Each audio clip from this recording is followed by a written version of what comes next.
Friday night, party night. Things afoot, things to do. I'm going to mix a drink. I was doing my normal running around, but for slightly different reasons to normal. And is here. Hello, Megaleech. Hello, Bum Fungus. Project Redfoot, I don't know if you're still about. A message from 15 minutes before I started. I've got to grab a couple of things. I am going to make myself a drinky. The thing I had left over earlier. Want my jigger. Want my strainer. Right. Make a version of the sidecar classic cocktail. Give my shaker.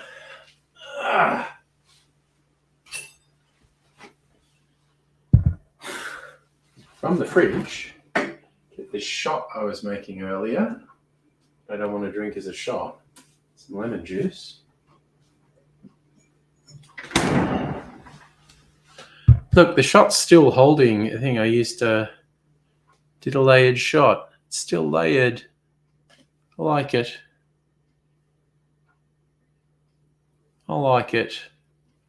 Hey, Justin. And I want brandy, don't I? Oh, cognac. Right. What is this? Right. Well, that's running a bit low. Okay. So, making this cocktail. Just going to chuck that in there. It's going to be a very murky drink by the time I'm finished. Some cognac.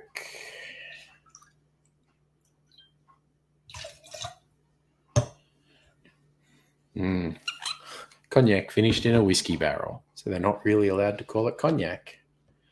Very strict rules about cognac. Lemon juice. And some ice, I think. Bumfucks, I will. I'll show you the layering tool.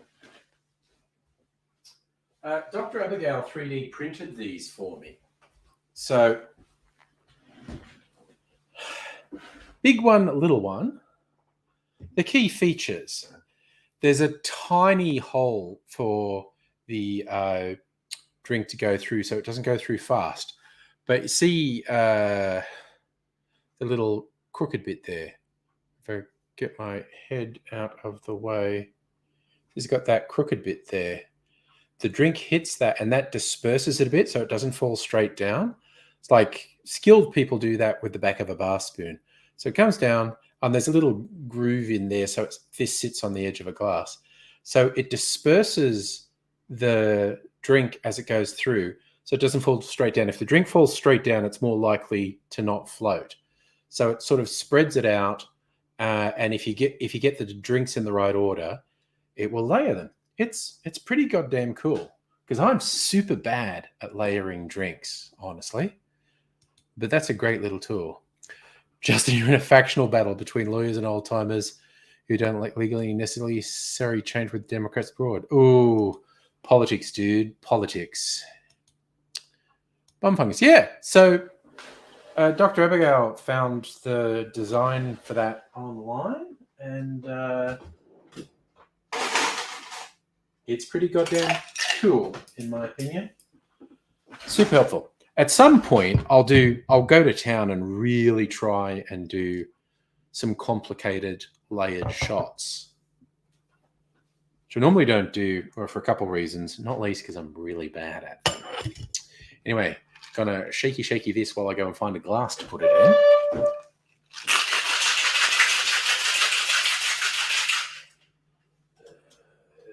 This one, I think.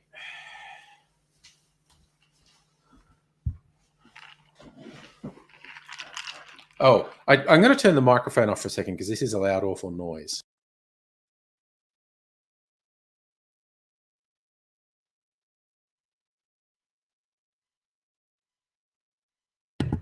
Fuck me, that shaker gets cold.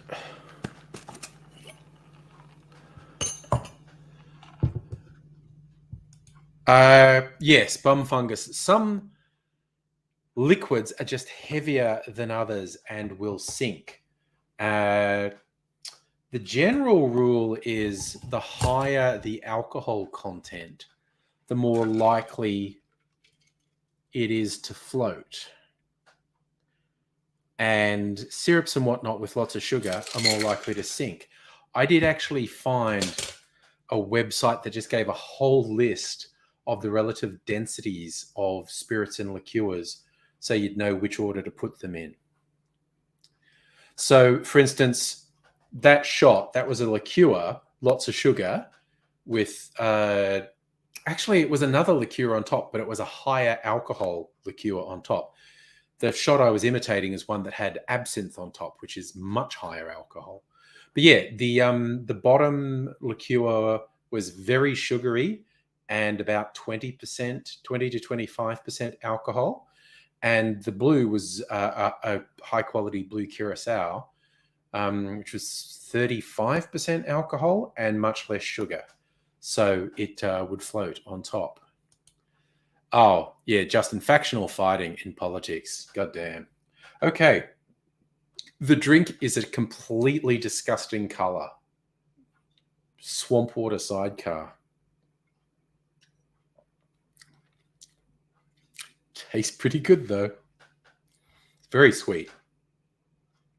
Yeah, I just wanted to use up that shot. I made it in the afternoon, early afternoon. I was shooting some video and I thought, I actually don't want to drink a shot in the middle of the afternoon. I'll save it for the stream. And I did. So,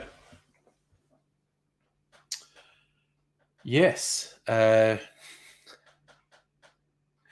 because it was blue curacao, a sidecar is traditionally brandy, orange liqueur, lemon juice. The shot was orange liqueur, admittedly colored blue, but blue curacao is still curacao, still an orange flavored liqueur. Also, a very sweet vanilla liqueur was the yellow bit. So that's what's made this so sweet. And yeah, I added the brandy, cognac in this case, and lemon juice, and it's still pretty good. It's too sweet, but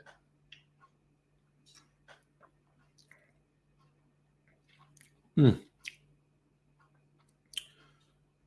it's actually not bad. I could have maybe put a teeny bit more lemon juice in to balance the extra sugar from the extra liqueur I put in there. But all in all, not bad. Not bad at all. Yeah, Justin, I'm not sure what the truth about the nuclear power plant story is. I haven't really looked into it because honestly, I'm trying not to really look into things too much because it's so fucked and depressing. But yes, so I don't know the full story of the apparent attack on the nuclear power plant or how much damage was done or how dangerous that may be.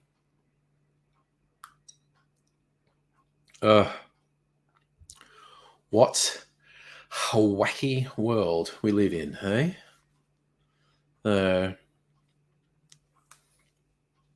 Yes. It's a hell of a thing. It is a hell of a thing. Fog of war and all that, like I said, it's very hard to know what's really happening at any given moment. And also, I haven't been like I haven't been sharing anything about it on social media,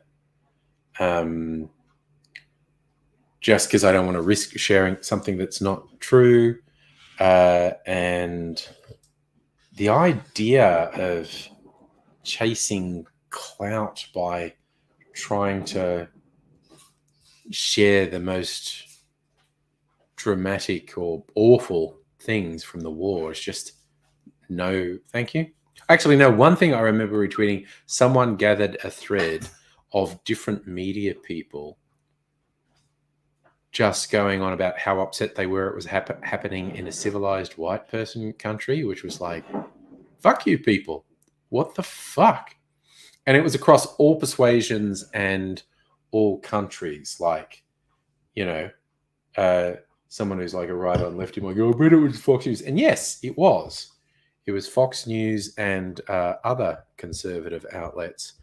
But it was also other media outlets across the small L liberal spectrum, across multiple countries. And yeah, basically explicitly saying, we don't give a fuck if this happens in Africa, the Middle East, even Asia. But if it happens to white people in Europe, we're very upset. And it's just like, what the fuck?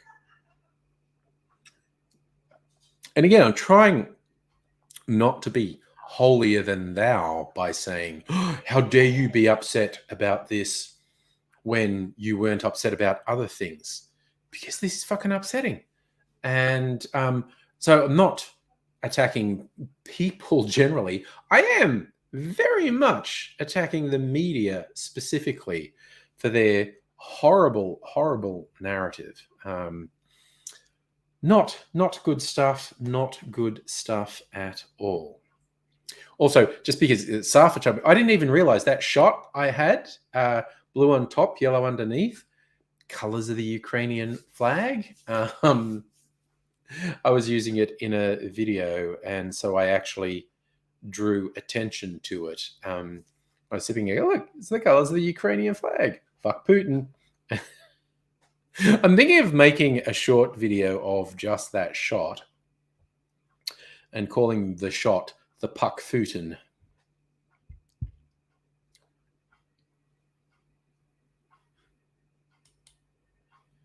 Justin, Chernobyl could have been worse than it was. Had to pour concrete underneath the thing. Well,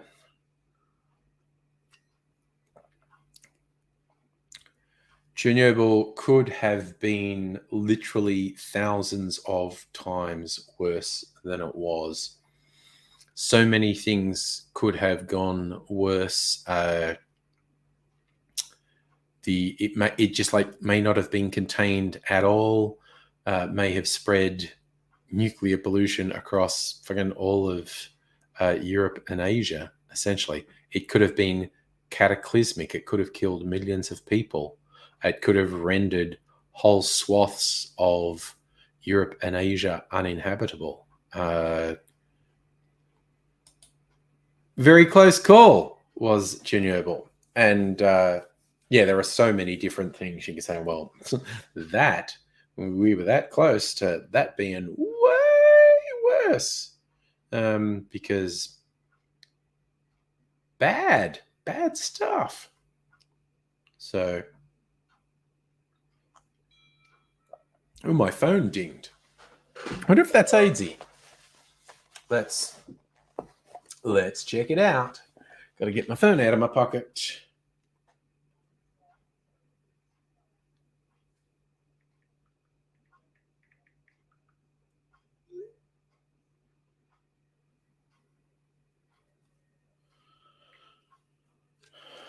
No, it's Mrs. Angry asking me a question, actually. Yes, so if you like that shot, that video will go live on my cocktail channel tomorrow, about a bit over 12 hours from now. If I remember to upload it, because I'm going to be doing this stream for ages. It's not, I normally upload it ahead of time and schedule it. I only just fucking finished editing it and rendering it just before I came on. I had a whole bunch of setbacks during the week. Normally, I would have had this done as early as Monday or Tuesday to go live, say, today. But tomorrow's absinthe day. The video is all about absinthe, 2 different absinthe drinks. So the video is going live tomorrow for absinthe day. And yeah, as normally I would have had it ready as early as Monday or Tuesday, but it was basically a cascading session of things that just kept making me behind. I only finished shooting the video today. I shot some of it yesterday and some of it today. Yeah, normally I would have fucking shot it so much earlier, but I shot some of it yesterday and some of it today. Oh, I had a few hurdles to jump with the editing and some technical things. Yeah, Russ and Justin, I don't want to never say never, but I feel reasonably sure the Russians won't fuck around with Chernobyl. I think it's reasonably well known how dangerous the site still is, and dangerous to Mother Russia, not just the immediate area. That was a funny tasting cocktail. It's not bad. It was just there was too much liqueur in it. But that's just because I was just trying to use up the liqueur, really. I don't know. Someone who likes really sweet drinks might like that. It was really sweet. Oh, maybe I should have a martini. That'll fucking cleanse my palate of the sweetness. I should drink some water to get that sweetness out of my mouth. Yeah. I don't think I've tasted my freezer martini since I topped it up the other day. I haven't been drinking martinis this week. I feel like I'm missing out on martinis. Maybe I'll put it in here, a little bit of residual sweetness. I think I will, actually. Yeah, again, Justin, as I said, I'm not sure exactly what happened. But yes, military conflicts around nuclear plants doesn't seem like a good idea. Just, yep, throwing it out there. Military conflicts around nuclear power plants, not great. Controversial take, I know.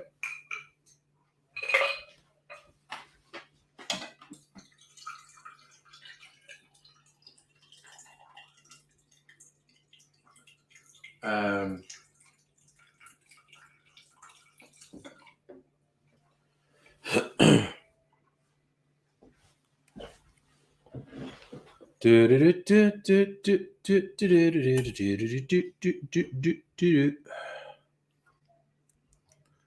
mean, I will go one step further than military conflicts around nuclear power plants bad. Military conflicts bad. I'm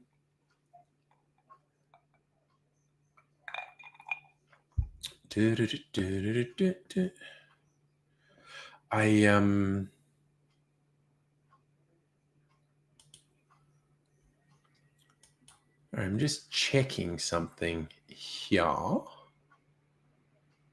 And okay. No, that's all good. That's all well and good.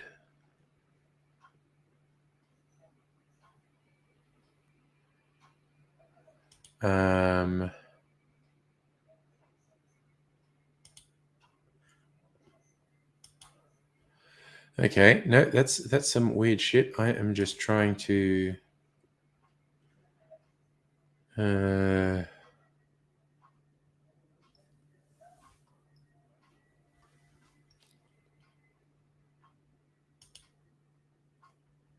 okay. Did I actually post the thing I thought I did?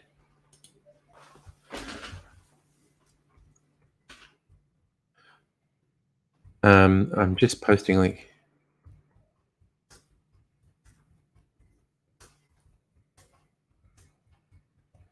gonna join me on the live stream where I'll be making lots of drinks.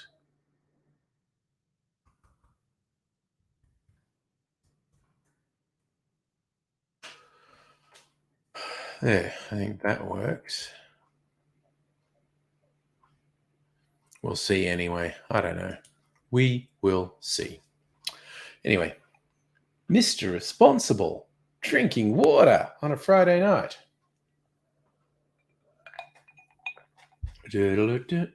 Sorry, I need to check what this message is. Yep, that was weird.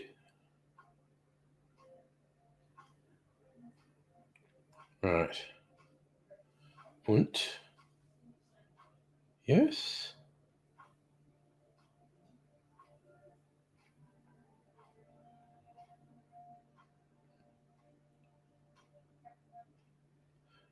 Right.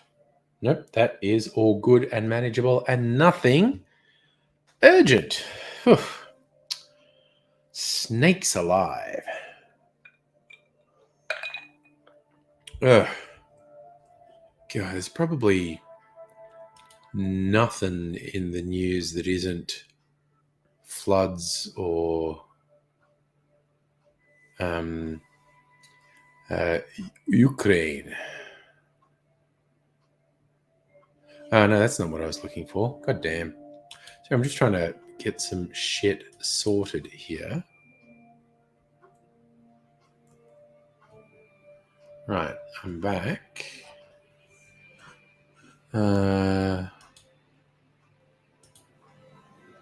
Right, so I got stuff happening. Yes.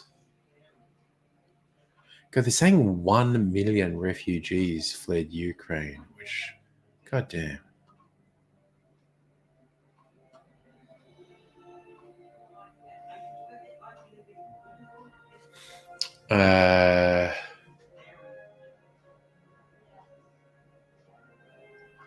Yep, no, nothing. Oh, actually, some good dirt about the Liberal Party. That's always fun. No, I'm just seeing if there's anything fun to talk about. Looking at news headlines and nothing really leaping out for me.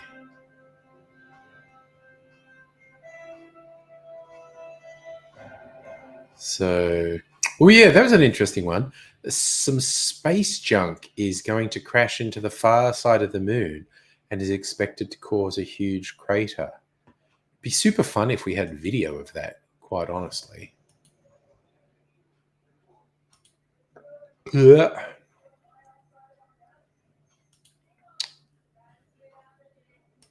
Laura, good morning to you. I hope you're doing well. I was being reminded in Facebook memories 10 years ago on this day, I was on your little island visiting Mrs. Angry's family. It was actually for a mum's funeral, but staying in the Cotswolds, which, because of those British crime shows, I just always expect to find murders going on in the Cotswolds. Like there's literally a book called Murder in the Cotswolds. It's like these areas are so fucking boring, they have to set crimes there.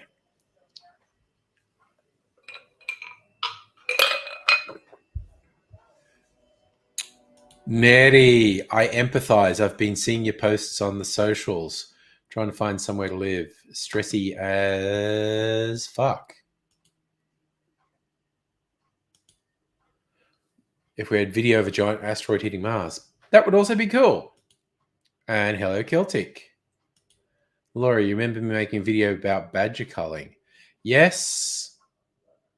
Me and Steve, I think, we made this weird video about badgers because there was a funny, well, we thought it was a weird story in the news.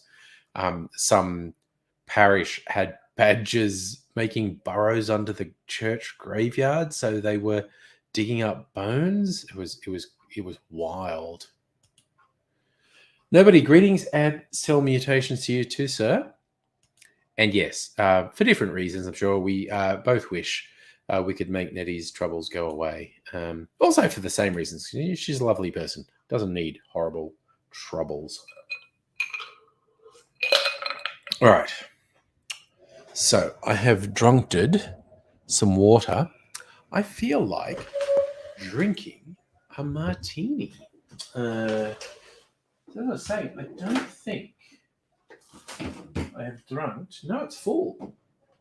Oh shit, it's frozen. All right. That's a turn up for the books. That doesn't usually happen. Because it's usually high enough alcohol content. Okay. Whew. That's a real turn up for the books. Did not expect my martini to actually be frozen. Oh well. I'll do something else while I wait it to thaw out. Dr. Abigail, you are an officially ordained minister of Universal Life Church Ministries. Nice. Nice. All right. So I got new booze delivered to me. Oh, it's been a pretty freaking big week for ordering and receiving booze for me. Celtic, this is a pretty good one, isn't it? Just all the glasses, all the cocktail glasses. It's like, martini, hurricane, rocks, champagne, another flute, different sort of martini glass, different sort of martini glass. It's pretty good. I do like this shirt. Also, hopefully, I have an order for like 10 new shirts that's hopefully going to arrive in the next week or two. I just realized I was looking at it. I only ordered it a bit over maybe 5 weeks ago. And they did say it left their depot like a week or so ago. And it's like, okay, with the current fuckery with international deliveries and shit, as much as I'm having a tiny stress of, man, are these guys going to rip me off? None of the other shirt people had ripped me off, but this was a new site. I think the shirts are coming from the same fucking place, but different people have websites to sell them. Anyway, they had some designs I really wanted. I think to be absolutely reasonable, I have to give them at least 2 more weeks for delivery before complaining, because you got to give people, but it's something coming from China to Australia, you got to give them at least 6 weeks in the current fucking climate, because shit's fucked up, yo. So Dr. Abigail, you're going to change it to Reverend Abigail? Officially allowed to officiate weddings and such and start your own church. Well, that's good. Nettie, you're going to introduce Abigail to Buddy Richard. He's a minister of ULC for many years. Gotta love that. You were technically ordained in your 20s. Oh, but it was with your dead name. Nice. Second ordination. The double ordained. Right. I'm going to do some taste comparisons with the new things that just arrived today. I'll start easy. Liqueurs. Okay. So these 2 liqueurs are from the same people who make my barrels. I got a third barrel. It's outside with water in it. So basically leaving water in it for a couple of days to see if it has any leaks. I don't think it does. They're very well made barrels. So probably Sunday night, if there's no leaks, I'll empty the water out of that barrel, and then I'm going to put the port in it to season it, flavor it, and then I'm probably going to put a cocktail in it. So I have 2 weeks to decide what cocktail to put in it. In the meantime, those 2 barrels, one's got whiskey, one's Maker's Mark, just off the shelf Maker's Mark, and the other one's got a cocktail in it. Maker's Mark's coming up to week 2 or 3. I need to check the video I made. I think it's only, and I intend to leave it there for 2 months, and the cocktail I intend to leave for a month. I think it's only 1 week for the cocktail. Which is why I got a third barrel, because I wanted to have a bunch of experiments going at once. And they're experiments because I don't know how that. Oh, and I've got a coconut aging cocktail in the fridge, which I will take out and taste on Sunday. That'll be a fun thing for Sunday night stream. So, Reverend Dr. Abigail, one of the tenets of your branch, hallucinogens are an important part of spirituality and rituals. Church I can get behind. And it was very, very easy to get ordained. Okay, that's cool. All right, so I'm probably joining Dr. Abigail's church because we're expanding our consciousness. Right, so I'm going to compare Amaretto. So that's a stripped down version of the classic Amaretto with an Australian twist. All right. See, really little letters and I'm old. I need a brighter light on it to make sure I'm reading it right.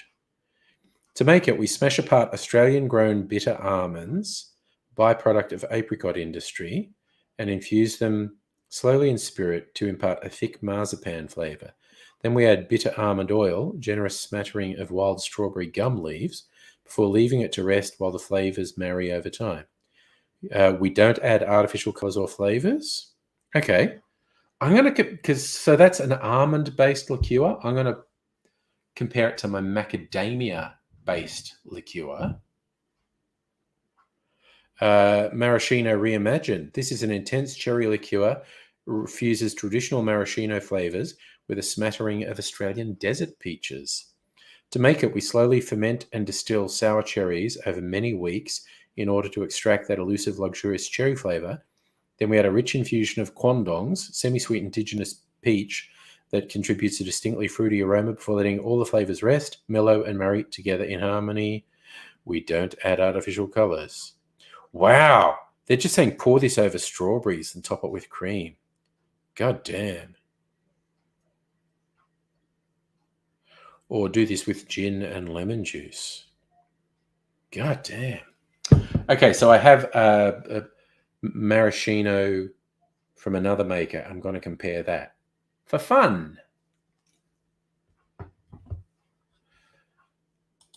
Kelsic, how's AD?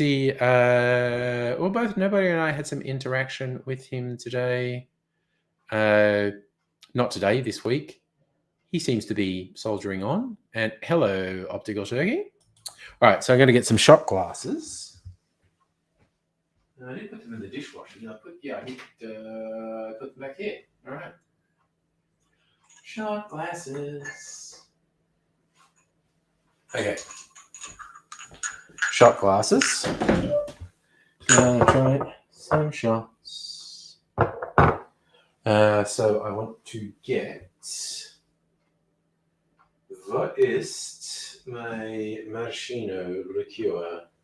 I must not have had it out for a little while. I can't see it anywhere. Anyway, there's the Mac. I do want to compare the Mac to the Amaretto. Oh, damn, I'm working my way through that. Shit's so good. Maraschino. That looks like it. It's got a very distinctive bottle. All right. So, Christ, full bottle of this maraschino. Oh well. Okay, so doing some comparisons. I'll do the maraschino comparison first, actually. Nearly on your third drink. Oof. I understand the urge to do that. The stressful week you've had. All right, maraschino. This is Croatian, I think. 32% alcohol. Yes, so this is a Croatian maraschino liqueur. And like most maraschino liqueurs, it's clear because this one's all natural. It's not clear.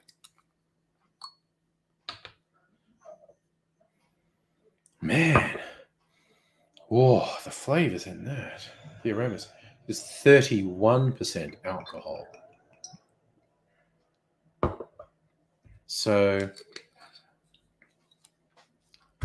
maraschino liqueur traditionally actually gets its flavor from the cherry pit. So they're 31, 32% alcohol. So they're very equivalent alcohol content, like on the nose. That's fairly subtle. I think prizes to the White Possum Naked Amaretto for smell, anyway.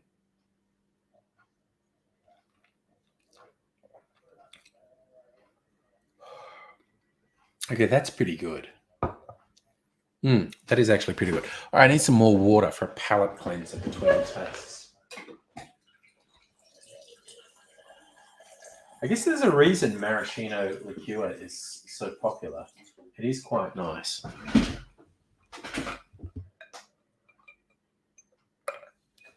Like a hybrid taste between cherry and nutty flavor.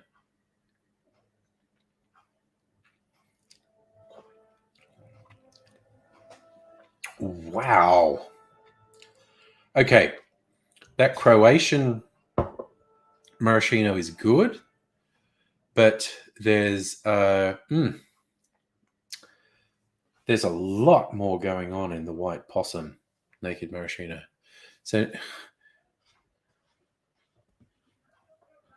oh Jesus! So Nettie, you've found a place to move to, but the buses are shitty. Oh yes, and I saw your social media post. A landlord tried to crack on to you. Man, that is sleazy. Not going to fault him for his taste. I'm going to fault him for his behaviour.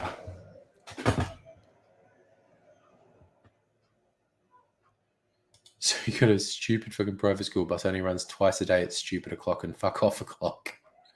Oh, I see the stress is getting to you. If you got a place in Northcote, little one would have to be on the bus at 7 and arrive an hour before school starts. Shit. Oh, stress. I'm putting the liqueurs on ice. Oh, I like that you've taken the sleazy guy in your stride. Amusingly strange. Yeah, very inappropriate of him.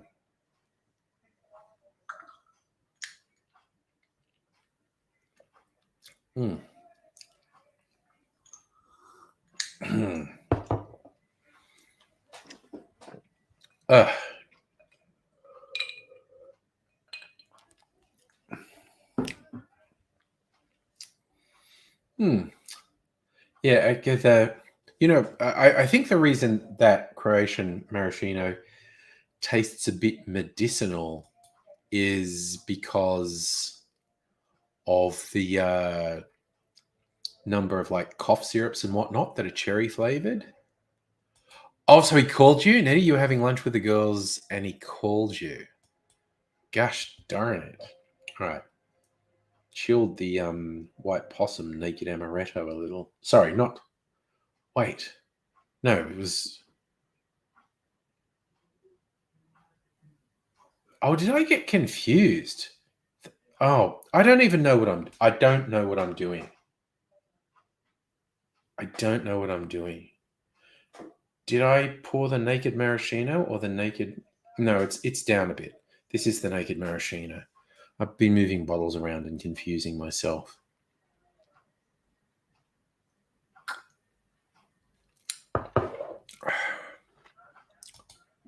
Fat lean. What am I doing? Chatting,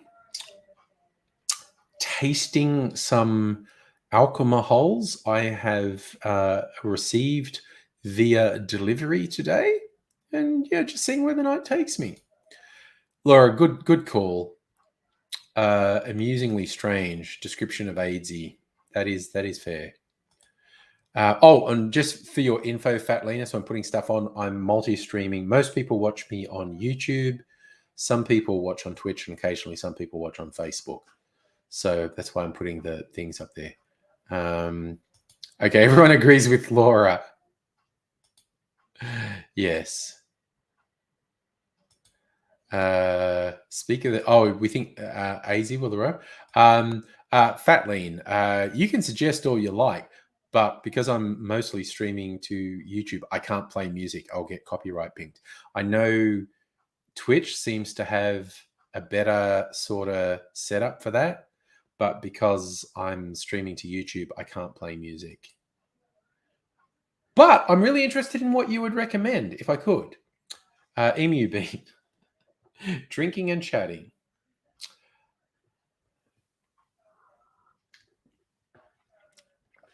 Oh, what am I doing here? I'm just doing a thing. I forgot how badly this shit works or doesn't work. I tell you what, the white possum, naked amaretto.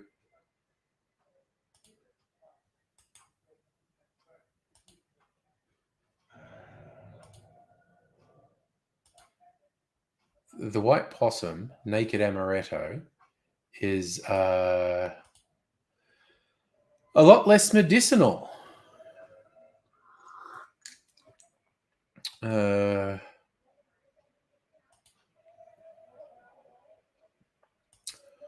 Okay, what the fuck is this horse shit? Sorry, I'm slight technical problems.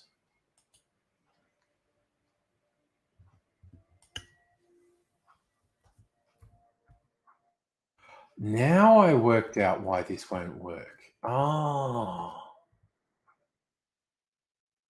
Okay, well, fuck that. Okay.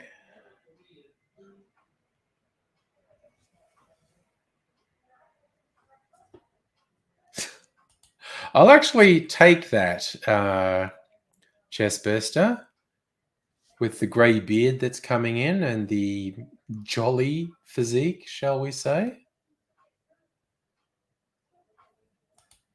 And yes, that's me, Nettie. I drink and I know things. I downloaded. I was going to play your rather neat little thing you recorded for me, Nobody, because I quite like it. Omu Bean. My shirt is on the piss. I have a lot of cocktail themed shirts. I've been buying them during. Well, not that we're in lockdown anymore, but when we were in lockdown, I was buying lots of flamboyant retro shirts with cocktail themes. I don't know, to cheer myself up, basically. You like the shirt too, Nettie? I got excited. One of these sites advertised to me on Facebook, and they were doing long sleeve shirts because I could only get these in short sleeve. Now, the place that had all the long sleeve, they didn't have a lot of cocktail themed ones in long sleeve. They had one, which was nice. But man, they had so many cat themed ones. Right. So, speaking of drinking,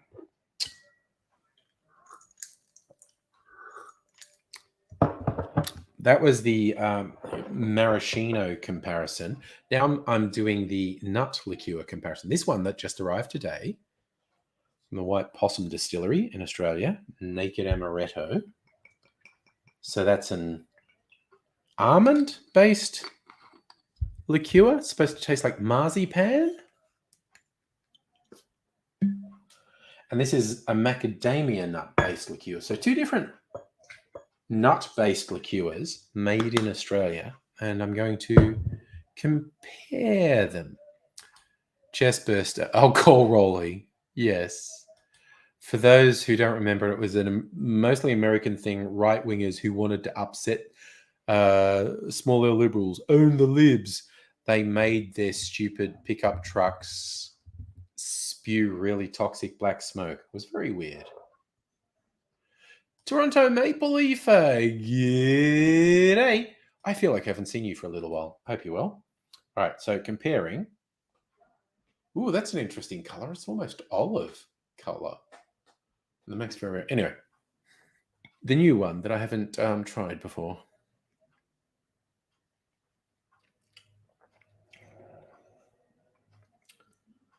That is very good. That is very good. I haven't been buying liqueurs so much lately, so it's nice to get a couple new liqueurs.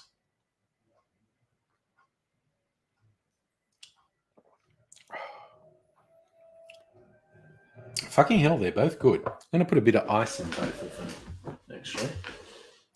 Oof. That, the wattle seed taste comes on late with the Mac. It's really nice. Yeah, that's an excellent summary, nobody. The coal rolling, detuning an engine to make it blow thick black smoke and look like a castle wing. It was very strange. There was a weird. It's mostly in America, but fuckwits around the world are imitating it. It's like their whole political persona is who they can upset. It's like, well, no, conservatism used to stand for something. It's like it was a positive. As much as I disagreed with conservative politics, there used to be like a positive thing, like we are promoting this political ideology because we think it's better for the majority of people for these reasons. And the American conservative movement has been responsible for debasing it worldwide into, where's this pissing off people we don't like? Which is fucking ridiculous. John Tomoko, it has been a while. You've been doing all right? Press is making big decision? Nice. I'm happy to provide a distraction, my friend. I have been fine and or dandy. Tasting new booze that got delivered to me. Australian liqueurs at this point. Naked Amaretto.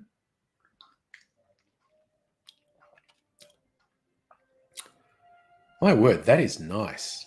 Their Maraschino was good. I think their Amaretto might be better.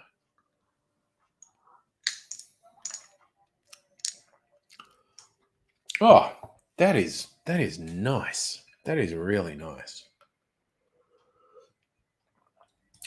Chestburster, if you were to see coal rollers ruin their engines by jamming and clogging their exhaust. That was the old thing we used to do when kids. Sticking a potato up someone's exhaust pipe was supposed to cause problems. Well, and that's even worse than the owning the libs thing. Nobody, the number of people who seem to going towards fascism. Oh, dude, this is the COVID hair, man. Stopped dyeing it 2 years ago.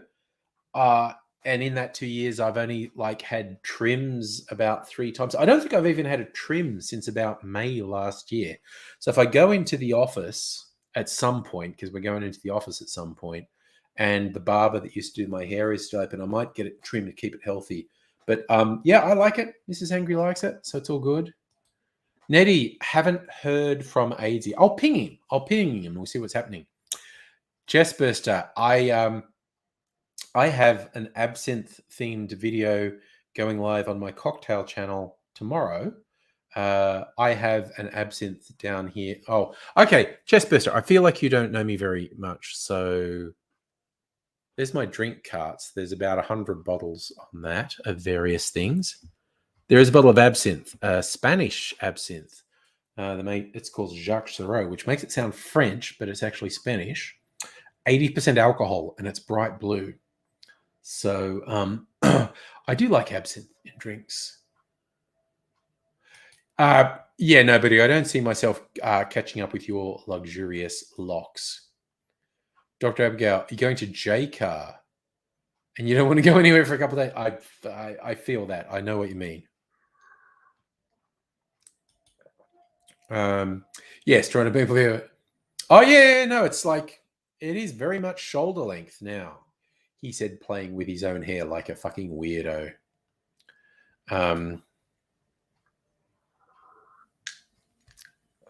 This is close to the longest my hair has ever been.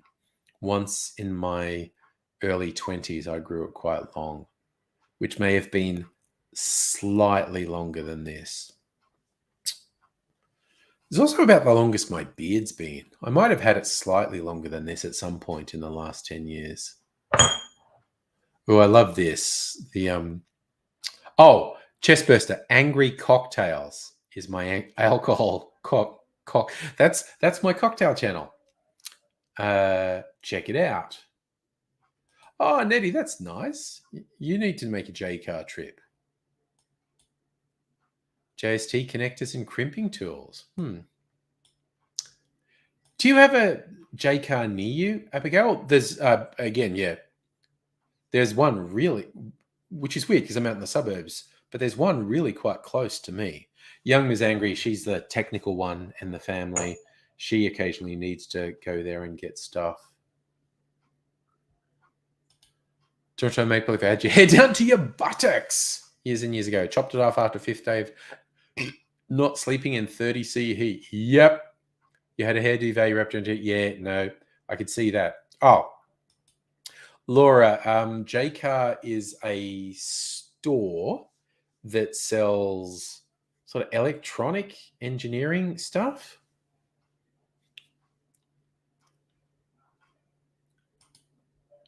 Nobody, if you ever come into money, you'll clean it off. Oh, you're a sweetie. Yes, Abigail. So the J car in the city is the closest one to you. Okay, yeah, I can see that being a travail. Not sure what that means, Chestburster, but yes. Oh, okay. Toronto Maple Leaf. That's awesome.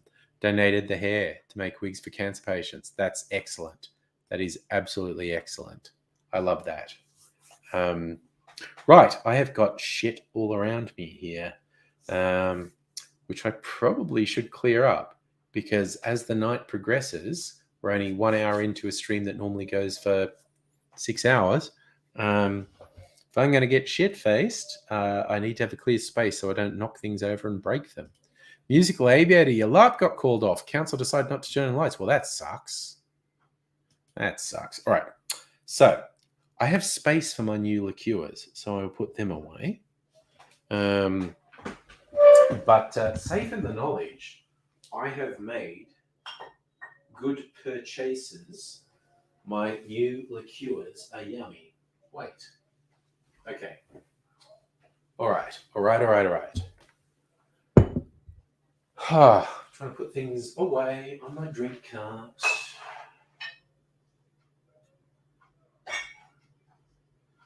All right, I'll put them on that drink cart. I can do that. Put them on the other drink cart.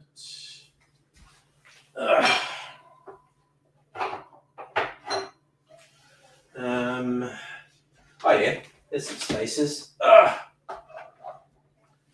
Put them on there. Put this one on there. Now I might try my new whiskey. Ooh, and in fact, I might have a rye off. That is okay. Whiskey. Okay, I got 2 new limited edition Australian rye whiskies this week.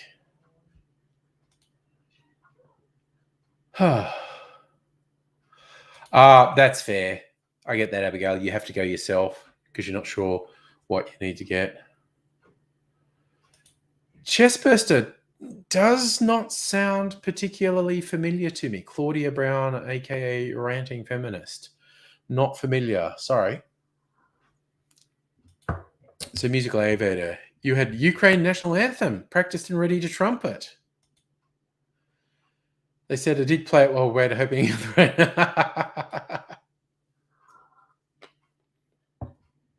Well, I accidentally made a layered shot in the colors of the Ukrainian flag. So there you go. Oh no, Dr. Abigail dropping a PC on your big toe. No, not good. Not good at all.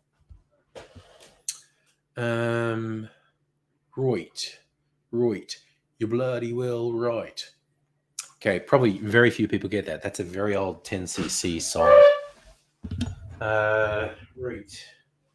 So, this one just arrived today.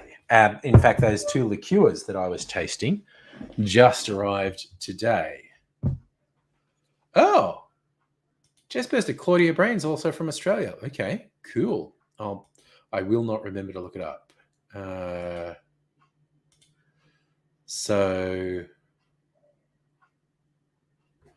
right. So I got to Got to try a little tenderness. Open the seal on the new bottle of Gospel Rye whiskey from a single barrel. Oh, that's a nice coincidence. Musical AV, your LARP warband's colours are blue and yellow. Okay, the thing that's meant to come off automatically didn't work.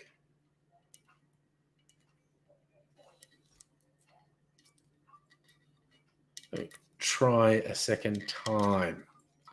Fucking hell. God, lucky I did this before I got too hammered. Ah, come on. Come on. God damn it. All right. That got it.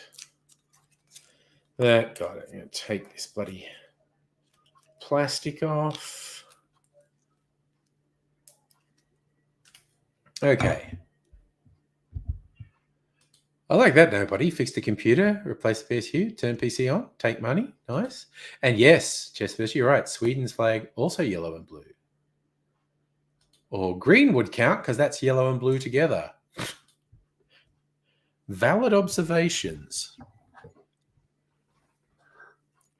All right.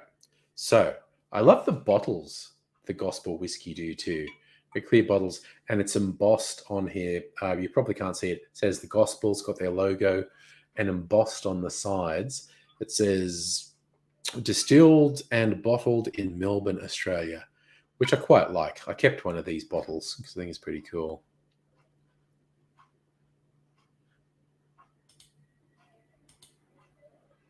It says Toronto Maple Leaf, your big decision.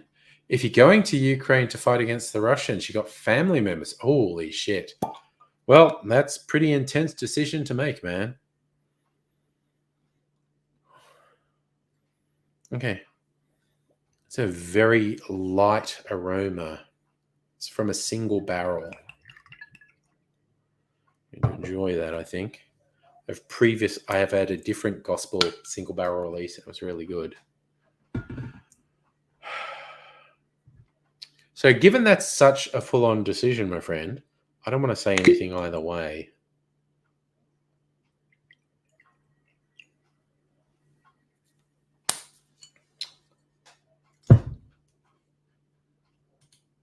Safa, your parents are being trapped in a thunderstorm. Thunderstorms, man. Chestburster, opposite color blue is orange. There's someone who knows their color theory. So Toronto Maple Leaf, very big decision. Yeah. So I'm assuming Toronto Maple Leaf is still in Canada.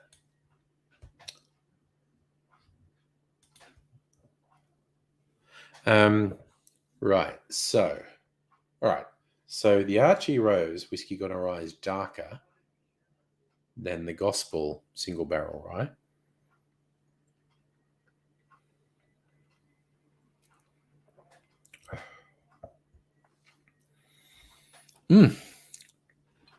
Ooh. So it starts off light and sweet, and then you get that typical rye spice, and then the whiskey burn going down, but it's very gentle.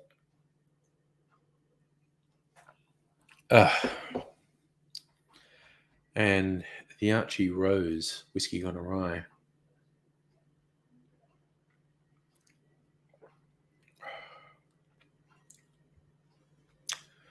More of the whiskey of the rye spice. And the Archie Rose also has kind of chocolate notes that the Gospel doesn't have. Yes, Dr. Abigail. It was interesting to me that you had such definite views on it, because there are very complicated rules about doing that.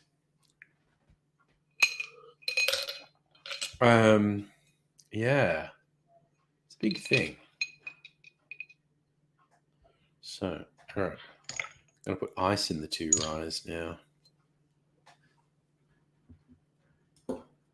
Safa, you lived in Ukraine for 6 years. Now you feel dual national. Don't want to lose your Aussie citizenship. Yeah. And yes, helping humanitarian aid is a good thing. Chestburster, you have ancestors of Slavic Jews and Christians, including Ukraine, Polish, Russian, and so on. Okay, yeah, most of my ancestors are Scots-Irish. I don't know of any strains of the family tree that go to mainland Europe, particularly not to the east. Safi, you'd be a horrible foot soldier. I'd be a terrible foot soldier, man. Toronto Maple Leaf, part of you wants boots on the ground, part of you think you're just as much use here, raising money. It's a valid cause. And yes, I agree, both SAFA and Toronto Maple Leaf are providing financial aid to people who are helping people there is a valid thing to do. Just make sure you know what the organization is. Jess Burster, you've got ancestors working class socialists. Well, a lot of my ancestors, Scots and Irish, they're going to be anti-establishment people. I don't know about socialists, but who knows? Nobody. That is an admirable bit of honesty. I'm not going to run towards war for sure. Oh, nice. Jess Burster, revolutionaries and insurrectionists. I'm not aware of any radicals in my family history. I'm aware of criminals in my family history. There was 3 brothers who were highwaymen together who got transported to Australia who are on my family tree. But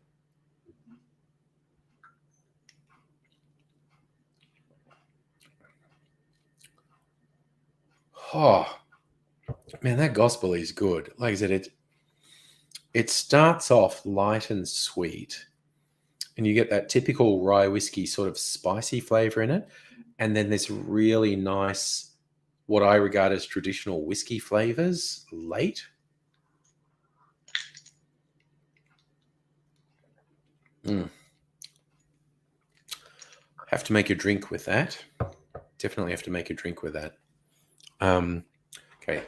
A little bit more water to cleanse my palate.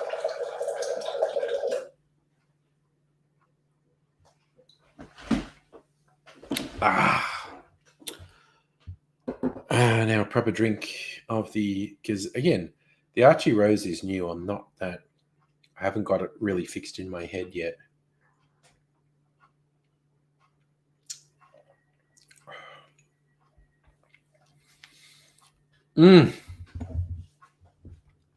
The Archie Rose on top of the rye notes has this sort of dark chocolate and like burnt toffee flavors in it. And I mean that in a positive way, just in case burnt toffee sounds bad.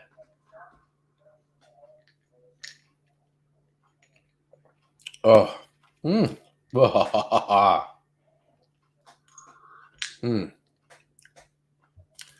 So Toronto Maple Leaf, you're a pacifist, but a believer in democracy. So the internal war. It's also quite a complicated situation. I believe Putin's decision to invade is completely immoral and completely unjustifiable and fucking evil, quite honestly. I think he's a fucking psychopath. But at the same time, NATO, the US, the West, bears some responsibility for the escalation of tensions. I don't think it justifies Putin's actions, but Putin's actions also aren't happening in a vacuum. All right, so Toronto Maple Leaf, you have family in Chernobyl and Kyiv. Okay. Oh, okay. A little point. The city is Pripyat. Okay. Local knowledge. Nitty, if you think this is a happy ending, you haven't been paying attention. Yeah.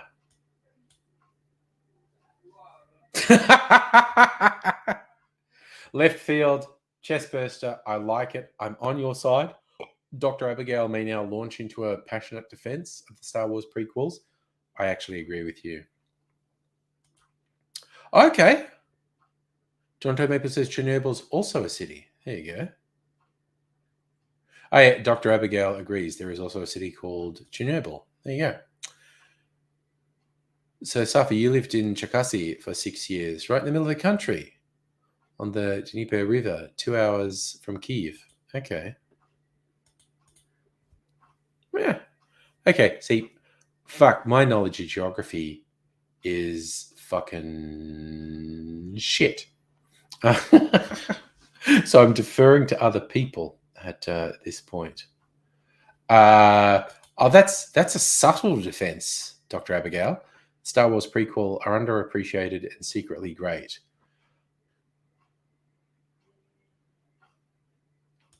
Chessbuster, do I remember PragerU presenter Karen Briscoe said about the Holocaust?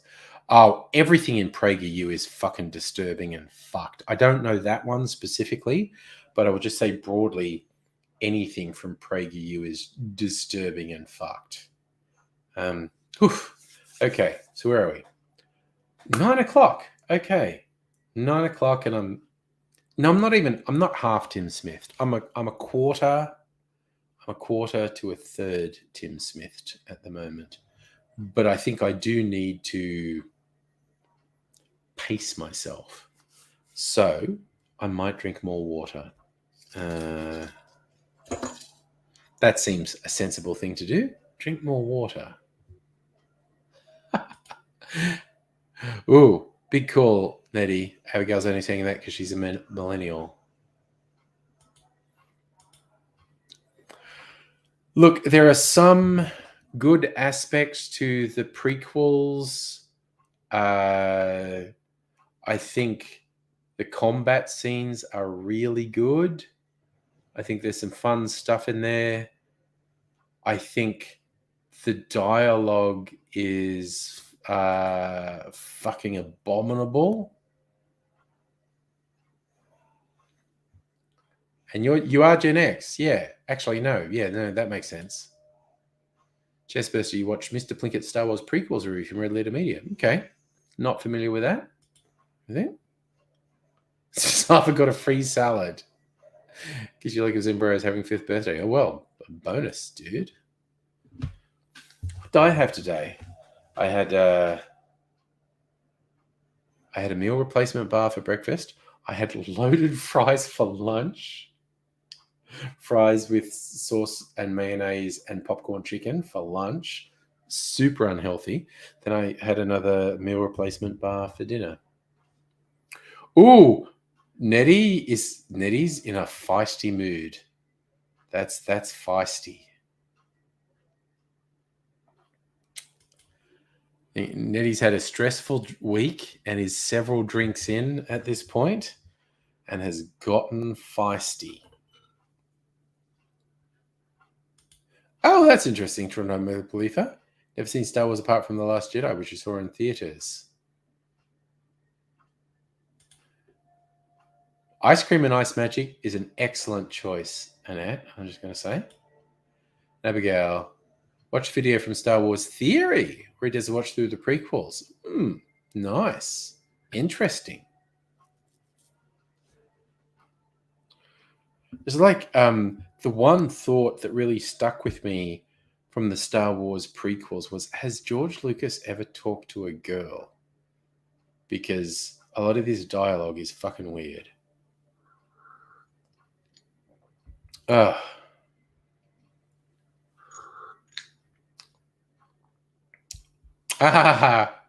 Jonto Maple Leaf, I think The Last Jedi is fucking awesome.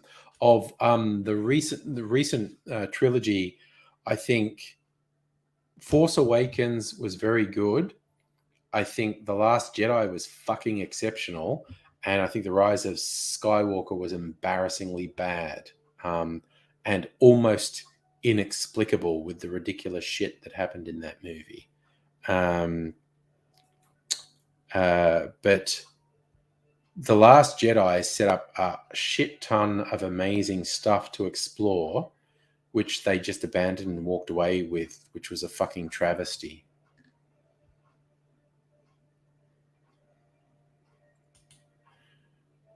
Abigail, Dialogue from the Queekles abysmal. Someone should have bitch slapped George Lucas. Yeah.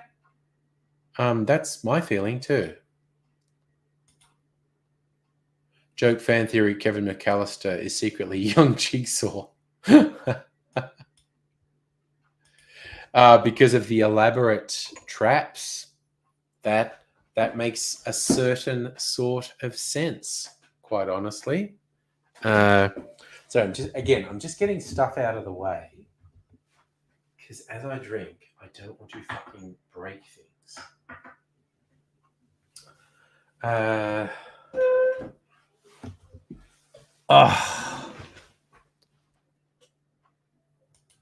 Optical Turkey. Last Jedi I tried something new, which scared.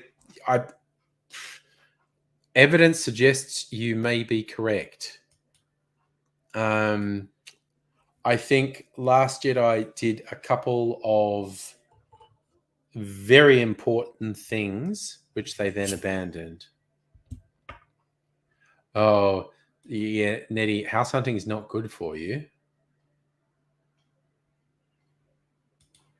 Toronto Maple, if your mother came to stay with you Christmas, first time you'd seen her in 5 years. Wow. You went to see a bunch of movies. Well, okay, that's good. Laura, Angry Bunch. Excellent. Excellent idea. Who wants to join Angry Bunch? That's the link. Toronto Maple Leafer, D-box seats that vibrated. Ha ha! Wowzers. Nettie, you're having manic thoughts. Yeah, no, it's a stressful thing. It's a very stressful thing to go through. So feeling stressed and manic, absolutely legit. I'm drinking some water. Flavored water.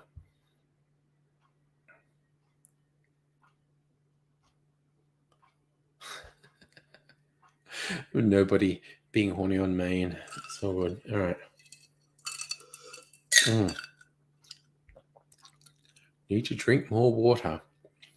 Got to pace myself. I haven't got the pacing wrong for a long time. I don't want to get it wrong now. Laura, hello. Good morning. Or good afternoon. Hello, how are you? Not bad. Doing a bit of painting today. I was about to say you've got your magnifying headgear on. Yes. Hope other people are going to come and join. Oh, yeah, I'm sure they will at some point. It reminds me of that shot of Sigourney Weaver from Ghostbusters where someone comes to see her and she's wearing the magnifying things and they frame it so she looks all goggle-eyed. So I've decided I'm going to repaint my Space Marine Scouts. I started on these about 3 or 4 years ago. Still haven't got around to finishing them. Yeah. But the army that I do are Imperial Fists, are the yellow. Mm-hmm. And the idea of yellow Scouts is a bit weird. So I've decided that I'm going to have them grey, but with the yellow shoulder pad for the army. Okay. So that's an excellent summary, Chestburster. The prequels. Pointless plot filler, poor attempts at childish slapstick humor, not having a proper tone. Yep, that's a good summary. So one of the things about the modern movies is I kind of got the feeling all the way through, that I'd get to a certain point in the movie and it's like, that's Star Wars. Yeah. Or that's Empire Strikes Back. And that's effectively what the new movies are. It was weird the degree to which the new trilogy followed the beats of the original trilogy. I found that quite odd that they chose to do that. Like in The Force Awakens, they were desperately fighting against a Death Star type weapon. The Last Jedi had lots of story beats that were similar to Empire Strikes Back. I don't know. Rise of Skywalker was just fucking stupid, and just showed a profound lack of understanding of what Star Wars is. That made the prequels look like they had depth, nuance, and sophistication. I'll always come back to, at the end of the movie, Rey killed the Emperor in anger. That is definitive in the Star Wars universe, making her Sith. That is absolutely definitive and unequivocal. It's ridiculous. Anyway. Highly dubious, isn't it? Hellion, hello, Kirsten. And Kirsten will love this sort of thing.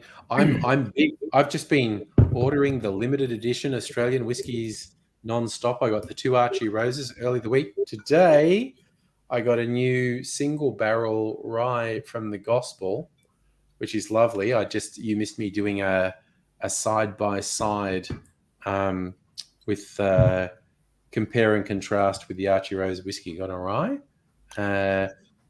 Question for you. When you said, what was it? It was Naked Rye or whatever it was. I can't remember. Naked Amaretto and Naked Amaretto. Maraschino. Okay. Now, is that a term or is it just the nickname for it? You know, the naked part is just the marketing of that particular distillery. They are expressing we don't use anything artificial in here. Gotcha. That is not an official term by any means. It's just the marketing they choose. Okay. Yes, Dr. Abigail, the important point we say Luke struck out in anger at the Emperor and Vader in Return of the Jedi, and then he realized, I am doing the wrong thing. This is the wrong path. I will stop conflict. Whereas in Rise of Skywalker, Rey just actually killed the Emperor in rage, which is the explicit thing that was explicitly stated that would make you Sith. Chestburster, you hated Tim Burton's remake of Willy Wonka? Well, no one liked it. Nobody liked it. And you're saying Star Wars now has space demons?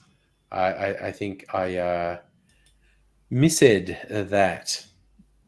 It's kind of funny though. Now Disney seems to be almost redeeming themselves with the Star Wars TV series. Like people are really digging The Mandalorian and the Book of Boba Fett. Not everyone. I've seen people railing against both of them.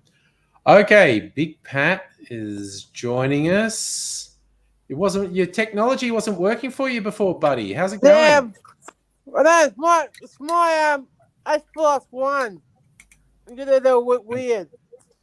Yeah, no, I saw you were trying to join before, but there was a thing just saying that no, your technology is not working. But now we can see you.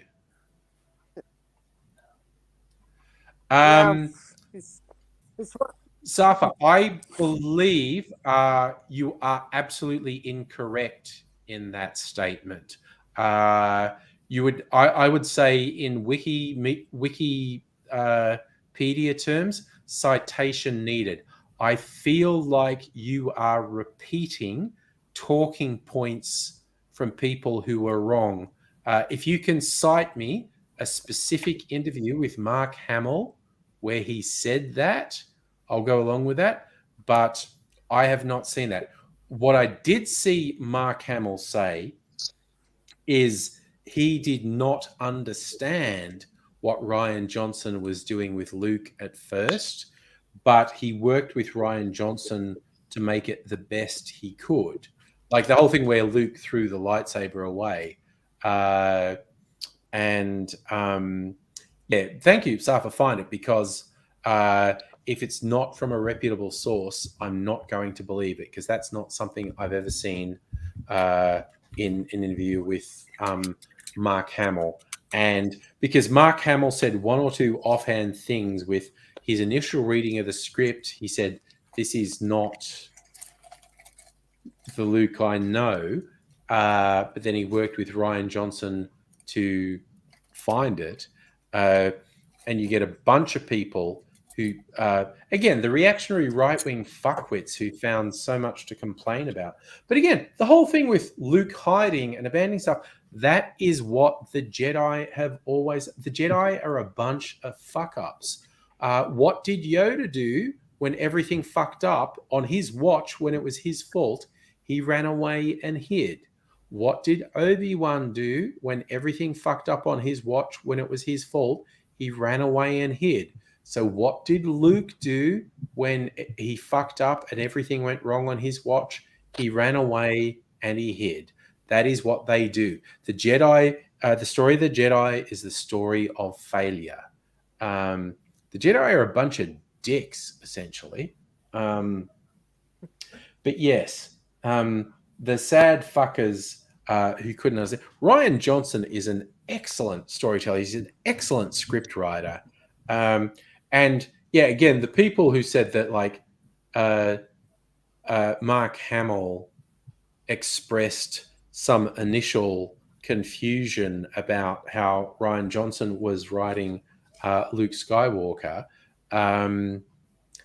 Mark Hamill's an actor. He's not a writer. He's not a director. Rian Johnson is an excellent writer and an excellent director. And Micro's just come in when I'm being mega aggressive about Jedi. It's because Jedi are dicks, man. Jedi are failures and dicks. The Jedi Order makes no sense. Safi, bring up Knives Out. Knives Out is fucking awesome. It's a freaking amazing movie. It was probably my favorite movie of that year when it came out. And because time means nothing thanks to COVID, I don't even remember what year Knives Out came out. I think it was 2019, but I'm not sure because time no longer has meaning, because COVID started both last week and 300 years ago.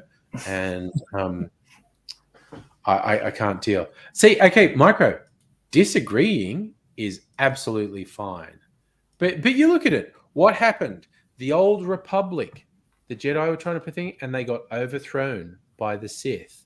The New Republic, what happened? The Jedi didn't see the rise of the Sith again, and they got wiped out, all but wiped out by the Sith that they didn't see coming. Luke Skywalker, after the original Star Wars trilogy, starts his own Jedi Academy, fucks it up completely, gets everyone killed. Basically, the story... He's not very good at the job. The story of the Jedi is the story of failure. But again, I mean, you could argue the Old Republic, I think... I'm not big on Star Wars lore. I think the Old Republic lasted a while. But the New Republic didn't even last 20 years, I don't think. Or is it the Empire that didn't last 20 years? I don't know. Musical Aviator, the no attachment ways, that's the Jedi way. That's not doing Luke dirty. That is the Jedi. That is what the Jedi say.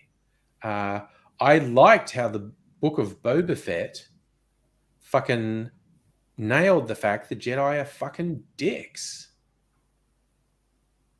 Yeah, I must admit, I have enjoyed Book of Boba Fett. Yeah. I am a little bit confused about who Boba Fett is and what is it with the Mandalorian stuff. Because it's like, is he a Mandalorian? Because the whole take your helmet off, no more Mandalorian or something. And it's like, so what the hell is he? I mean, is he a bounty hunter that beat one and nicked his armor? I don't know. I think kind of basically yes. Because what Boba Fett actually is, he's a bounty hunter who let another race clone him to make the clone army who were the original stormtroopers. Boba Fett's dad let Django. let these people clone them, and he raised Boba as his own. And as Megaleech points out, the helmet is a sect thing. It's a particular sect within the Mandalorians who believe never taking the helmet off. So someone who knows Star Wars lore better might know whether Django was actually a Mandalorian. And yes, Saf is also saying there's more than one Mandalorian tribe or sect. So, see, I don't know a lot of the fluff. I've seen the movies and that's it. Yeah. And also the whole expanded universe thing, they said officially none of that's canon.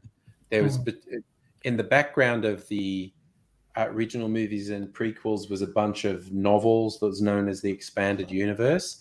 And when Disney bought the rights and said they were going to start it up, they go, yeah, none of the expanded universe is real. That's all folklore. It's not canon. So, yeah. And Saf is saying the Clone Wars TV show talks about Django as well. I never watched much of that, so I don't know. Chessbirder, you're in love with the Doom Slayer. I thought you said that was one you watched and thought was really good. Am I thinking of the No. Okay.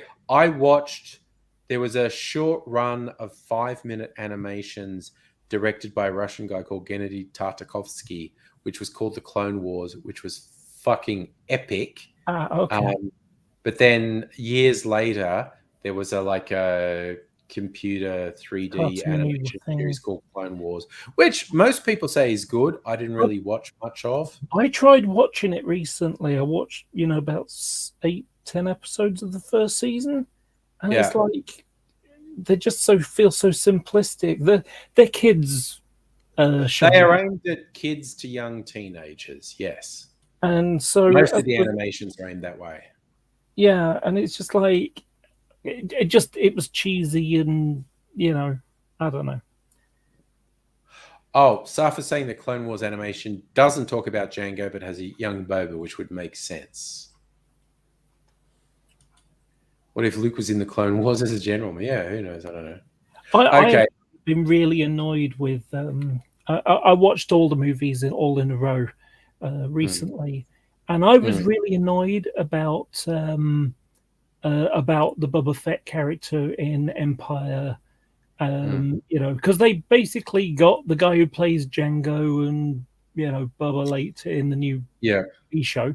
They got that guy to audio dub. Yes, and it's like they changed the voice. So basically, they screwed over Jeremy Bulloch, who played the original Boba Fett. Yeah.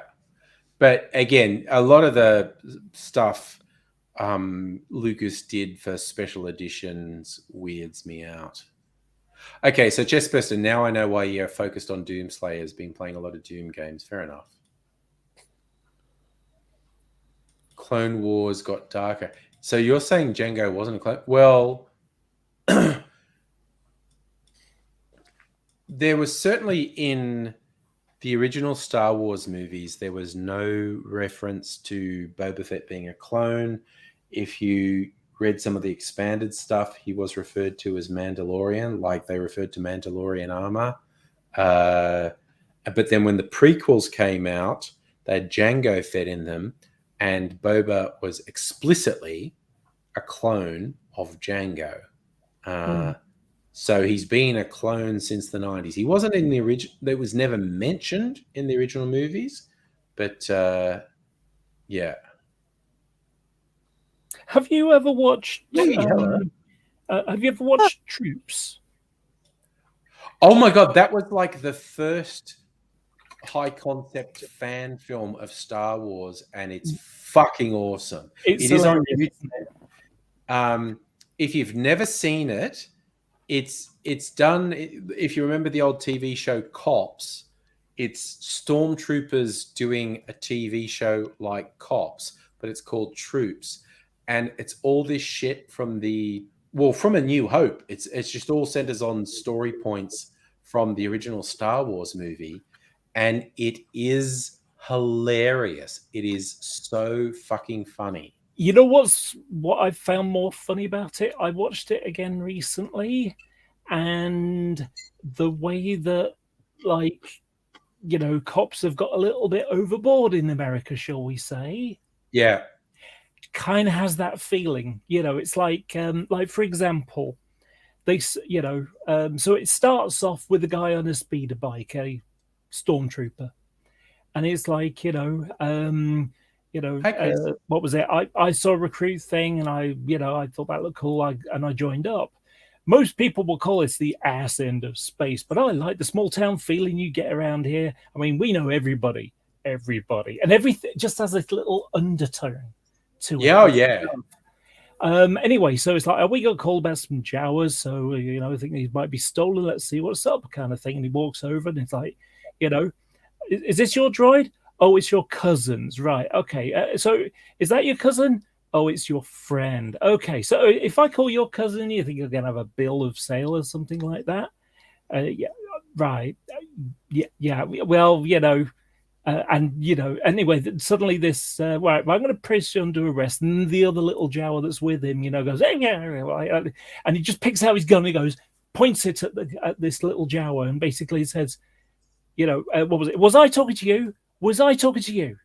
Now stay over there and shut your mouth, and if you talk again, I'm gonna shoot you. And it's like, it almost feels like that Americanized thing. I mean, just an example. This week, there's a YouTube channel called Photography is Not a Crime. Oh yes, yeah. And there was a video from like the last couple of weeks, month, who knows, whenever. It's a recent one. It came out this week. So it's got two cop cameras, like on their outfit, on their uniform. And so what you've got is some guy who looks a bit, maybe a bit methy, shall we say, whatever. A bit methy, yes. But, so it's like, police pull it, stop him.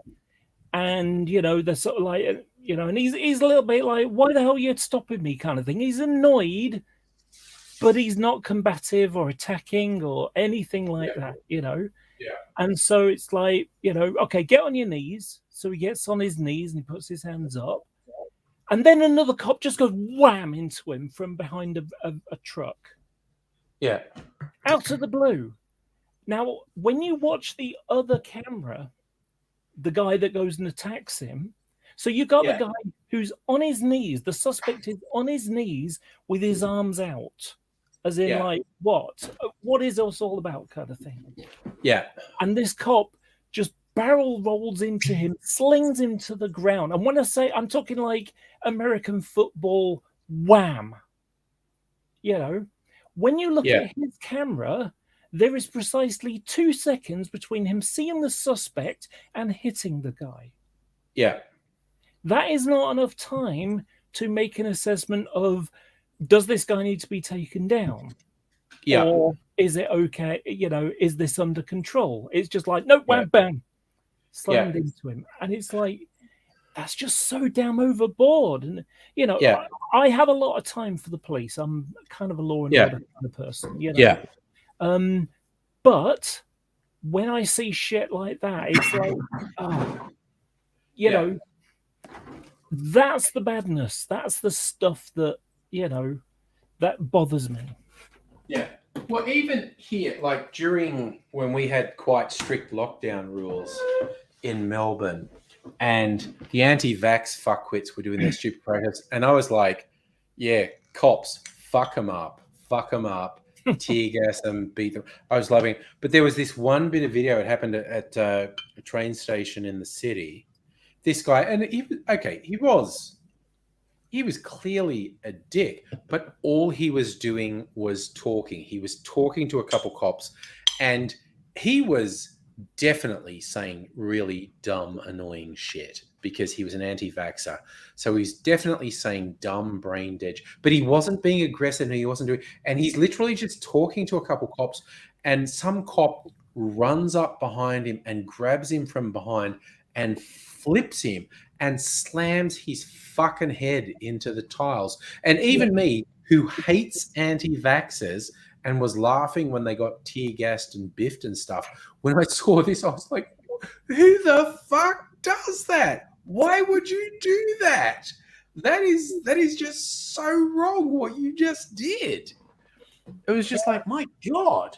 It's overboard, and like I say, this is, ironically, that American video I was talking about, someone left a comment and I was just sarcastic with them, but it applies exactly to this cop, because what this person was trying to say is, that police are dangerous, you should use deadly force against them. And it's like, okay, look, there's a lot of gray area between doing nothing and shooting someone dead. Yeah. There's a lot of, gray area between, telling a mouthy anti-vaxxer that they're an arsehole and shut the fuck up and go away. Yeah. And slamming them to the ground. Okay. Sorry, we're back to Star Wars. Chestbursters, Sith Lady Dimitrescu saying Jedi rebels will be sliced. If the Sith had a Lady Dimitrescu, the Jedi wouldn't have stood a chance. Everyone would have joined the Empire, quite honestly. Ryan wanted to shake up Star Wars, make Kylo the actual villain. Jar Jar Abrams is terrible. Abrams buried himself with Rise of Skywalker. That was fucking terrible. Mm. And yes, again, left field chest burster. I will also never understand anyone who believes in QAnon because it's so stupid. That is also idiotic, yeah. It turns out it's just some guy in Japan. No, he's in the Philippines and he's running. And this is the thing that is hilarious. He was from Japan. To me. Sorry, that was it. He was from Japan. It's hilarious. Well, he modeled it. The whole thing was modeled on the Japanese board. 4chan. Something Chan, and he made 8chan. And he fucking what is hilarious to me is the weird fantasy the QAnoners have that Donald Trump is going to save them from the pedophilic Satanists. The guy who is clearly responsible for the Q shit is running child porn out of the Philippines. It's absolutely fucking surreal. No, it's there. I've seen a couple of investigations again because the internet and technology is weird and mysterious and whatnot. So you can't really say it with 100% certainty. But a couple of people have followed the leads and have made extremely compelling cases. And again, this guy didn't invent Q, but because he owned the servers where the Q stuff was being posted, he took control of it. The person who invented Q was probably a South African white supremacist. But then this dude who was running the board and was based in the Philippines took it over. And yes, it was absolutely surreal. Their whole fantasy of Q and Trump fighting against the pedophiles, and the person behind the Q shit is running child porn. Thank you, Chessburster. You are right. 2channel was Japanese, inspired 4chan, 8chan, 8kun, and the other ones. Yes. There's a whole weird, twisted lineage and DNA. And thank you for clarifying that. Yeah, the new one is Kiwi Farms. That's the most shit place on the planet. Oh, really? Oh, Jesus. Oh, God, yeah. Oh, my God. They don't Lula's birthday on Tuesday? Whose birthday was on Tuesday? Lula. Lola? Who? We're here. Oh, Luna? Yeah, birthday. Was it Luna's birthday on Tuesday? Bing. Okay, I missed that. All right. Oh, Musical Aviator is worrying about the whole Q thing. That is a particular level of clearance in American espionage.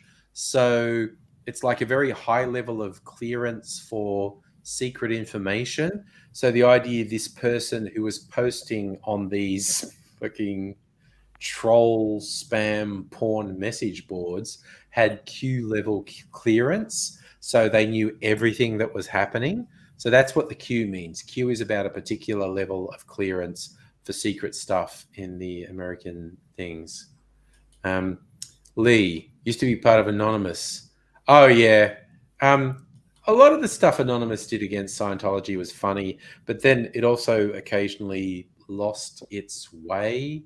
Like I've seen some stuff with people thinking they were taking down Scientology and exposing Scientology and watching their videos and going, no, dude, you actually look like a bit of a dick. Like people thinking they're taking Tom Cruise down, and it's like, nope, you didn't discredit Tom Cruise at all. You just come across like someone who doesn't like Tom Cruise, which is fine. And yes, Musical Aviator, I also love that's old school harassing someone, faxing the Church of Scientology black paper so it uses up all the inks in their fax machines, which is funny. That's funny. It is. That's old school sort of harassing someone. But yeah, I always love I've seen this as a meme on a couple of platforms. Someone saying like when they're applying for a job or for a rental accommodation, someone says, "Can you fax me your details?" And they go, "No, Karen, I can't fax you my details from where I am." And they go, "Oh, where are you? In the 21st fucking century, Karen. We don't use fax machines anymore." So, Chestburster, a bit of Q clearance, Q access authorization, Department of Energy security clearance required to access top secret. There you go. I have told a few people on Twitter and stuff that they are ill-equipped to be on the internet. Go back to the 20th century where you belong, where the internet wasn't a thing, and you could just like go to the pub and agree with your mates. Yeah. Don't go on the internet because you come across people who don't agree with you, and you obviously are not equipped to deal with that. And it's amazing people are like that as well. Yeah. Just not used to people disagreeing with them on the internet. Yeah. You're reminding me of an old column in the Viz comic, The Man in the Pub, Britain's most ill-informed columnist. and it was just taking the piss out of stupid stuff people say to you in pubs. There was this guy with a column in the paper just saying the dumbest thing. And yes, there was a whole tie in Chestburster, you're right, QAnon and Pizzagate. And honestly, that shit traces itself back to the protocols of the elders of Zion, for fuck's sake, which goes back to the 19th century. The Pizzagate thing is bonkers, which led including right up to a guy going into the Comet Pizza with a gun, with a gun, and demanding they show him to the cellar where they've got all these like children locked up or something or other. And it's like, they don't have a cellar. Yes, you can actually demonstrably prove there's not a cellar in that pizza place. Salumi, my Friday is so much happier that you've come in to say hello. So, yeah. Hello. Oh, God. Jesus, Chestburster, that's an understatement. QAnon keeps shifting the goalposts. In the simplest term, they keep predicting dates. They say, on this date, something momentous will happen. And nothing ever happens. That, on the plus side, that actually does lead some people out of the quagmire, because after the third or fourth date, when nothing happens, some people go, hang on, they keep telling us something's going to happen, and it never happens. What's the fucking... And some people have gotten out because they realize after the third or fourth time, nothing happens. This is probably bullshit. Oh, sorry. Now I think I've got the hiccups. God damn. So, thanks, Pat, for laughing at my hiccups. I'm going to get in my car and travel up the bush, and I'm going to poke you. Slap you. By the time I get there, you'll be asleep, and I will climb in your bedroom window. You're peacefully slumbering, and I will poke you.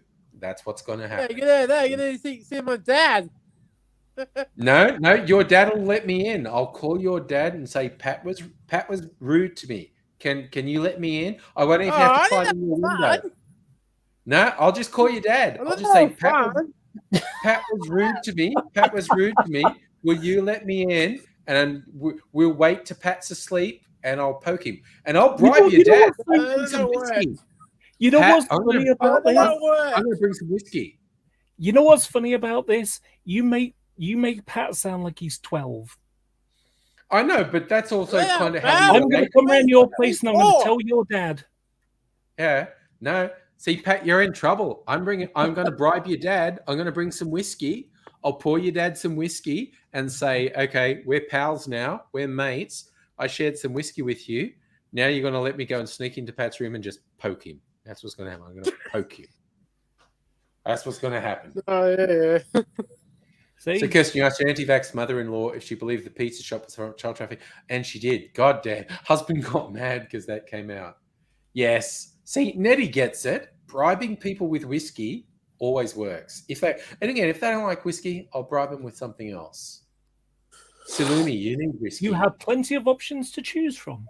Yeah. See, you're too far away, whiskey. Sorry, you're too far away, Salumi, or I'd bribe you with whiskey as well. Yes, Dr. Abigail, I will bribe Pat's dad in the butt. There you go. Yeah, that works. No, Pat doesn't think that'll work. Not even, but maybe with a lot of whiskey, Pat. Maybe with a lot of whiskey, it'll work. But wait, my dad drink beers. okay, I'll look. Honestly, I'll bring beers as a backup, but I've got some good whiskeys. I think your dad will like them. That works. Okay. All right. So, Chestburster, there's a QAnon YouTube channel called For Cabal, 10-part pseudo documentary, Fall of the Cabal, created by Dutch QAnon adherent Janet Osbard. Oh, wow. But the QAnon people, they are, woof. They're just Alexander. Oh, no, Alexander. I'm definitely, it's definitely sus. It's definitely sus, me sneaking into Pat's bedroom while he's asleep and poking him. It's definitely sus. I'm just saying. No, I don't see what wrong. Or, okay. I don't even want to go there. I'm just going to bribe Rob. I'm going to bribe Rob. He'll go over there and poke you. I'll say, Rob, I've got some really nice whiskey. Next time you come to Melbourne, I'll give you really nice whiskey if you just go over and poke Pat. Again, for people who don't know, Rob and Pat are in the same town, and they often used to come to Melbourne for meetups, and we used to hang out and have fun. But I think I could definitely bribe Rob with whiskey. I just say, Rob, next time you come to Melbourne, good whiskey for you. You just got to go and harass Pat. Don't let Pat have a decent night's sleep. Just in the middle of the night, just go in there and poke him. Yeah, that works. Yes, Chestburster, it was somewhat of a relief when YouTube finally decided blatant misinformation didn't have a place on their platform and they needed to go. And yes, Safa, all of this is in Minecraft. Whenever I say something is a criminal act and that I'm going to do, it's a joke. I'm going to do it in Minecraft. It's Safa, I think Pat is towards your area, Victoria. It's up in the country. Because Safa's up in the country too, Pat. So just saying. Oh, I'm painting these bikes at the moment. Yeah. I had a sort of idea of how can I camouflage yellow, and I had the idea of camouflage yellow. Okay. Yes, I had the idea of doing a tiger print. Tiger, yeah. Yellow and brown with a tiger is a good camouflage. Yeah. Yeah, I thought about that, but it doesn't look very good, to be honest. No? Oh, okay. I mean, it doesn't look terrible, as you can see. Yeah. It doesn't look terrible. Yeah. But that's cool. It looks cheesy and, I agree, Pat. That's pretty cool, isn't it? Yeah, it's cool. It's also reminded me camouflage when I read some stuff about what was called dazzle painting of warships in Mm. World War II, which is very sort of cubist paintwork on battleships, which basically meant from a distance it was incredibly difficult to work out where the edges of the ship was, and it made it actually difficult to work out how far away the ship was. It's like, okay, I can see a ship, but it's got this weird paintwork on it that's very cubist, and so I can't see the shape of the ship properly, which makes it very hard for me to work out how far away it is, which in terms of launching shells is very important. Yeah, it's not just that. There was a sort of double part to it. So the first thing comes down to ships at sea. You can't really camouflage them. So the best you can do is confuse. And so the idea behind it is that the designs were in such a way so that you couldn't tell what direction it was going. Range wasn't too much of a problem, but effectively, is it going that way or is it going that way? Yes. You know, and it was designed, you know, it was difficult to tell. Yep. Okay. See, this is why I like having other people in chat and whatnot, because everyone has a bit of knowledge. And as soon as you said that, Laura, is like, I remember reading that. The whole thing with the dazzle was not knowing which direction the ship was going. And again, because the cannons on ships could fire for miles.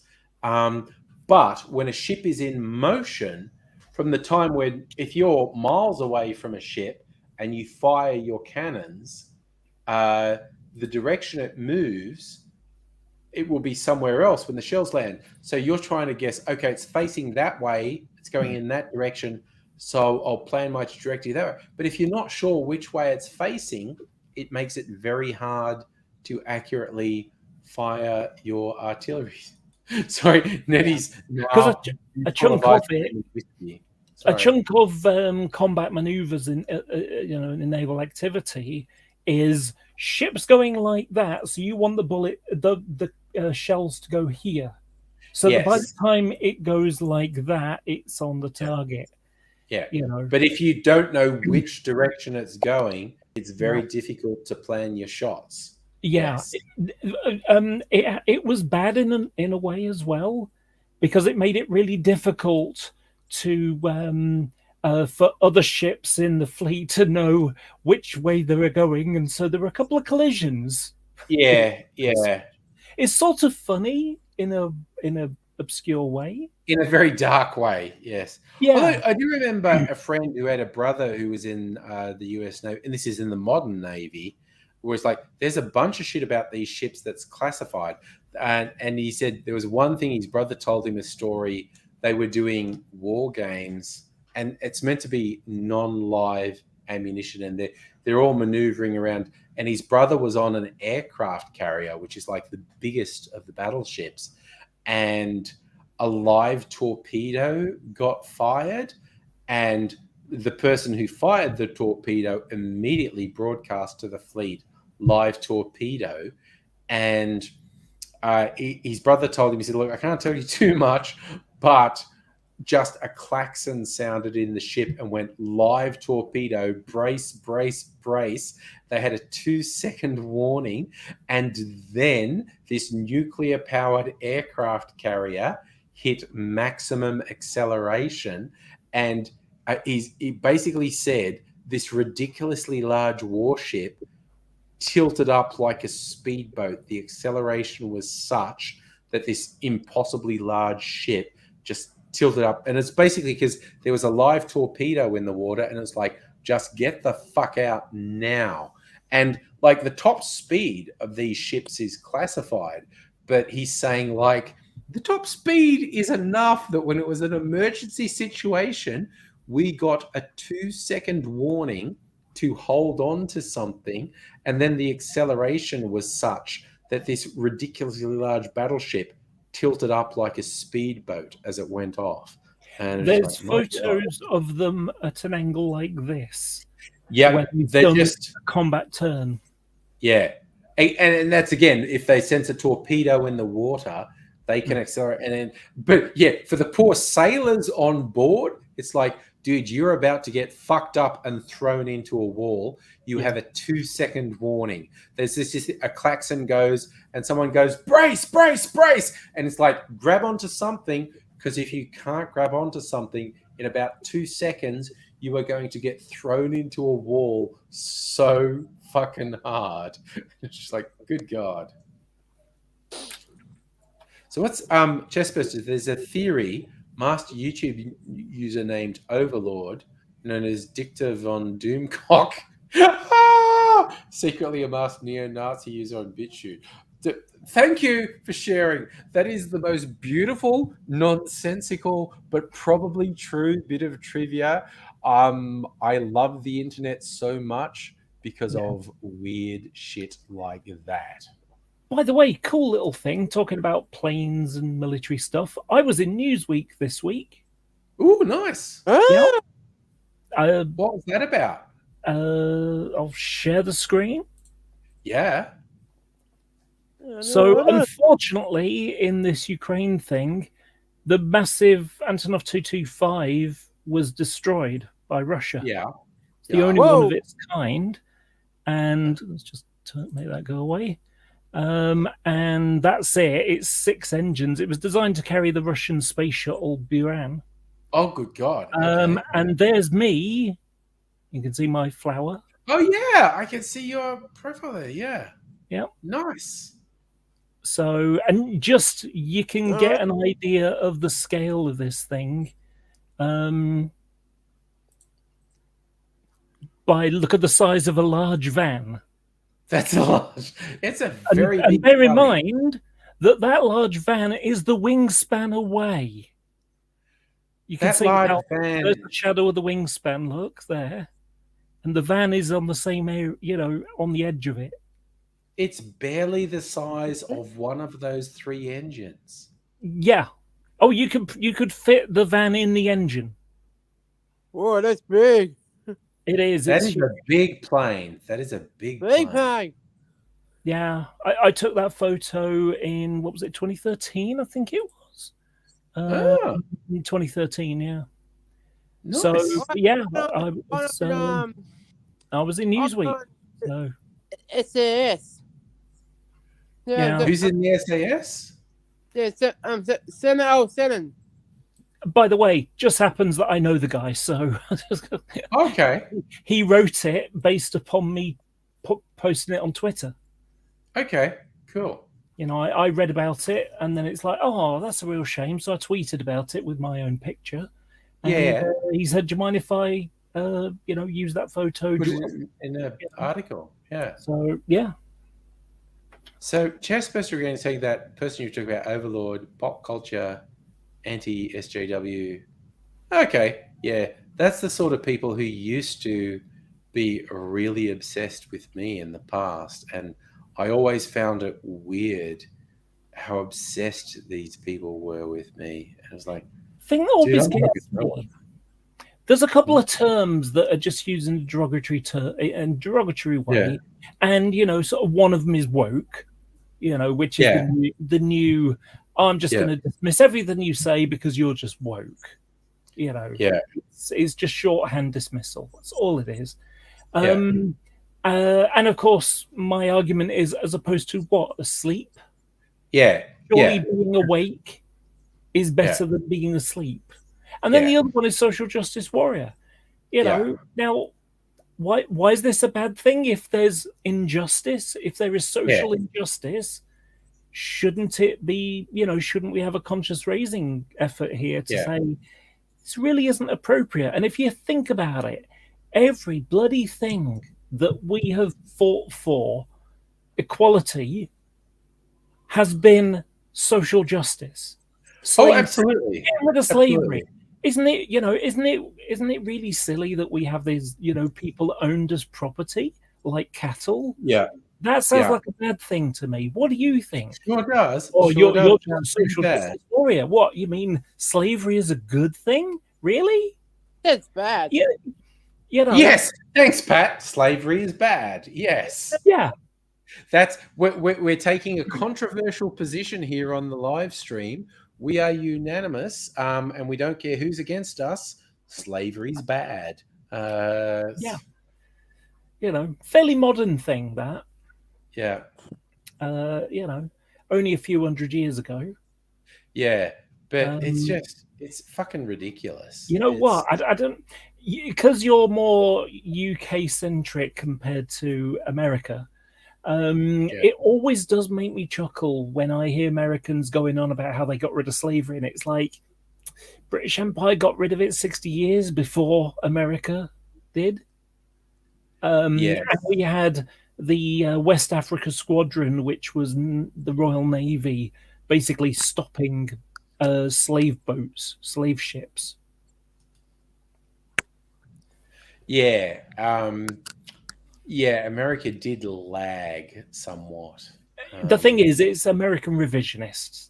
They think they're so great and like, oh, they changed this and that and the other, and it's like kind of late to the party, and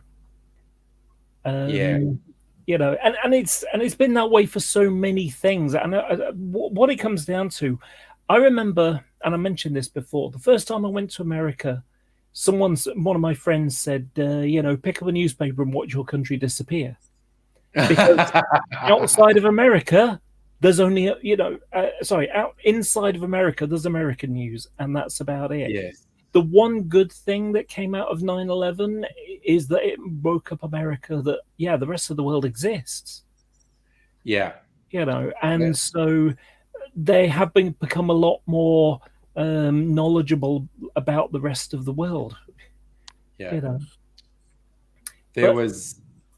Sorry, go ahead. Yeah, no, it's just like, I remember having a conversation with an American friend, and like, oh, we invented the trains. No, that was the British. Actually, it was the city where I live. We invented computers. No, that was also the British. And the reason why the Americans have had this long-standing idea that they invented computers was because there was a really good computer called Colossus built in sort of the World War II period, Codebreaker, and that was top secret right up until the 80s. Yes. So the history books that were written before the 80s, and all the people that grew up in the time before the 80s, before it was, declared that, actually this first programmable computer was like decades before, it was before the 60s,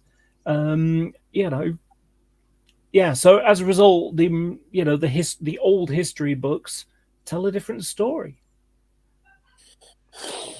Yeah, people are basically pretty good at deluding themselves, is what it comes down to. I just thought of something. Sorry, and this is apropos of nothing. I'm going to download something. Cool. Let me see. Did you hear that for a second? Yes, I heard that's YouTube. Your old intro. Yeah. Okay. I think it's your oldest one, actually, isn't it? It literally is. In my first year of YouTube, that probably came. Yeah, because then there was the Rage. What was it? What was it called? The angry metal thing. But okay. Yeah. Listen to this. Nobody did this.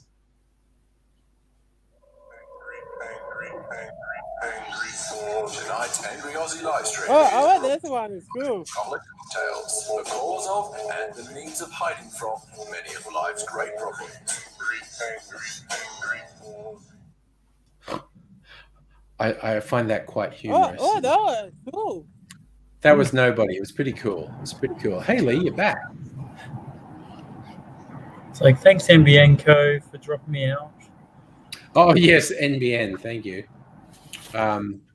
Dr. Abigail might join us soon. She has some soldering to do. Okay. You all can be very silent because you're all like introverts. I need to do emergency code yellow. Code yellow, yes. emergency wee break. What are we? Oh my God, it's 10 o'clock. Okay.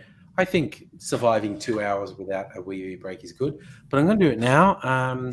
So you all can either sit there in stoic silence and wait for me or not. I don't mind. I'll be back.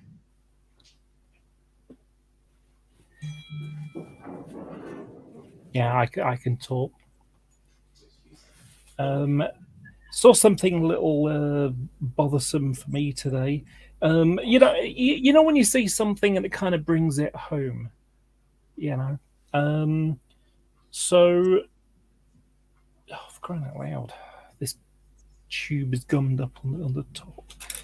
Going to have to do it the messy way and hope I don't make a mess. Anyway, yeah, it's all clogged up on the inside. Get a bigger brush. Gonna clean out it's got like a stopper piece that goes in. I'm just gonna peel out all the wet paint and just carefully put it back in the pot, and then the dried stuff I can scoop out.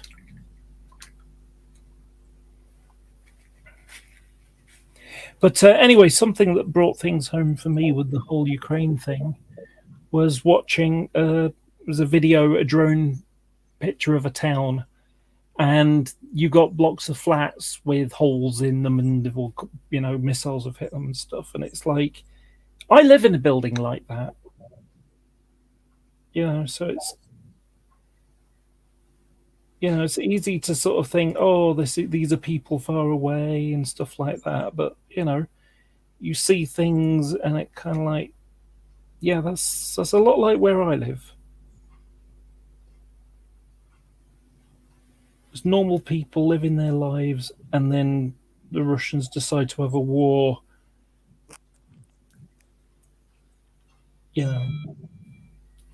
Because Putin wants to recreate the Russian Empire or the Soviet Union. Back in the USSR.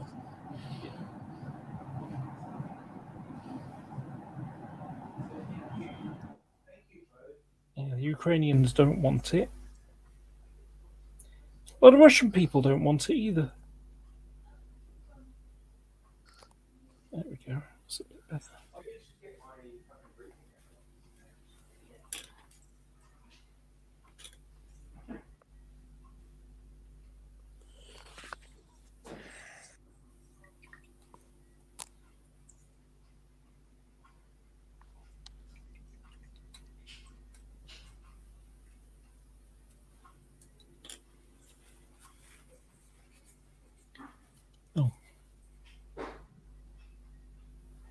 Nope, lost Lee again. Yep.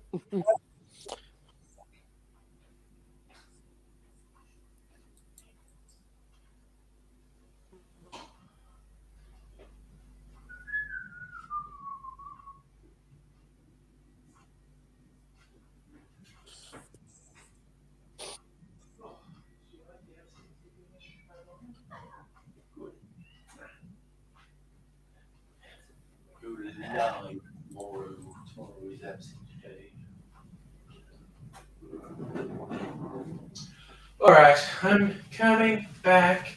I've been out doing. Honestly, I did more. I didn't just whiz. I talked. I found out what was happening in the rest of the house. I got my breathing apparatus. People say, "Angry, how old are you?" I need a machine to help me breathe while I sleep. How old are you? It's like chest burster. Soviet Union. Oh, look, dude, that is an entire discussion we could have. The failings and strength of the Soviet Union. Putin is just a piece of shit. Putin is a totalitarian piece of shit. He's a thug. That was actually his job. And again, in the Soviet Union, he was a paid thug, yes. Oh, but he was that in when he was a child. He was in the gang. He was a thug. Yeah. Yeah. And then when the Soviet Union kind of collapsed because he was with KGB, but then he worked for some oligarch to stop him saying stupid shit. You know, a bit like what Trump could have done with having. Yeah. And then, but there was like bribery and stuff like that going on. Yeah. And it was later on, you know. But I mean, this is an example of corruption with Putin. So, he's so corrupt. This is a guy who's a multi-billionaire. Yeah. With a salary that pays like, you know, several $100,000. Yeah. You know. Now, when and by the way, I just want to point out, when I say billionaire, I don't mean like Donald Trump. I mean an actual billionaire. Yes, an actual billionaire. Yes. Yeah, as opposed to a pretend one. Yeah. Well, Trump, you know, Trump, millionaire, no problems at all. But billionaire, the answer is no. And the reason why I say that is because, you know, this comes down to understanding what the word wealth means. So if I was to ask the question, is a brain surgeon wealthy? Many of us would say, yeah, it's wealthy. It's a good, well-paid job. But the thing about it is, if that guy has a car crash or something and he can't work anymore, how is he wealthy now? Yeah. No, at the end of the day, his wealth was based upon how many hours he puts into doing the job. Yeah. But if he can't do it anymore, so wealth is being able to live well and not do any work. You can live off the profits of whatever investments you have or whatever. That is what actual wealth is. So yeah, it's a sort of you know, you have to sort of look at it in a slightly different way, really. All right, I'm just doing some natural things. You might have noticed I was just putting water in the fridge, the chill thing in my fridge, which then meant I need to put more water from the tap into my water filter so it was ready. Because I might drink more. See, now you look gangster and hip hop, Pat. Last time I was there, you weren't wearing the hood. Now you're all gangster and hip hop looking. No, let's get a little bored. That's okay, man. It's Friday night, man. We should have fun. We should mess about on Friday night. So yeah, Chestburster, I kind of agree with you. I don't think we should use that as a slur.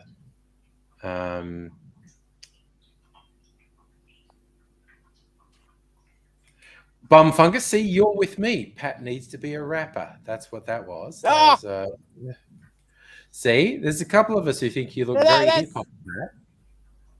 That's Beck's dad's Mick. You got a friend who does hip hop? Yeah, Beck's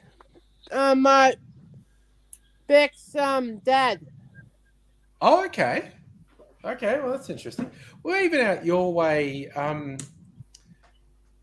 how far are you from Shepparton, Pat? Me? I don't know. I'd say a very long way because that's like just outside London. Oh, is there a Shepparton? See, I lose track of the number of places in Australia that are just named after people, places in England. But yeah, Shepparton is where my favourite rapper, Briggs, comes from.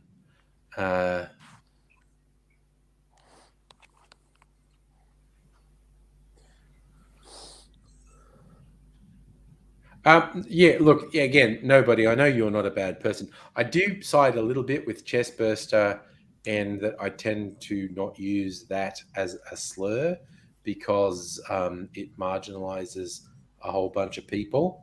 But you know, so.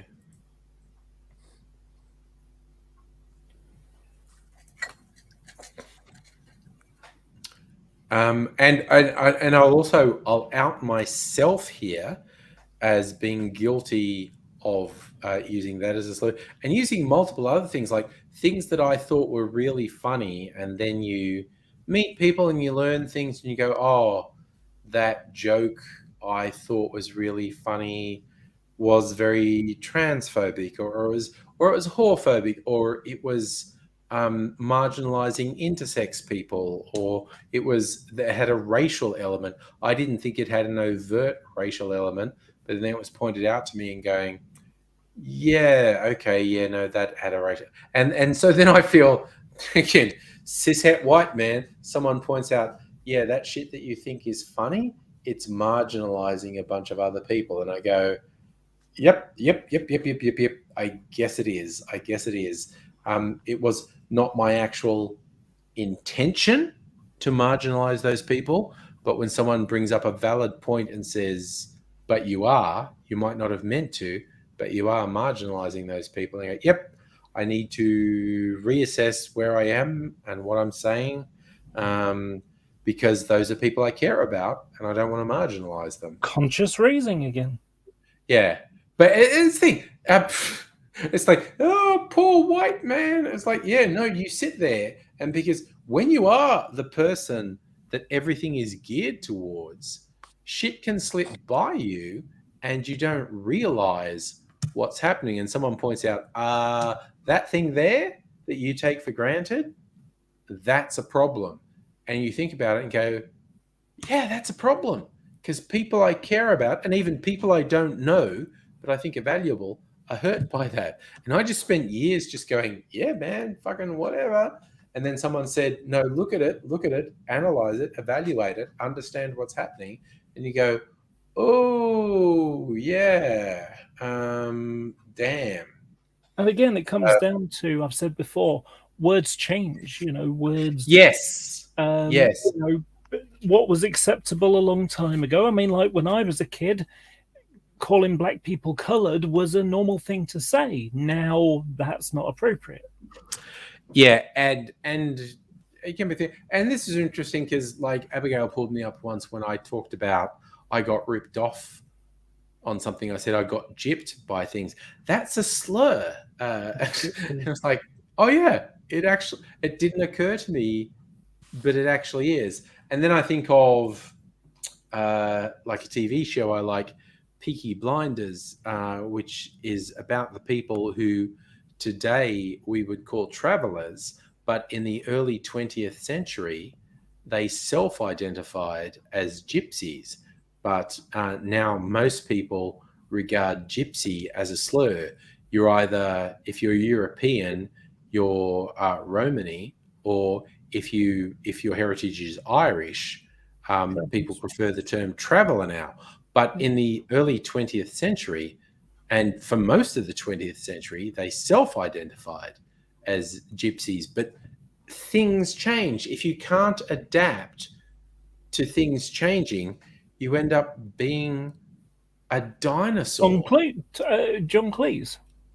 Oh, and again, embarrassing, because John Cleese, who was an iconoclast in the 70s, he's the establishment now, and it's really embarrassing to watch him flailing about. And it's like, no, dude, you're just like being a Tory dickhead at the moment. It's like it's battling against wokeness.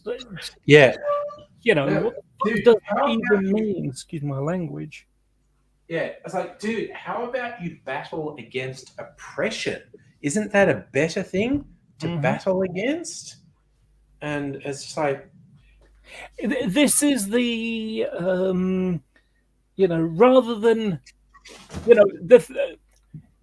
you were saying about how you've accepted correction. yes, And then there are people who can't accept correction. They can't be told, yeah, that's really not cool anymore. Oh, it's your fault that, somehow it's your fault that they... Yeah, and it's like, another one who immediately springs to mind is John Lydon, aka Johnny Rotten from the Sex Pistols. These days, he's a pathetic, bloated, reactionary fuckwit. loves Donald Trump like he's a fucking loser. And it's just like, dude, you either adapt to change or you get left behind. Those are the two options. Yeah. All right. Oh, so I feel like I've been good. I drank some water. And yes, Chestburster, the Romani were one of the groups victimized by the Nazis. Most obvious were the Jewish people, 6 to 10 million Jewish people killed. But the disabled, queer people, Romani were all persecuted by the Nazis. You know, there's one of the most comical things that I see against trans people, and when they sort of say, "Oh, you know, the trans rights activists are Nazis," and it's like, there's the rather famous pictures or video of the Nazis burning books. Yes. Big pile of books, yeah. That was outside the German transgender clinic. Yeah, because pre-Nazi Germany was actually super progressive and had a lot of pro-queer, pro-trans literature and sociological research. And the Nazis reacted against that quite extremely. Yeah, not only that, they used the addresses and stuff like that in there to persecute the trans people. They sure did. So yeah, so when I see the the transgender people, they're Nazis by telling us that like we're wrong to persecute trans people. You know, it's really ironic to have to point out actually the people who, you're the people that want to ban the transgender books being, mentioned in schools. Yes. You're the ones that are banning books and stuff like that. That's the Nazis, I'm afraid. Yep. And a weird thing is you're doing that thing the Nazis did. Yep. How's that working for you? In the early days, the Nazis promoted various things like the head of the brown shirts in the early days. Ernst Röhm. He was openly gay. Mm-hmm. And for a while, he was a useful shield for the Nazis. He got murdered in the Night of the Long Knives. Yep. But the Nazis used various things as shields and whatnot. Yeah, they were useful until they won the election. Yeah, because the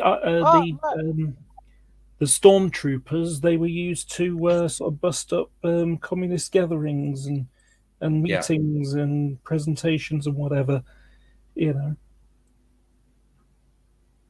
That's interesting. Dr. Abigail saying when the Allies freed people in camps, those who were flagged as gay or trans were kept imprisoned, offered no relief. I would betray a lack of knowledge of history on that one. Sorry, I'm just stirring my little drinky here. ASMR! This is not shaking. I think this is a low key enough. Around.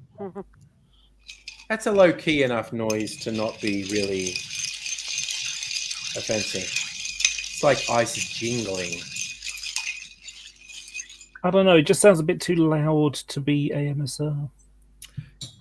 I think you're probably right. Anyway, what I am making is a classic New Orleans drink called the De La Louisiane.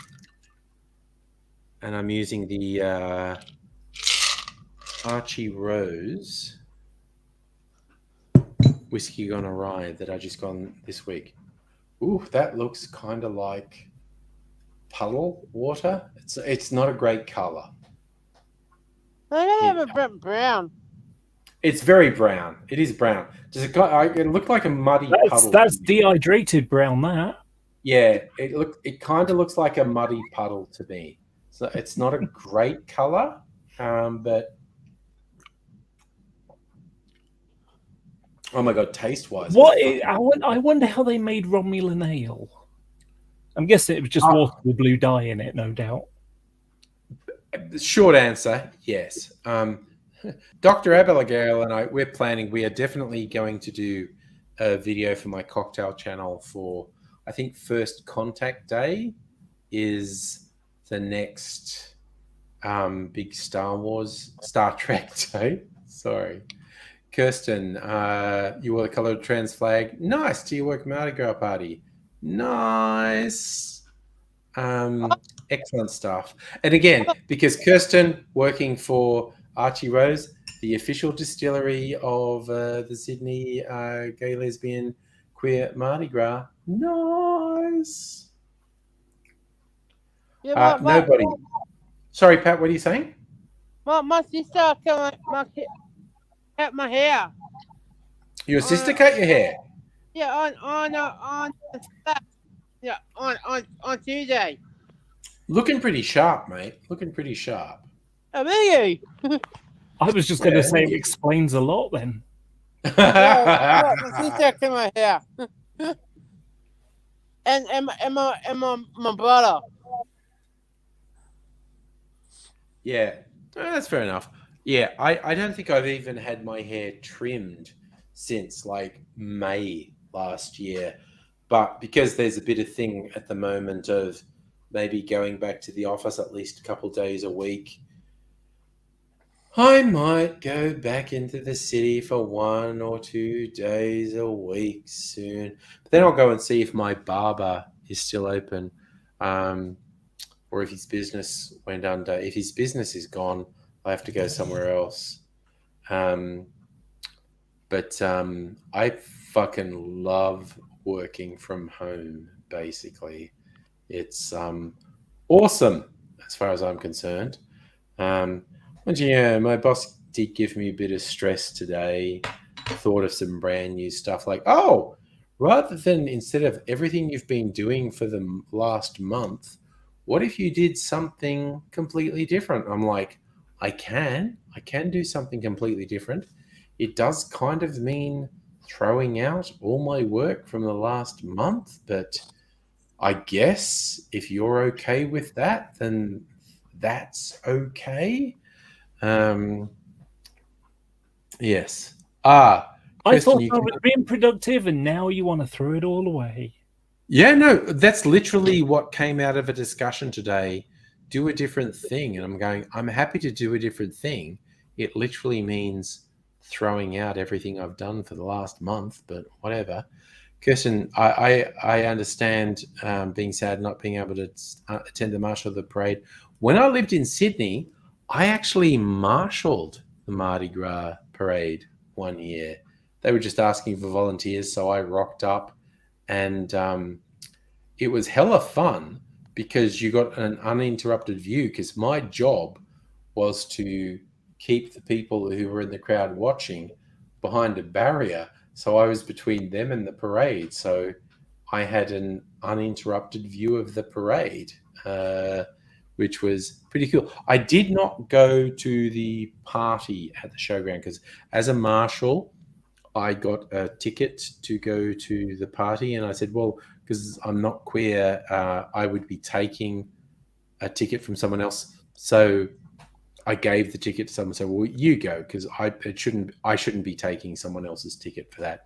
I'm marshalling, which is fun, but it's the thing. So Chestburster, a scene in the film Whiplash, one of the jazz band class students players suddenly yells, milk the cunt.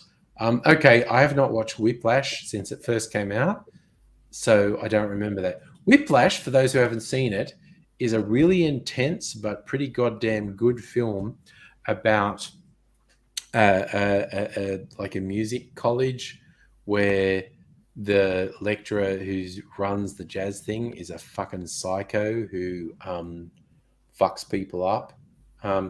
Great movie. Great movie. Definitely worth watching. I don't remember the minutiae of it. Character based on your current Prime Minister, I believe. Sorry, Pat, what did you say? You saw Spider-Man. I have not seen the new Spider-Man movie. I have not seen. I saw that. It's wicked. 10 and 10. You like the new Spider-Man movie? Yeah, it's 10 and 10. Best.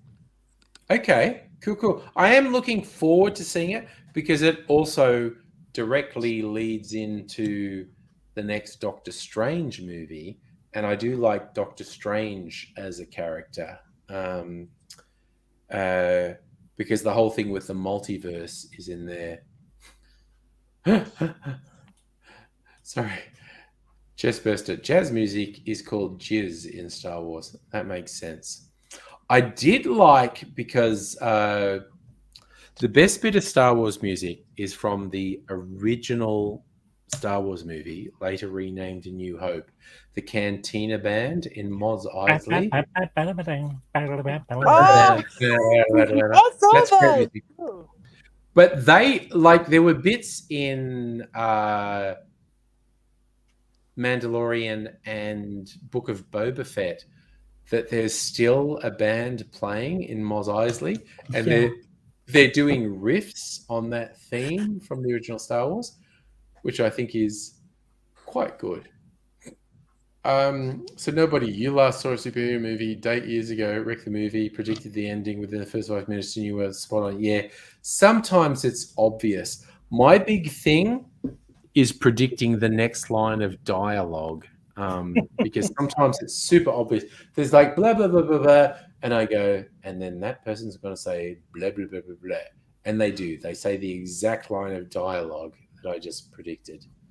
I have to admit, on Prime Video, there's a series called Reacher, which is based on books that were written ages ago. The lead character is called Jack Reacher. Tom Cruise made a movie quite a few years ago, Jack Reacher, which was not terrible. A couple of movies, actually. I quite liked them. Not bad. Tom Cruise's Jack Reacher is not bad. But this series, I sat down in one of my lunch breaks in the last week or so. I thought I'm going to watch Reacher, expecting it to just be terrible.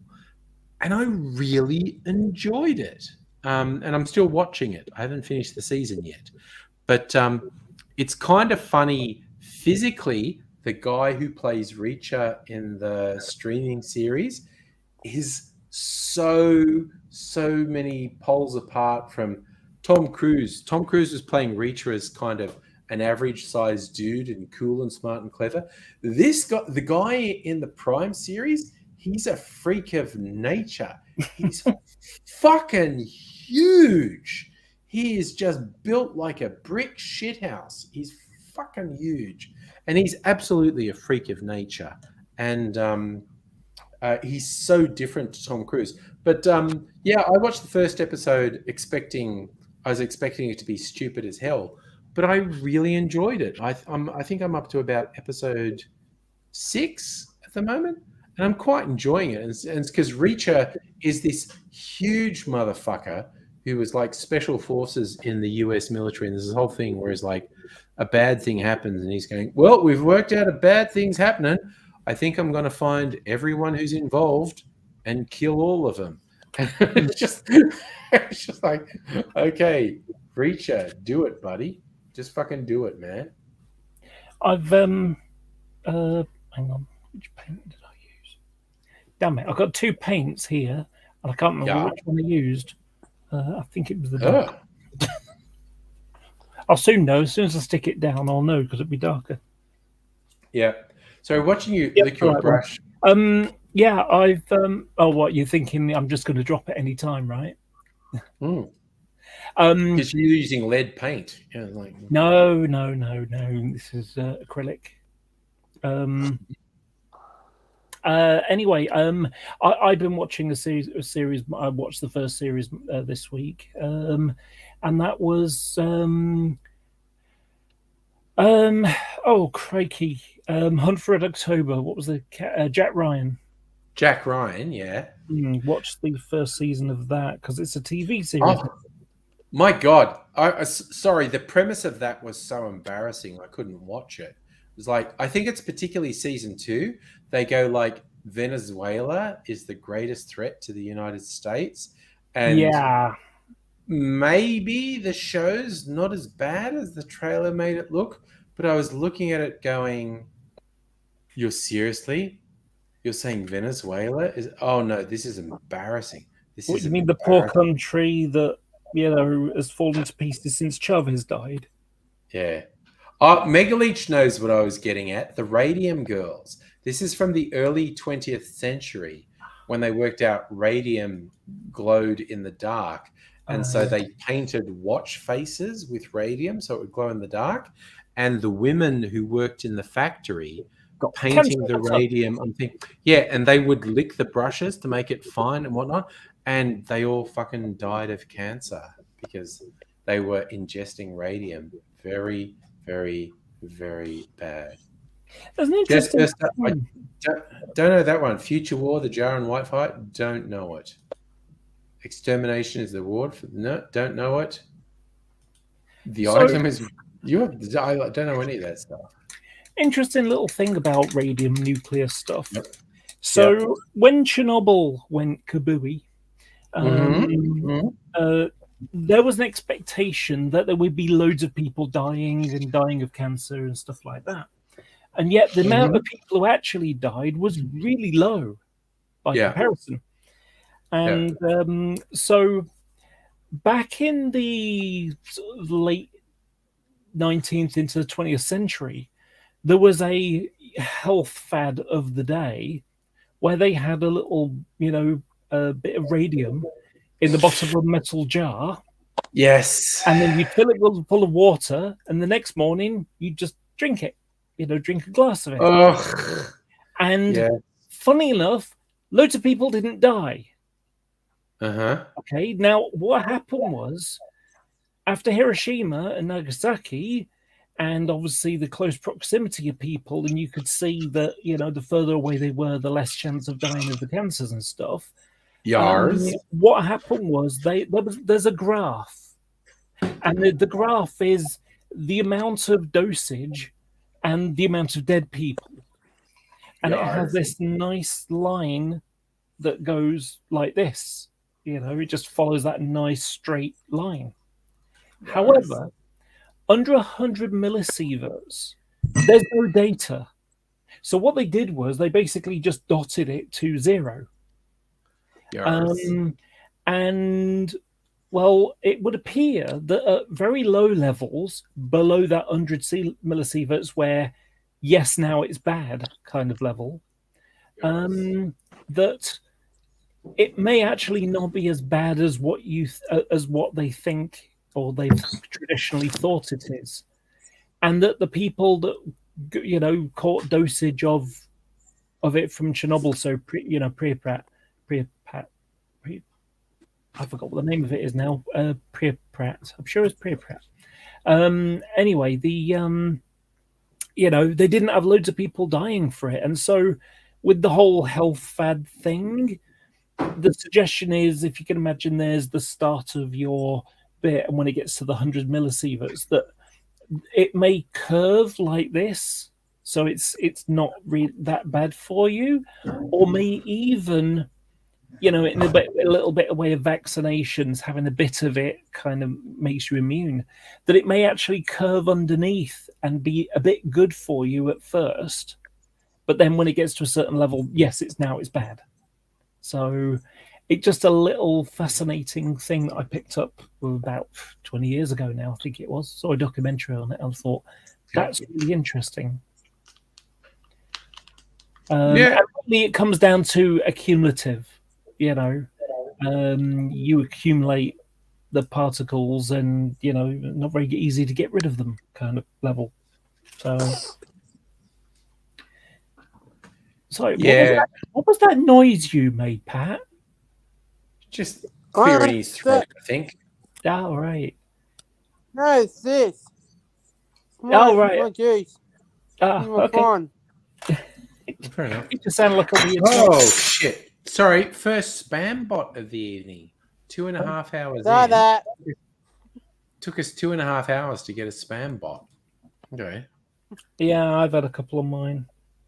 Chestburster, thank you for your contributions tonight. I have enjoyed having you here. I and take care.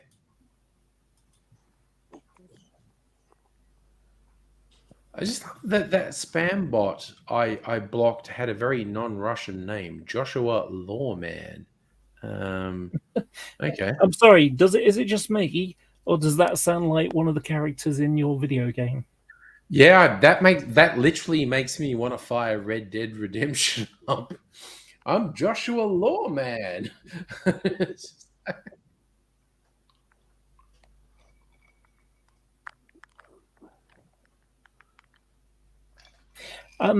So I'm gonna tell you the anti-trans bullshit news of the week. Oh gosh. Okay, go for it. So well, actually, there's two pieces. Number one is Greg Abbott in Texas. Governor Abbott. Yes. Yeah, basically, it's child abuse to give trans kids trans care. So puberty blockers. Now we're not talking surgery here. We're talking about puberty blockers, which have been used on kids with precocious puberty, where puberty starts at 5, 6, 7 years old, which is far too young to go through puberty. And so they use these puberty blockers that stops it. And when they get to a certain age where puberty would normally start, they stop taking the pills, and then they go through puberty as normal. So, but no, even, like giving kids care, no, effectively, they want to make it so that you'll have your kids taken away from if you actually accept them as being trans. Yeah, no, the US is getting truly terrifying at the moment. Sort of things that are being done by elected office holders are fucking terrifying. Yeah, he's up for election, so I have a feeling that he's going to try for go extreme as he can, because the American polarized, political system they've got there, and it's a bit like the what did you call it? Coal something, using the trucks and. Oh, I forget what they're called. Rabbit Game Fan. Hey, yes, you're right. Greg Abbott is a loathsome human being. Yeah. So that was the first one. Second one is in Scotland. So they've gone and sort of put through the white paper for changing the gender recognition system. In Scotland, British people not really doing this yet. The English, Welsh, but Scotland's got its own little parliament and has its own laws here, within a certain range. Think of it in America like you got state law and then you got national law, federal law. So they have certain flexibility. So, for example, here in England, if you're working, then your medication, you'll pay £8.50 for your medication, whatever that might be. So if it costs £27 per a month, it'll cost you £8.50 or whatever it is. For people who aren't working, pensioners, things like that, they get it for free. So Scotland has used their money, their budget, and they have made it free for everybody who lives in Scotland. So if you need medication, things like insulin, if you're diabetic in the UK or in England, then, you're going to have to pay £8.50 to get your insulin supply for the month, I would expect. So stuff like that. Well, so what's happening is Scotland are going to redo their gender recognition, act, and they're going to allow trans women to self-identify. However, the transphobes are going mental about this. And it's like, it'll give license for men to pretend to be trans women so that they can go into bathrooms and molest women. That's so weird. You know, and the thing about it is, nobody does this. It literally doesn't happen. It literally doesn't happen. I mean, it's like, okay, let's say someone is a child molester, and it's like, I want to molest women in bathrooms, so I'll dress up like a woman, and like, in order to do it, and it's like, well, they could do that now anyway, but they don't. They just pretend to be cleaners or whatever. Yeah. It's Or a they thing just, that like, just doesn't make sure happen. no one's looking and then go in. Yeah. But the idea that trans women are doing this is just fallacious. You know, just I not believe real. in the last 60 years, there have been 3 trans women that have molested women. One of them was already someone who did it when they were living as a guy. So, Yeah. you know, but yeah, it's what's the proposal? Scottish government argues that the current proposal is too difficult and invasive and causes stress to already marginalised and vulnerable minority group. Its proposal would see applications handled by the General Registrar General for Scotland rather than the UK panel. No diagnosis or medical reports will be required, and in the period which applicants need to have lived in their acquired gender will be cut to 3 months instead of 2 years. But the thing about it is, the real life experience, as it's called, is irrelevant anyway, because the waiting list is like, 4 years long. So you'll already have lived it for 2 years before they, and still have another 2 years before you get any hormones or anything anyway. So by the time anything even needs to be done, it's irrelevant. It's already gone. Anyway, but it says, and here's the important part that they never want to mention. However, they would still need to swear an oath about remaining this way for life, with it being a criminal offence to make a false declaration or application, and there would be a 3-month reflecting period before a certificate was issued. Yep. So right now, if I wanted a gender recognition certificate, in which case I can then change my birth certificate so that it says female, I would have to submit forms and medical reports and all sorts of other stuff. Birth certificate, get a hold of that if I don't already have one, which I don't. Basically end up going through a vetting system and a panel of whom I will never meet, don't know anything to do with me. All they've got is paperwork. Mm-hmm. That's the system as it is right now. It's terrible and rubbish and antiquated and, just isn't fit for purpose. Yep. No, that's absolutely... But like I say, the transphobes are going mental about it.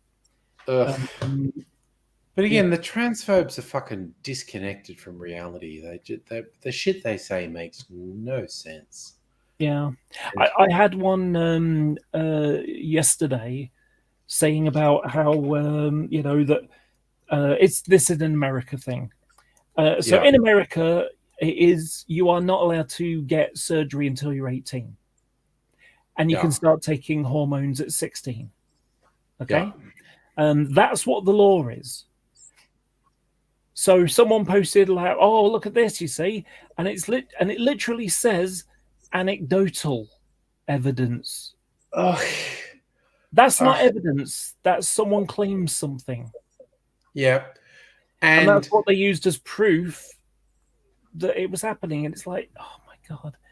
And mainstream media who run stories about, oh my god, look, and their source is a fucking rando on Twitter saying something, and it's like, for fuck's sake, you are quoting a Twitter account that's existed for 1 month that has 5 followers, and you believe what that account tweeted means anything?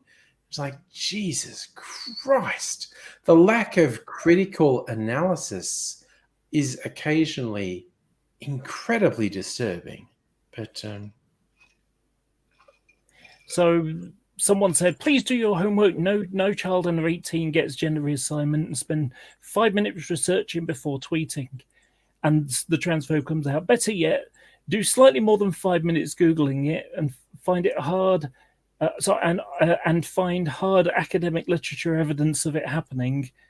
For example, the charmingly titled "Age is Just a Number," and so they put a link there. And in fact, let me screen share for you because like I say, it's the entertainment of it. Yeah. So let me do that.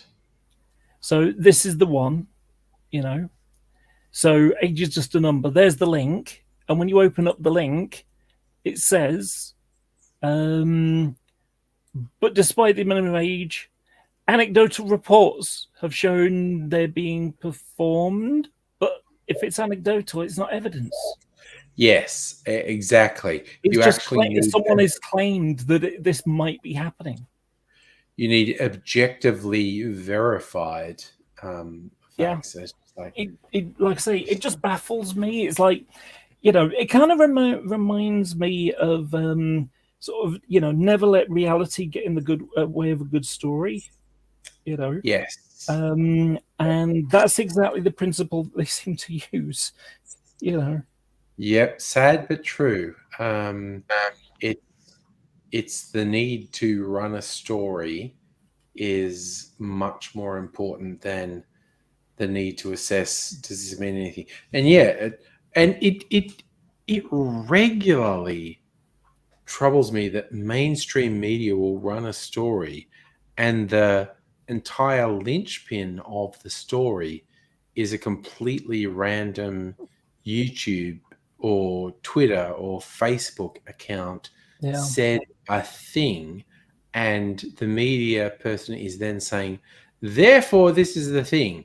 The gays want this. The blacks want this. The Muslims want this. The transgenders want this. And it's like, motherfucker, you have found an individual social media account of no influence and no importance who posted something. It may or may not have been a genuine opinion. It may or may not have been a deliberate inflammatory post from a troll to discredit particular groups. Yeah. But you've gone with this one social media account of no standing, of no importance, and you've extrapolated a whole bunch of meaning from that. And it's like, fuck off. I mentioned it a few months ago. That the BBC has an article on their website where it's saying that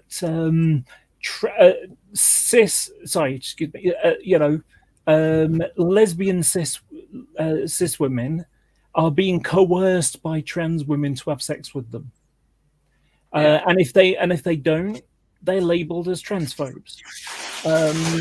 Now.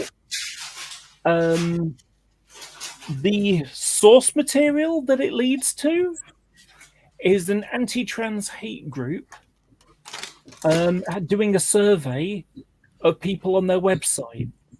Yeah. I mean, that's ridiculous. This would be like, white supremacist, was it Richard Spencer? Was it Richard Spencer? Guy got punched, punch a Nazi, the guy. He's a very fashy guy, yeah. Yeah, so, it would be like his website having what white people think of black people. That would be the equivalent here. And it baffles me that, it's like, did you not do any thinking when it came to doing this? Yeah. How much time did it take you between sort of like, this is something on an anti-trans group. That's where the data comes from. Yeah. Saying bad things about trans people. Yeah. Yep. It's kind of like, different media things saying, hey, do you want to support us with a subscription? I was just about ready to have a sort of paid subscription to The Guardian to support them. And they ran a bunch of transphobic shit. And it's like, I'm not giving you money when you fucking run this objectively stupid transphobic shit. And it's Oh just yeah, like, the Times, the bastion of Englishness, I suppose you could say, maybe. You know, every week, every Sunday, big anti-trans story. hmm. And it's, you know, and they're opinion columns anyway. They're not actual proper evidence. They're just, you know, it's like, you know, do you know Jeremy Clarkson is racing, you know, car? Oh yes, yeah. You know, it's like him having an opinion, or Boris Johnson, who used to do that before he, you know, it's like, yeah, just, you know, famous person has opinion on something. And like, yeah, okay, cool. And it's that weird cycle that Fox News exists in. They split their airtime 50-50 between opinion and news, and they claim their news is objective. Is that your Fox News? No, I'm thinking of US Fox News. They US claim Fox their News is crazy. They claim their news is objective, but what they do, the opinion people say, yeah, you know, Jews are bad. And then the news says, people are saying Jews are bad. And it's like, okay, objectively, that's true.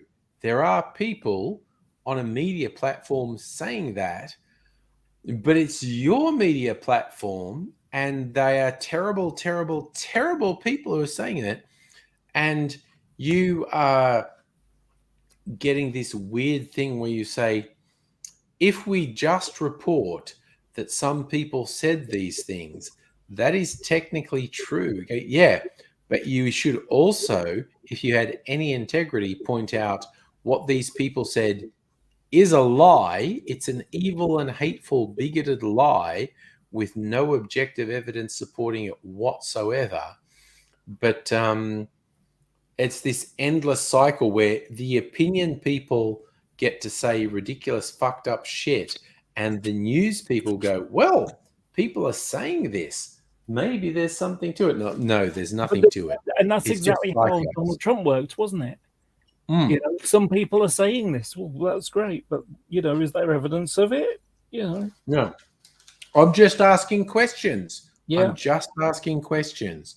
And it's like, your questions are fucked and your behavior is fucked. And it's just like, the thing to remember about on this subject is that Fox News, and you know, you can say exactly for a CNN and MSNBC, yeah, those are entertainment channels. They now are classed as entertainment. They got, you know, it went through court some years ago, and that means that, you know, it's opinion, not necessarily news. So that way they can't be sued. That's basically what it came down to. it's just, And so, you know, if you look at the news in America, the new, you know, Fox News, MSNBC, CNN, they are, you know, Fox News is the Republican propaganda channel, and CNN, MSNBC are the Democratic Party propaganda channel. You know, they get the talk, they get the host, sorry, they get the people joining, who, you know, who work for those parties and things like that. And I'll give you an example of, I may have mentioned this some time ago. So there's a lady I watch on YouTube called, on MSNBC, called Rachel Maddow. I like her. She's entertaining. But there was a story, and this was when Trump was president.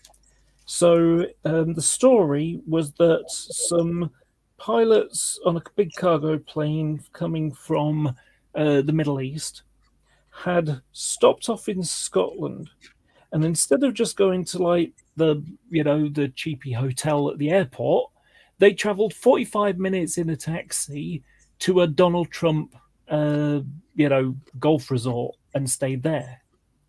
That was the story.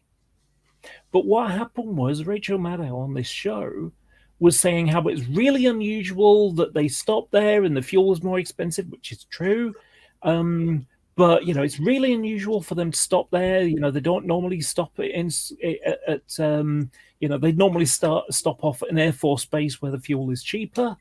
And this was the procedure that they would normally go, and this was really unusual, and it's like, no, because Prestwick Airport, like Shannon in West Island, is the last place between the UK, Europe, and America.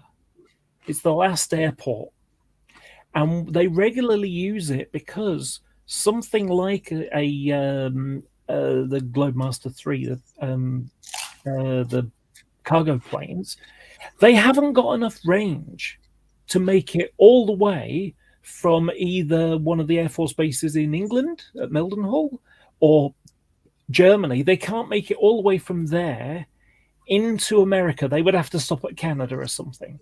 Whereas if they fuel at Prestwick, even with a half-laden plane, they've got enough to get all the way across, So they can get down into like Delaware or somewhere like that, Dover, which is a big Air Force cargo plane base.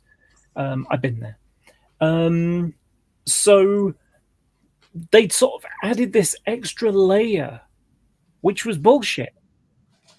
I know this because I know planes. We could go to airliners.net and I can put US Air Force and Prestwick and do a search, and there'll be hundreds of planes there over decades and decades. So, like I say, the scandal story was, instead of staying at the hotel and paying like $150 or whatever, to stay the night, they were staying for $400 at a Trump place. That was the story. But the extra layer was not true. And again, it's that, as you said many years ago in a video, if you see something that fits exactly what you want to believe, treat it with caution. Yeah.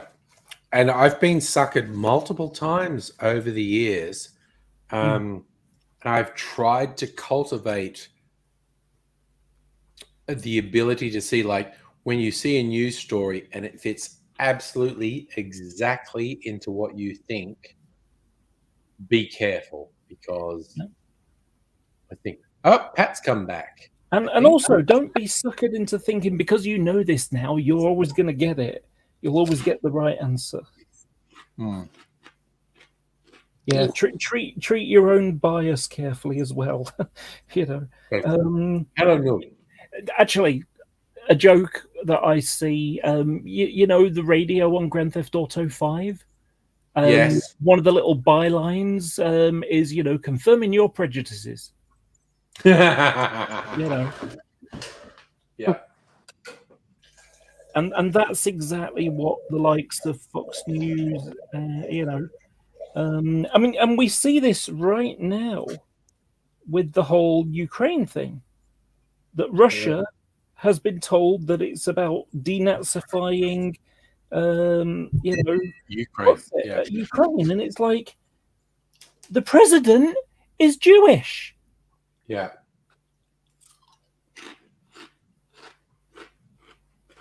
And I've been troubled by a few people on social media. NATO, the US, Western alliances have done fucked up shit. Absolutely, definitely, 100%. But I've seen some posts and go like, dude, I feel like you are defending Putin at this point. And the fact that, the US or NATO or whoever has been a shithead is not an excuse for Putin. Yeah. Two things can be true. NATO and the US may have done fucked up shit. Putin is also doing fucked up shit. Noog is actually asking Laura what you're painting at the moment. Oh, I'm painting motorbikes at the moment for wargaming. This one's being un-tiger striped and just painted grey because I didn't like it. Okay. Because you showed us the tiger stripe earlier. Yeah, it's like, okay, how can I take this yellow army, yellow armored guys? How do I make them into, because they're supposed to be scouts. They're supposed to be like forward scouts sneaking up and things like that. And it's like, they're not doing a very good job at sneaking if they're painted white. This is the reason why ninjas were black. They wore black outfits because that was how they were able to hide at night. Yeah. I mean, this is oh, crikey, I've forgotten his name now.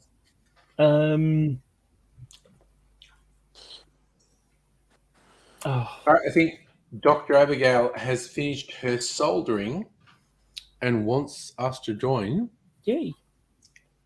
And I thankfully have not copied anything since I last did the thing. I just thought, Control V, is that still going to be the link to the stream? And I think it is. So, yay. What are we? We had a mere 11 p.m. on a Friday night, which is like, it's basically 8 o'clock in the morning. It's where? Salumi, you're heading off. Okay. I am so looking forward to the day when you visit Melbourne again, and a few of us can go out and hang and have a good old time. I feel sad now because I would like just in time to say goodbye to Salumi. Yeah, goodbye, Sip. Yeah, kind of. Hello, everyone. I think of you guys hanging out together, and I have to stay here in England and just not. It's like, and I get that, but I wish Star Trek transporters were a thing.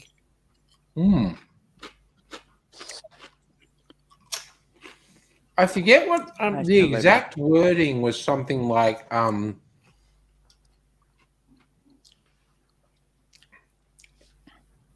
if you could step into a machine that killed you, but would put a version of you in another place that didn't remember that you had been killed and continued to exist thinking they were you, but they weren't really you, would you step into that machine that killed you and put a simulacrum of you somewhere else? And people say no. And you go, fair enough.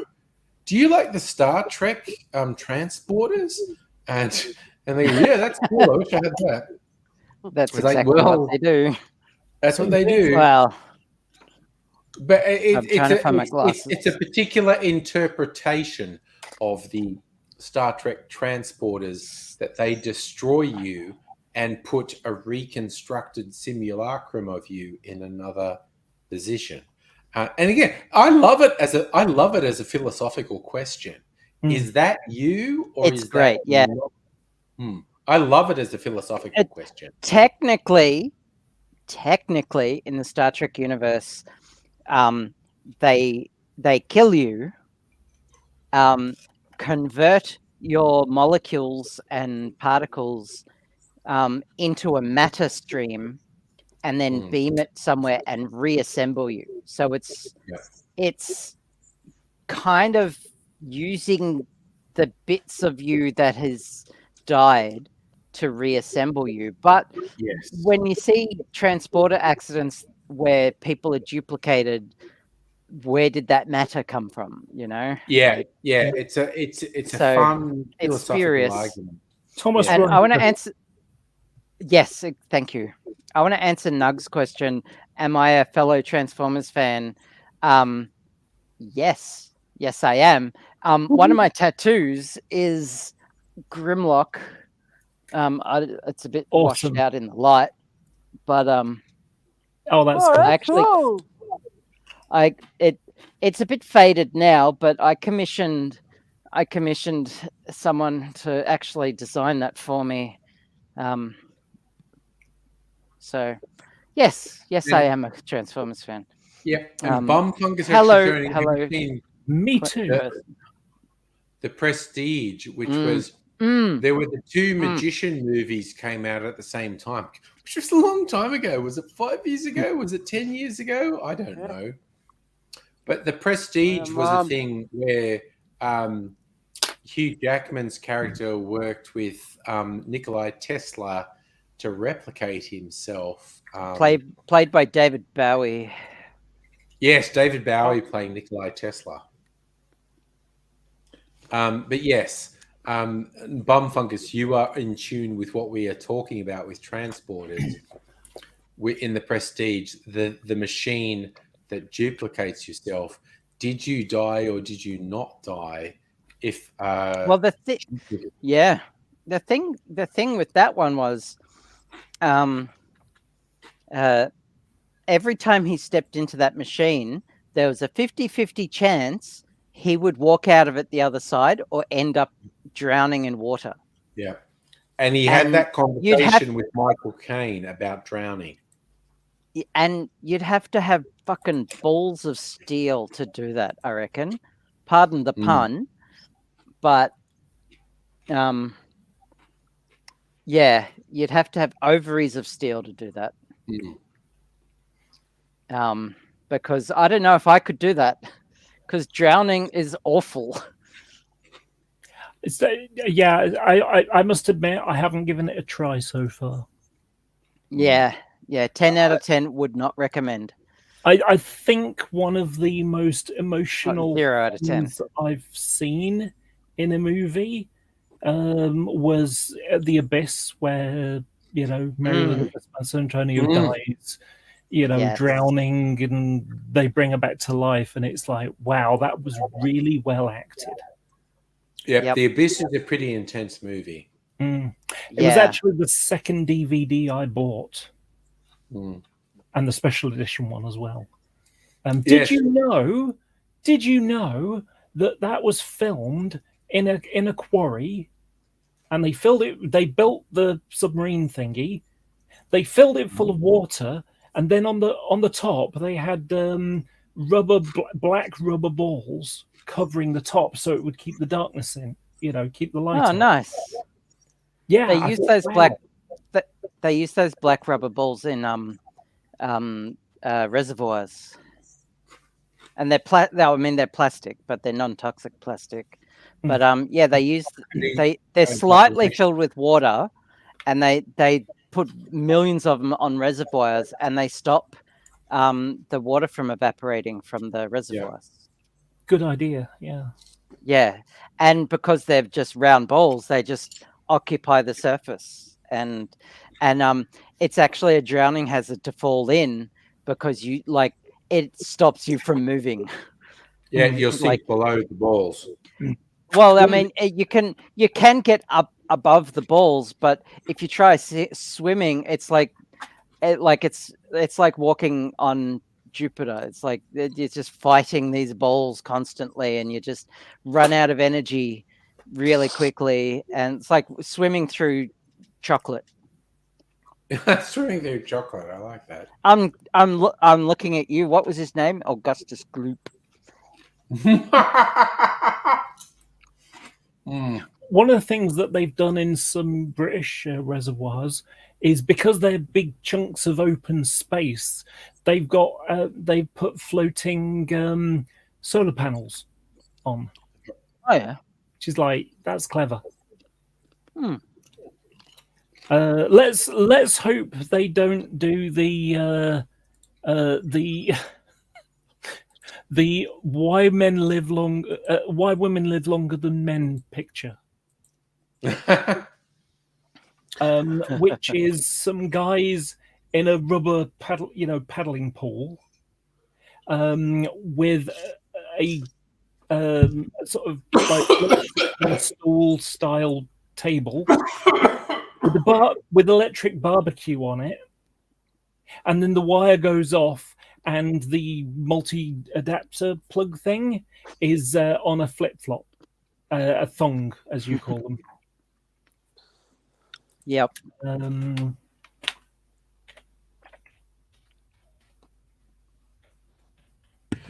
Oh my God! Sorry, I inhaled some water just then, which Don't do 30 that. seconds of me choking. Go to bed. You going to bed, Pat? Okay. Don't sleep too soundly, mate, because I'm going to drive up there. I'm going to drive up there, and I'm going to bribe your dad to let me into the house, and I'm going to poke you. I'm just going to poke you. That'll work. Poke you with his penis. No. With my finger. Please, Okay. Abigail. Oh, it's his dad. It's his dad. He's gonna, bribe him with whiskey and anal sex. No. Just reach around some general good behavior. Pat's had enough. So what are you showing us, Laura? Oh God! Oh gee! That's No, what I yeah, do. no, dudes. okay, yeah. Oh, The power boarded why? Yeah, no, I've seen that. Yeah. Oh, You know, it's just like asking for trouble. You know. oh. And honestly, if you want to have a laugh, just why women live longer than men is just there's loads of them. Holy shit, that looks a lot like my building. It's not my building. That is not reinforced glass. That is or tempered glass. No, that is just plate glass. Again, various web searches on why women live longer than men crack me up. Yep. Quite honestly. Yeah. Oh God. So, oh God. Oh, Jesus. Okay, I'm gonna have to do a deep dive on this. it's entertaining to I mean, like, what the hell? I've seen that one. know. That's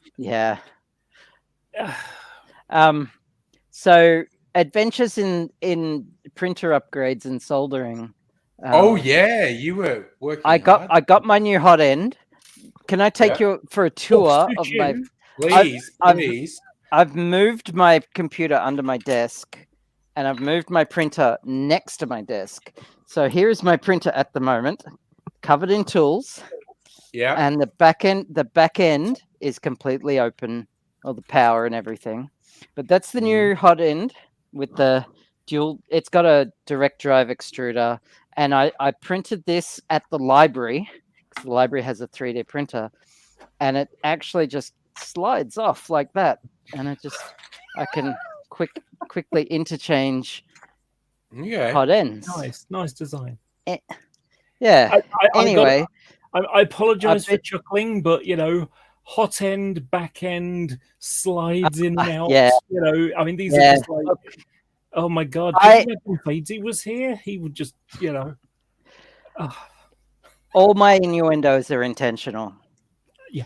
Yes. So there's no double entendres, they're all single entendres. Yeah, there's only single entendres. So I've been like, down here is my soldering iron, and I've been soldering, cutting off connectors and soldering on new connectors for like the heat cartridge and the thermistor and the fans and everything. So I wasn't able to print a part cooling fan duct. That'll be the first thing I print. So I can have a part cooling. I'm only printing in PLA, so it doesn't really need a part cooling fan, but it's good to have one. But yeah, I haven't attached the actual stepper motor yet. There's the old stepper motor down there. It's still connected. I'm just taking a break at the moment because my back is sore, and I ran out of spoons, and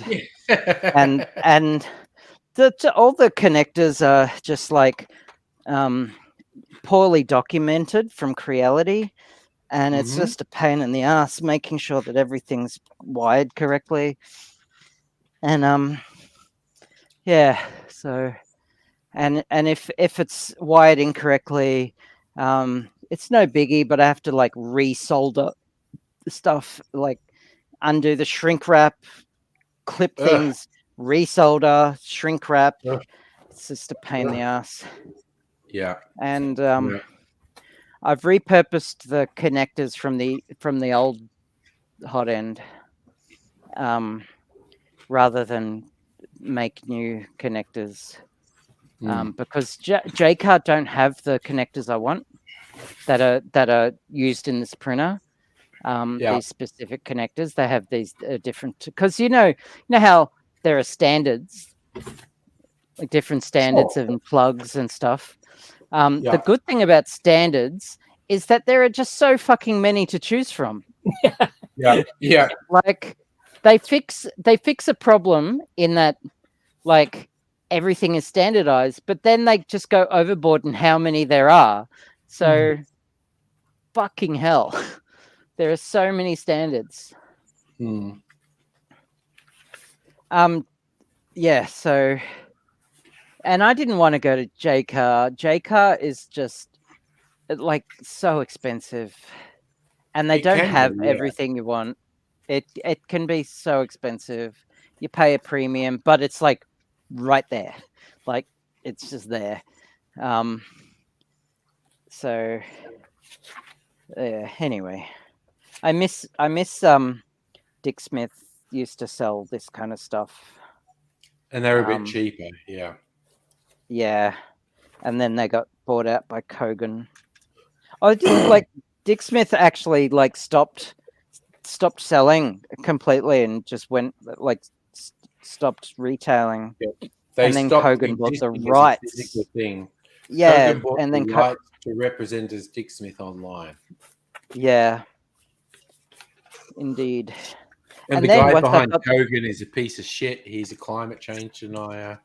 And Yeah. And he's then just- once I get this working, I've got an auto bed leveler that I haven't installed yet because I want to do one thing at a time. So it's just a little electronic probe, and it probes okay. the bed and automatically detects where it is, so that I'll never have to manually level the bed again. Okay. And then I'm going to start an Etsy store and sell shit that I've designed. Yeah, we were Like- talking about this earlier because Yeah, who wants those funnels? The okay, so I'm on layering a funnels. Discord group with YouTube bartenders, people who run cocktail channels on YouTube. Yeah, And I posted a thing, that picture I'd shared earlier of a layered cocktail I did using this. And I posted it and said, oh, a friend of mine gave me these 3D printed funnels, make it super easy. And a couple of them went, that looks fucking awesome. How do I get one of them? And I went, oh, actually, I might make one for you. My thinking at the moment is if we set this up, maybe send a couple of them to some high-profile, influential YouTube people. I just need to message them and say, look, I want to send you something. I've got a friend who makes these things that make layered cocktails really easy. I want to see if you like them. Can I send them to you? So I think we send a couple to a couple of real influential channels. If even one of them does a video and goes, fuck me, someone sent me this thing. And I sent everything, and it makes layered shots so easy. Now I feel like I should. Okay, I was Hang on, seriously let me. thinking Can I of just having. look at that? Does it have a little slider pen thing at the bottom so I can put Okay. it underneath? So Abigail made this for me. It's a funnel. There are 3 key features on it.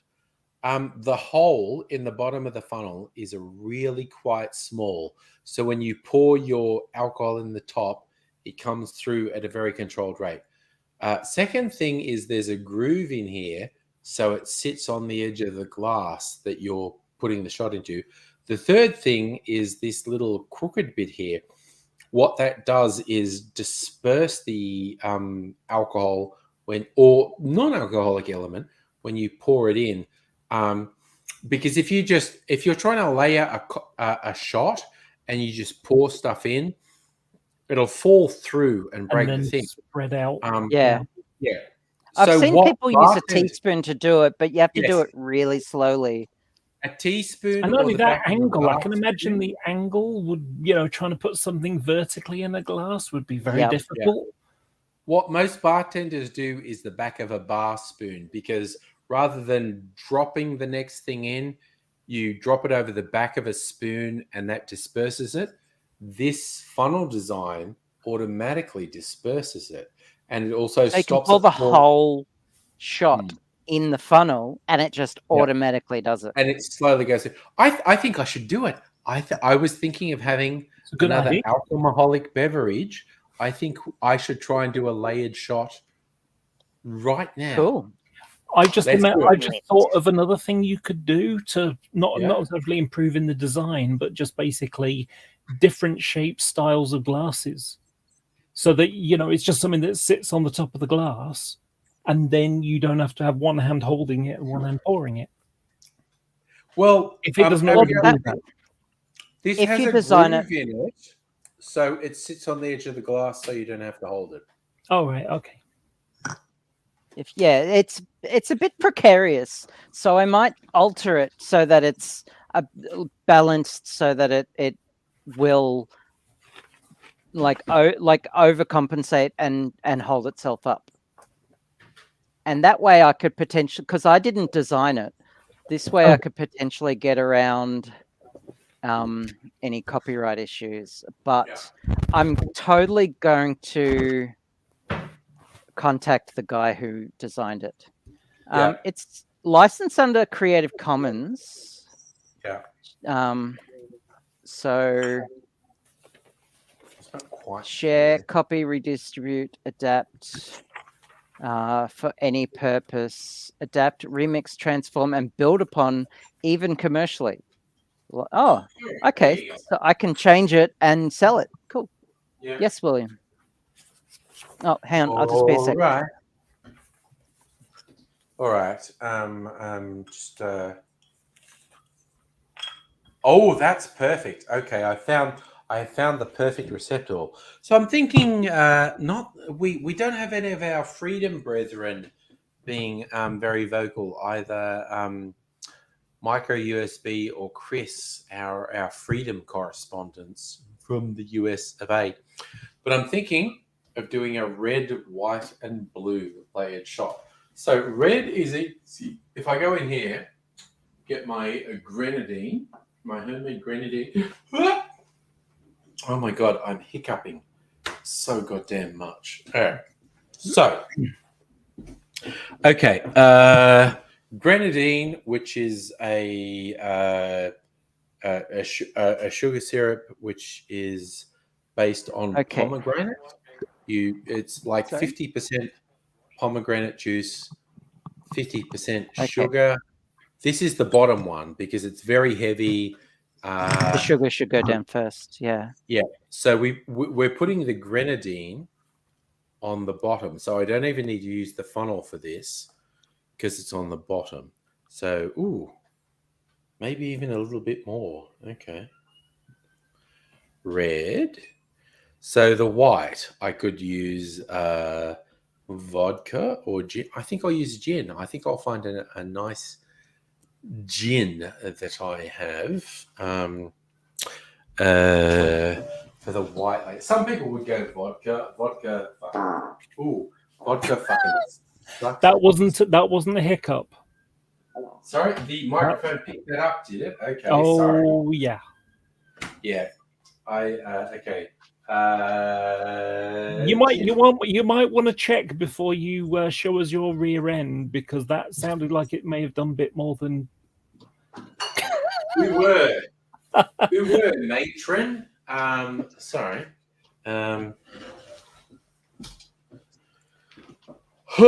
right. So, okay. So I've got the red layer, which is the green. Okay. And because I measured it, I'm going to rinse the jigger out so there's no residual red in it.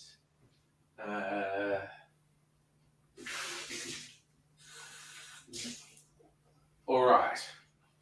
So now I'm going to do a white layer, which is going to be gin. Okay. So going to measure some. Oh, I want to make a drink now. Yeah. Oh, by the way, I also bought, with this new printer hot end, I bought a stainless steel nozzle. Oh yeah. That makes prints food safe, because a brass nozzle, when you move 200 odd degree PLA through a brass nozzle, it actually leaches some lead into the PLA. Oh, Okay. Yeah, so I bought a stainless steel nozzle to make things Oh. food grade, which is All quite right. cool. So we've got a red layer in okay. there, and I'm going to do a white layer, which is gin.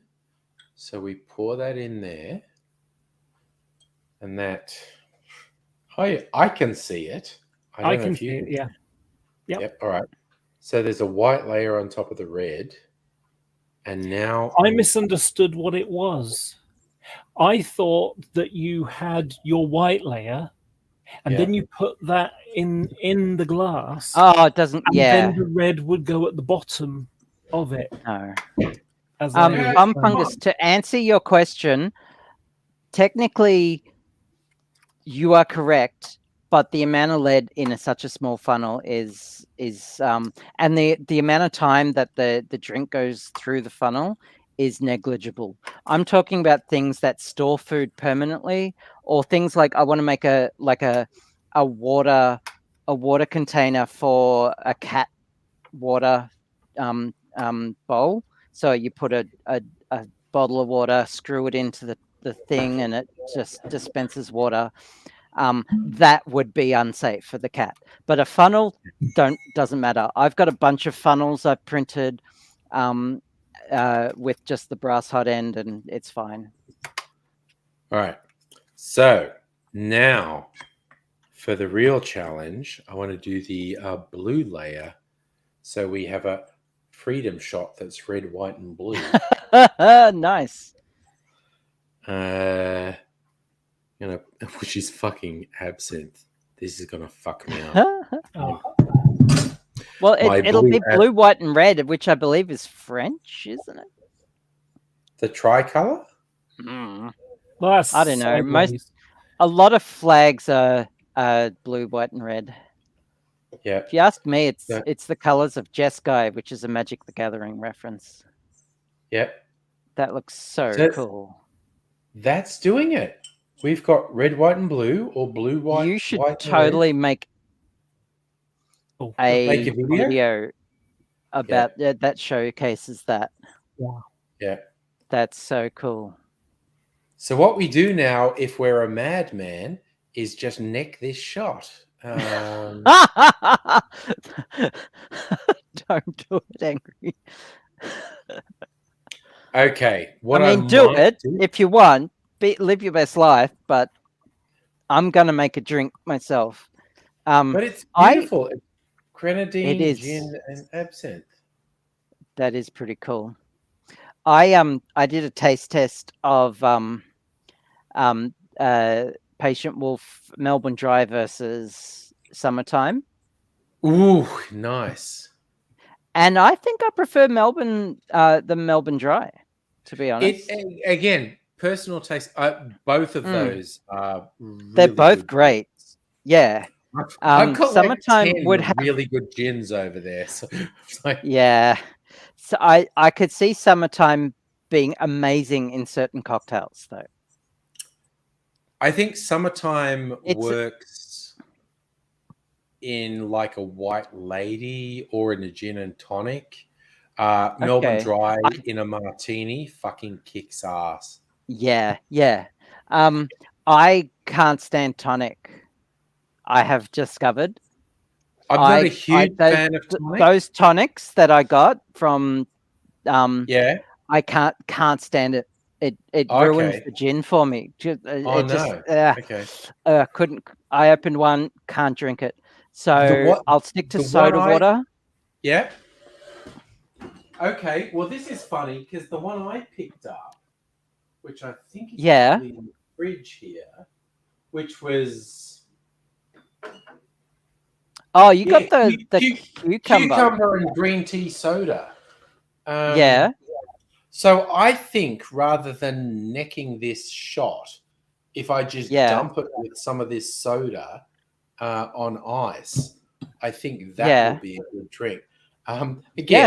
Because the separation, the red, white, and blue. So I know what I'm doing for That's the 4th pretty cool. of July. Take a picture. So this is the Take a freedom picture. shot. yeah. I'll do it another time. I'm just, Okay, sure. So Oh, wait a second. No, Cool. no, I'm gonna I make don't myself a want drink. enough to take a I'm gonna- photo. I will Current- be back soon. I'm just going to make myself a drink. Do it. currently, that is an inverted Dutch flag. But be thankful you didn't put the blue in before the white. Sorry, what was that, Laura? You know, at the moment, what you've got is an inverted Dutch flag. Yeah. But be glad that you didn't put the blue in before the white, because that's the Russian flag. Okay.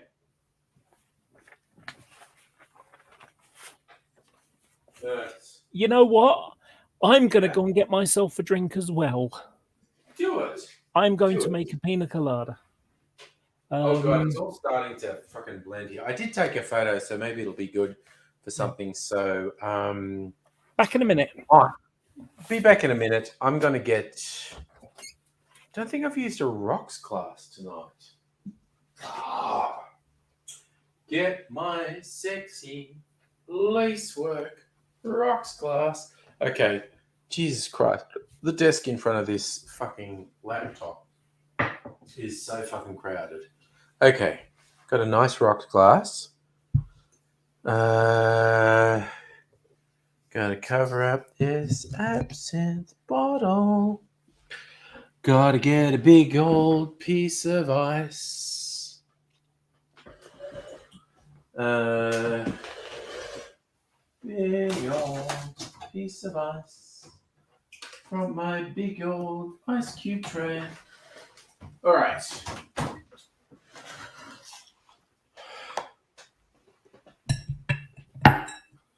All right. All right. All right. All right.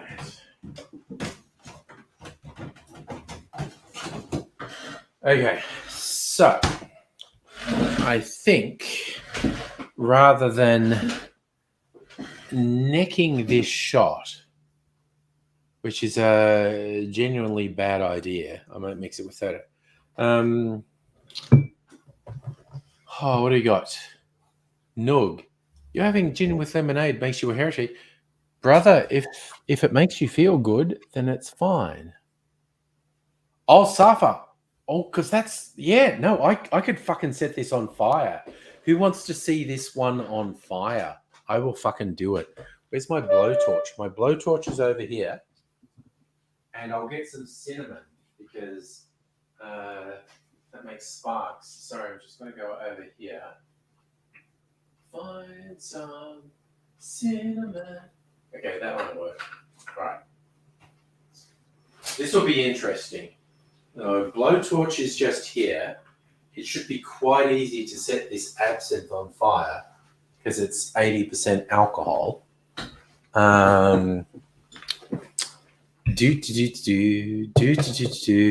Angry's playing with fire. Okay, so we do this. I might just do this. So I'm up front. So okay, where's my blowtorch? Fuck yeah, that's on fire. I think you can see that. You can see the fire on that. How I can really show it off to you is if I sprinkle some cinnamon on it. It'll be like...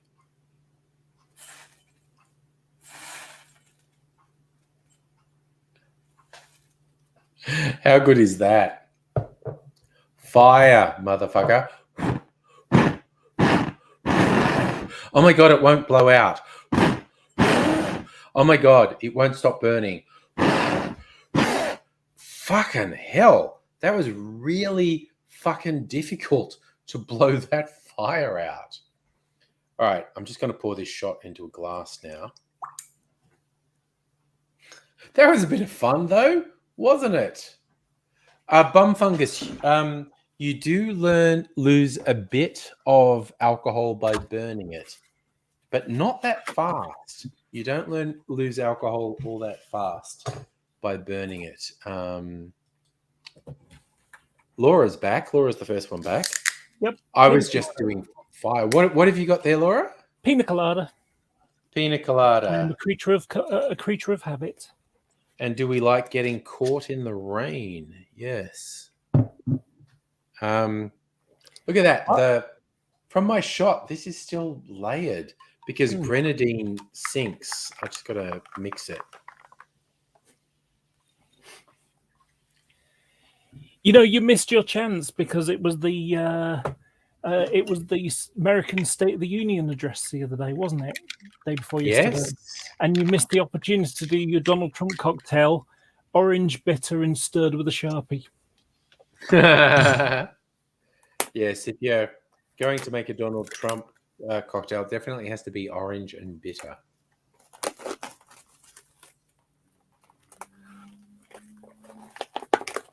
Oh, Okay, and not only that, it needs to be put into a really small glass, but have a like a microscope in front of it, so it looks as if it's bigger, really, but it isn't.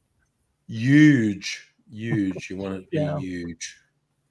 Also, that shot I made, which I didn't expect to taste that good, and I just did it for visuals, but adding it to some soda is actually really quite nice. That's quite good. There's a little bit of the licorice from the absinthe. There's the sweetness from the grenadine. The gin is definitely disappearing in there. And even the flavors of the soda, because I tried this one before, cucumber and green tea soda. Very nice, very lightly flavored. It's good. But this is a really nice drink. I wish I lived in your part of Australia, because then I could come and hang out with you and Nettie and Abigail and Yeah, we could have fun. We could definitely have a good time. And you would probably end up making me drunk, which maybe. Just because I've done that to both Abigail and Nettie, it's like it'd be one of those like, I'll make you something really cool, and then 20 minutes later, I got something else I could make you. Because again, as I've said before, it's like curry. My knowledge of curry is very limited because I like the one that I like, and I'm not very adventurous because it's like, well, what if I don't like it? I don't want to spend my money on something I may not like. And so, it's like, I like a pina colada and that'll do me. That works every time. So what happens if I have something I don't like? It's the reason why I've asked you what certain flavors are like. Yeah. Yeah, well, I think both Abigail and Nettie have ended up being drunk at my place, as I said. Hey, let's do a taste comparison. I've got these 4 different whiskies or these 4 different gins. Let's just pour some shots of each of them and compare the taste. What are you drinking there, Reverend Abigail? This is strawberry syrup, gin, soda water. And I've layered it so that the soda water is sitting on top of the gin and the bubbles are nucleating in mid-drink. Oh, nice. Above the gin. It looks so cool. And I wish the camera would pick it up. But alas, I'm seeing some separation, but it looks probably not the degree that you're seeing. See some concentration lines there. Yeah, I can see. Oh, now I can see it. Yeah. Probably not seeing it with a degree of miniature. Whereas my drink has turned into this very unpleasant sort of dishwater color. But is actually really tasty. The taste of swamp. It looks like swamp water, but it's like sweet licorice at the moment because it's a fuckload of syrup, grenadine syrup, and it's a decent whack of absinthe, and it's the soda. Yeah. Okay, so that was your red, white, and blue drink, was it? Yeah, I and basically it turned into added swamp. I added a Cappy soda to it, which turned it. It looks like Ah. swamp water, but it So actually So what you're tastes saying, good. you made an American red, white, and blue drink and failed to drain the swamp. I failed to drain the swamp. You hit the nail on the head. I don't know. A part of me, Mum is pointing out it's my second swamp cocktail of the night. Yeah, dude. When I just mix shit together, it turns Yeah. into swamp water. Oh, But that is this so good. actually, it definitely looks dodgy AF, but is actually quite nice to drink. it looks like something that was syringed from AIDS. Yeah, no, that's fair. That is absolutely fair. Damn. Basically I was tastes like hoping for you to sweet snort or licorice. something as you were drinking. No, you didn't quite get me, Laura. Sorry. Which is the endless competition AD and I have with each other to throw out one-liners to try and make the other person snort, laugh, and lose it. Just randomly say stupid, fucked up shit while keeping a straight face, and then the other one responds with other stupid, fucked up shit with keeping a straight face, and then one of us has just reached our limit and just collapses and snort laughs and goes, "Ah, gotcha," and it's like, I have a feeling that there have been many redos of you and AD doing, sort of angry Aussie videos. yeah, and back in the day. AD went off the script or something, and next thing you know, you've snorted and laughed, and you had, right, I'm gonna have to do that. We're going to do that again. Let me recompose myself. No, a couple times in editing, I've gone like, "Yeah, dude, that's a hate crime. That is absolutely not going out to the world." There's a really funny one on the AZ Code Grey channel. So that is made up of, during the rehearsal process, I was there and I was recording stuff in rehearsal, so it's some stuff being worked through. It's some interviews with AZ and the Reverend Doctor who's in it, talking about various aspects of the thing, and then it culminates in the actual performance of Code Grey. But my favorite one on AZ Code Grey is with everyone's there saying just awful shit. AZ's the one who actually says, honestly, Angry's trying to record stuff for YouTube. So if we could make what we're saying slightly less of a hate crime, that would be good. And everyone tells him to get fucked, and he's going, excellent, you may all suck my balls. It's just like and it's like when AZ's trying to be the voice of reason, everyone's kind of spiraled out of control. It's just like, and again, there was four of us. It was a group of cishet white men. Oh, okay, AZ doesn't quite classify as cishet, but het. Oh no, AZ's definitely not het. I would suggest AZ's cis queer. The rest of us were cis het. I would suggest it's more cis. He's definitely in the gay triarchy, though. Yeah, he is. And even with the cis het guys, though, one of the guys who was there, he's not a play, but he's a mutual friend, and he told the story at one point. There was at a party, and this guy was very poly and was like, yeah, let's all. And there was a party where people did a lot of alcohol and other substances, and they're all feeling free and easy. And there was a guy who was kind of trying to compete with him, but failing over the course of the night. And at one point, this guy, with him in what respect? In a sexual respect. Okay. Failing. Yep. And this guy said, like, I kind of went outside for a bit, and I came back, and he was going down on the girl that I had a kind of sort of relationship with. And he said, like, see, I'm like the alpha. And he just went, dude, you were just cleaning up after me because I when he said that, he just fucking lost it. because this guy was trying to one-up him by going down on this girl, and he's just like, Yep. yeah, I actually, just before you do that, left a load, so you're just kind of cleaning up after. And I was like, oh, no. Oh. But again, this guy, he was the type of guy who pursued drama and whatnot, because he's going like, when you're having sex with people who are fucked up and want drama, everything's exciting and interesting. And me and AZ are going, no, that will fuck you up and your life will be in constant turmoil. And he's like, yes, but my only concern is I don't want my life to be boring. So I aggressively seek interactions that cause turmoil in my life.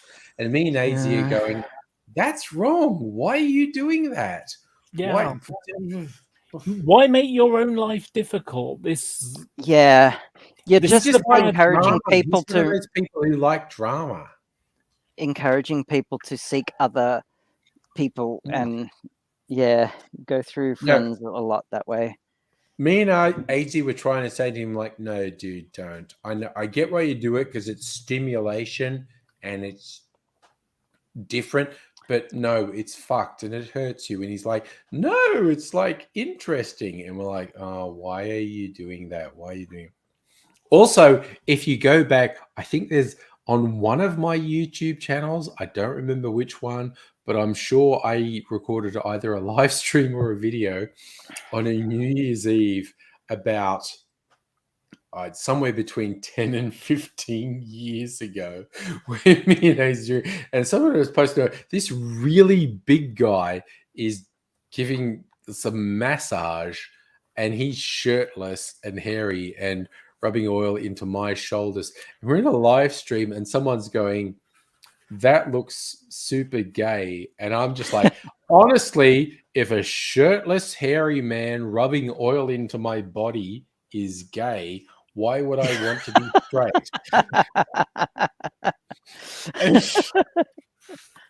and it was funny because we knew each other and it was totally non-sexual, but we knew it was fucking with people who were watching the stream. So he wanted to do it. And I'm like, yeah, man, fucking do it. And he's like this huge guy. And he's just like... There's something about fucking with people who are so triggered by that and so insecure with their own sexuality that other people gets them all triggered. Yeah. And it's like something about fucking with people like that. Why the fuck do you care what I'm doing? That's the one thing that I've always had a little bit of trouble with. Why the fuck do you care what I'm doing with my life? But yeah, it was this live stream, and this dude going he's a huge guy, and he took his shirt off, and he insisted on like rubbing oil into me and AZ, and people on the stream are going, this looks kind of gay. And I'm like, I don't know, if being massaged by a shirtless, hairy man is gay, why would I want to be straight? Because it feels good. It's just like, that was also the night AZ, and it was like a 2-story house where AZ was so affected by various things, he ended up climbing out a window on the 2nd floor and sleeping on the roof of the 1st floor. And we woke up the next morning and everyone's going, where's AZ? I don't know. And then there was a very close to nude AZ lying on the roof, and we're shouting out the window, what are you doing out there, you idiot? And then he stood up on the roof. I think he was still wearing jocks, out remonstrating with us. And we're like, get off the roof.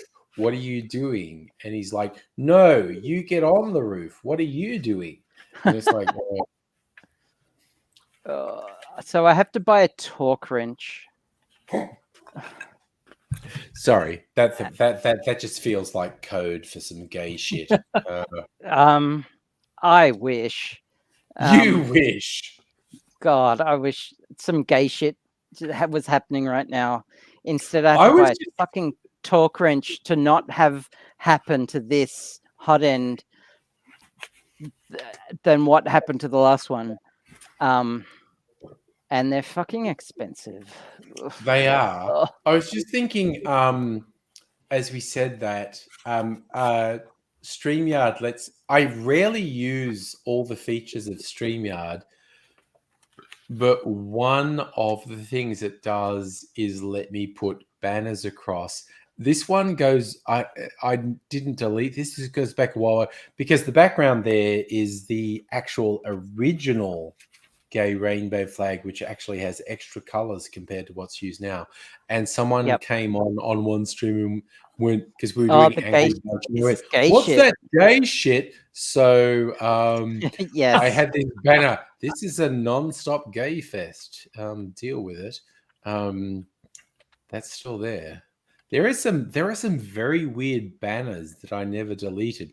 Like, I don't even understand this one. Melbourne Demons win the AFL final. The seventh seal is broken. Oh, that's right. Because they haven't won a game in like For our 50 lifetime or years. something. Yeah. Yeah. The Red Sox or the Cubs or whatever it was. Yeah. Yeah, it's that sort of shit, but in Melbourne and things like that. But at one point, I was in Facebook jail for telling it, and that is the weirdest thing. I've been put in Facebook jail so many times.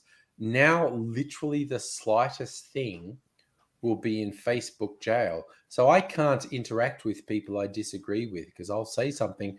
The last time I got put in jail, they literally, and it was because I called someone garbage. They said, Oh, yeah.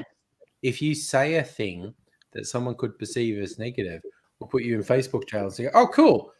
I just cannot interact with people I disagree with because the mildest thing will get me in Facebook jail. So it's like, Jesus, okay. And yeah, you'll see transphobic shit. Yes, all you'll the see time. It's fucked up shit all the time. I like this one. Yep. For some reason, at one of the streams, I just had a thing saying, holy fuck, I need to sleep. Was that while you were like up waiting for the young people to go to bed? That was probably that one. The most tired I have ever been, and this was a year or so ago. Young Mr. Angry had half a dozen of his friends here, and I thought I have to stay awake. And that was because on Friday night I often stay up till 2 a.m. and that's not even a challenge.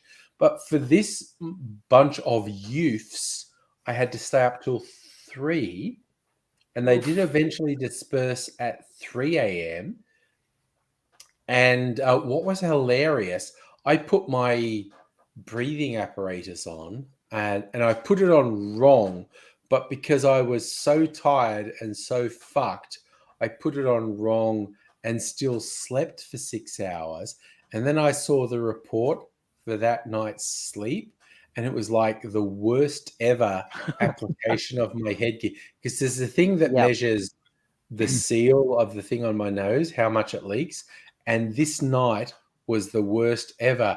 And it's basically because I was so tired, I just barely struggled to a lying down position and put this thing on and then lost consciousness for 6 hours. And it was just like, yeah, dude, that was not even close to being on right. That was... You know something? It just occurred to me. You know how electric cars, they just make a whirring noise and there's like, maybe you should have sounds on them? Yes. You know, is it just me, or would it be really cool to have your sleep apnea machine, you know, sort of sound like Darth Vader? Sorry, I'm just thinking of the sleep apnea machine in The Simpsons that Artie Ziff put on Homer, and it was just like, and Marge heard it, and it's just like, you know, like, I forget what it started with, but then he's singing the 80s Eurythmics song, Sweet Dreams, like, sweet dreams are made of this. I am watching you through a camera. And then Marge, her eyes just open like, fucking what? Oh, The last Simpson reference I made is, you know, Marge on a plane and you can see her sort of running up and down because she's panicked. Yes. She might be in a plane. I posted that as a picture as tomorrow I'm going to be having my first assessment with the Gender Identity Clinic. Oh, yeah. No, they're very similar. So on the Transformers theme, have I ever showed you my Transformers artwork? No, please No. share. Have I not? Like Starscream here, Ooh, Starscream. Cool. Nice. and this one may elude you. Is that's fucking the red one, right?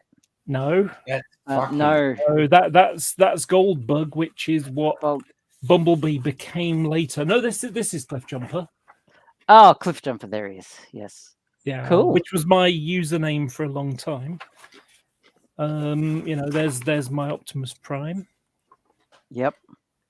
And they start off with just like some line boxes, and then I Yep. take the characters and sort of make them into something. So Hot Rod Stroke Blur. Cool. Mm. Oh, cool. I use a lot of shadow. Yeah. Yeah, yeah.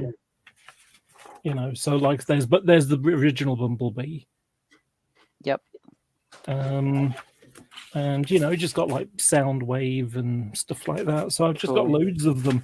And what happened was it just sort of started off with like looking at anime stuff and thinking, I wonder if I could do that. There's Ramjet.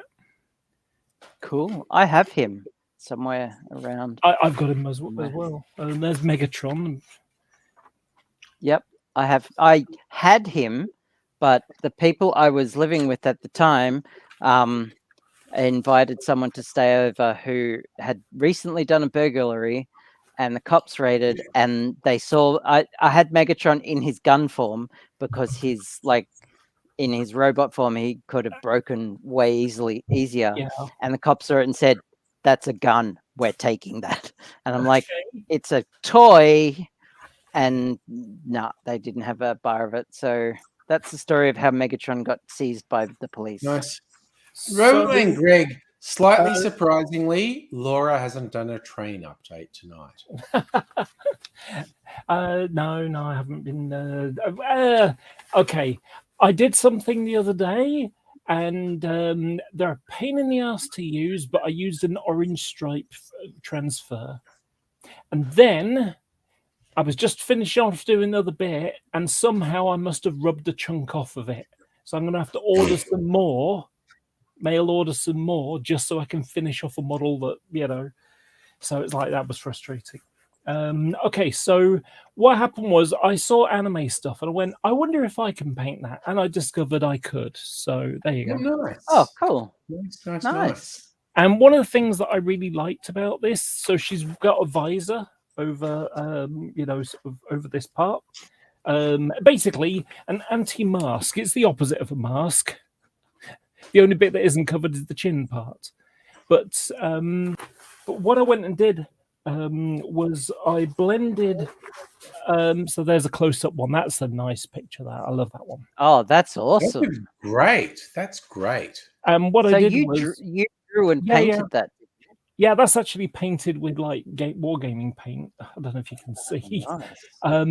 But what I did was I used the flesh tone and added a bit of blue to it, so it doesn't lose the fleshiness of it, but still has it's blue, but it's not a different color. It's just a bluey version of it. That's very cool. That is very cool. So that was my first Transformer attempt. The proper jazz, not the stupid. Cool. Not the Jazz. stupid one. Yeah. That's in the new movies. Yeah. And I sort of did that one. Cool. Another anime person. Yeah, I did a few of those. You'll appreciate this one because this one is drinking. So there you go. Cheers. Yay. I did that for a New Year thing. And it looks a bit messy because it's just like bits of ripped paper and stuff now. That's Beachcomb? No, that's Sun. Fuck! My brother had this one. Sunstreaker. That's it. Yeah. Yes. I am a real Transformers nerd. I've got all the original comics. Are you gatekeeping the Transformers? No. I'm just, There you go. That was my only commission. Where's your Transformers tattoo? I don't have a tattoo. I don't do Well, me Grimlock say you not real Transformers, nerd. This is one of the things I really hate the way that Grimlock is portrayed in the movies. Like, Yeah, he's actually quite intelligent. He's a moron, and you know, but in the UK comics that they did, he is. It's almost like they're the SAS or something, right, boss? You know. It just like they're in a group kind of thing. And then I did that one as well. Oh, cool. So in the US comics, the nose on the yellow one looks horrible. Just came out all wrong. Okay. In the original Marvel US comics, Grimlock was kick-ass and awesome, and he just took charge and kicked ass and took names, and he was quite smart. Yeah. I think that they, despite the speech impediment. Yeah. I mean, it was really interesting the way that they did it, because the UK comics were like 330 odd or something, whereas the US ones were 180 because it was a monthly comic. Okay. Yeah. And in the UK, it was a weekly one. So what you would get is maybe 3 or 4 2-part stories of American one, Bud Bodansky, and then you would get like 8 weeks worth of UK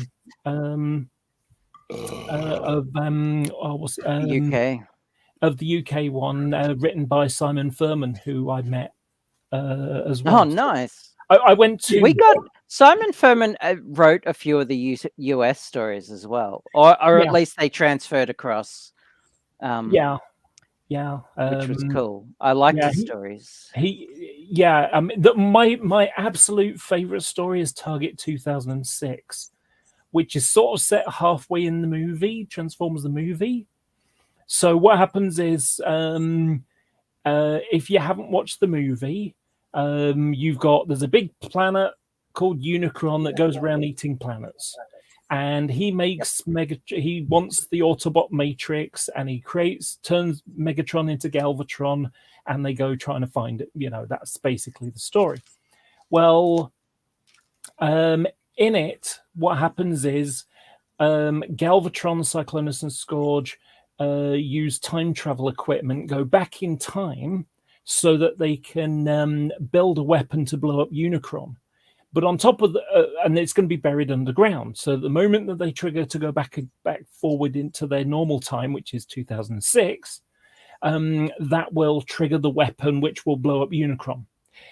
Also, just above it is the Autobot base as well. So 2 birds with 1 stone. Okay. Well, Unicron can't go back in time himself, but he can get agents to do it for him. So he sends Cup, Hot Rod, and Blur to go back and do it for him. And then, sort of at the end of it, there's a big fight, and Galvatron has finally beaten Ultra Magnus, who's there to help out, keep them diverted while Cup, Hot Rod, and Blur rig the scene.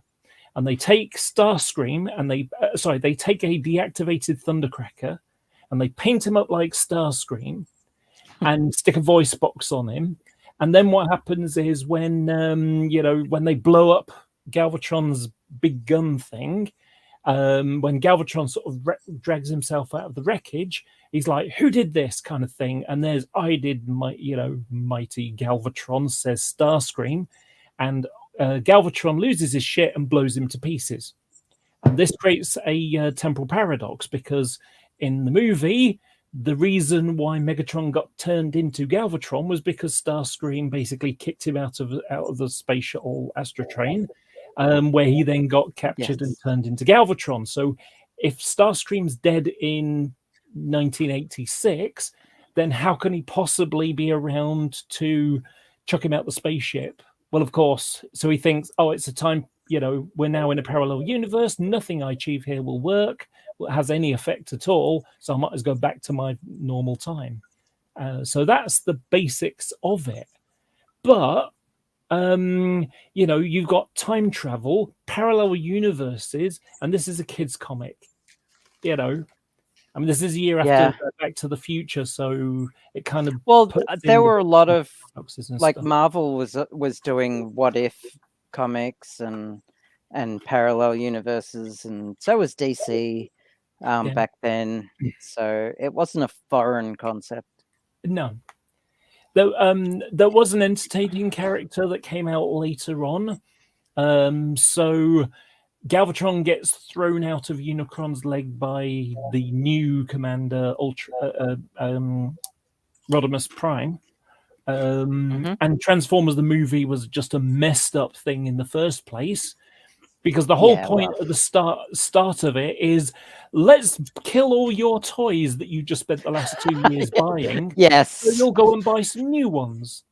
Yes. Just like, what?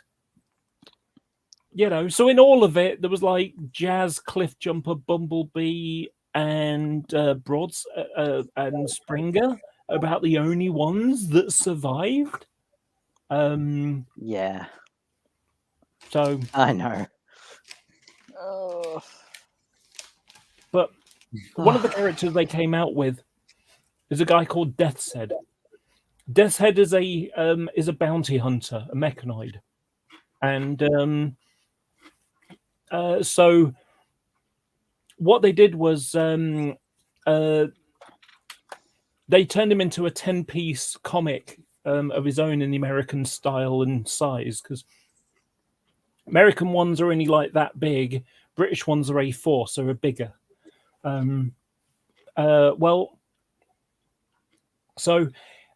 He bridges all sorts of things. So he has dealings with the Fantastic Four, with Iron Man, and a few others. Doctor Who also had an interaction with Doctor Who, because Doctor Who was a part of the Marvel UK.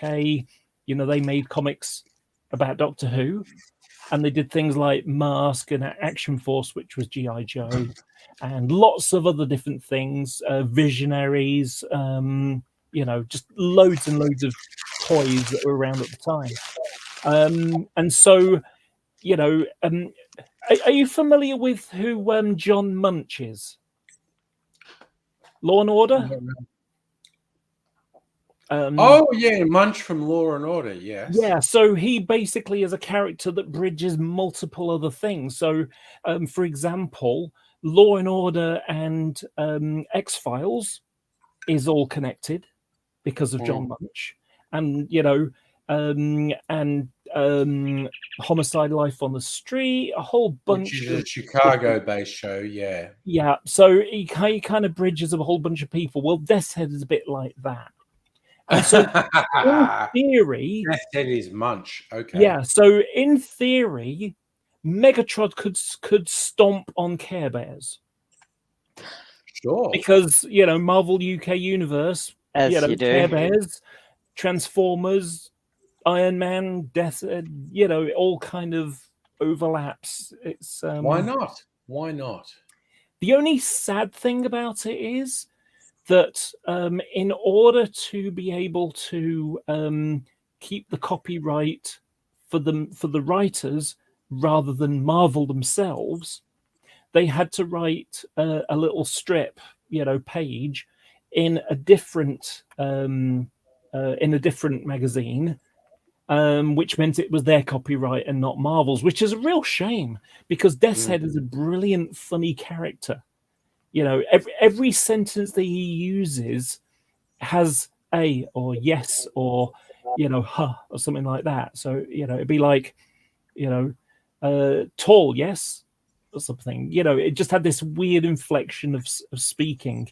Messy, huh, or something. Brilliant character. I really, really liked that character. Cool. Yeah, sorry, you just raised the thing for me, because one of the early comics that I was into was the 2000 AD, which has Judge Dredd in it. Mm-hmm. And they had an internal joke, because the 2000 AD contracts were there was no such thing as creator rights. It's like you were doing work for hire.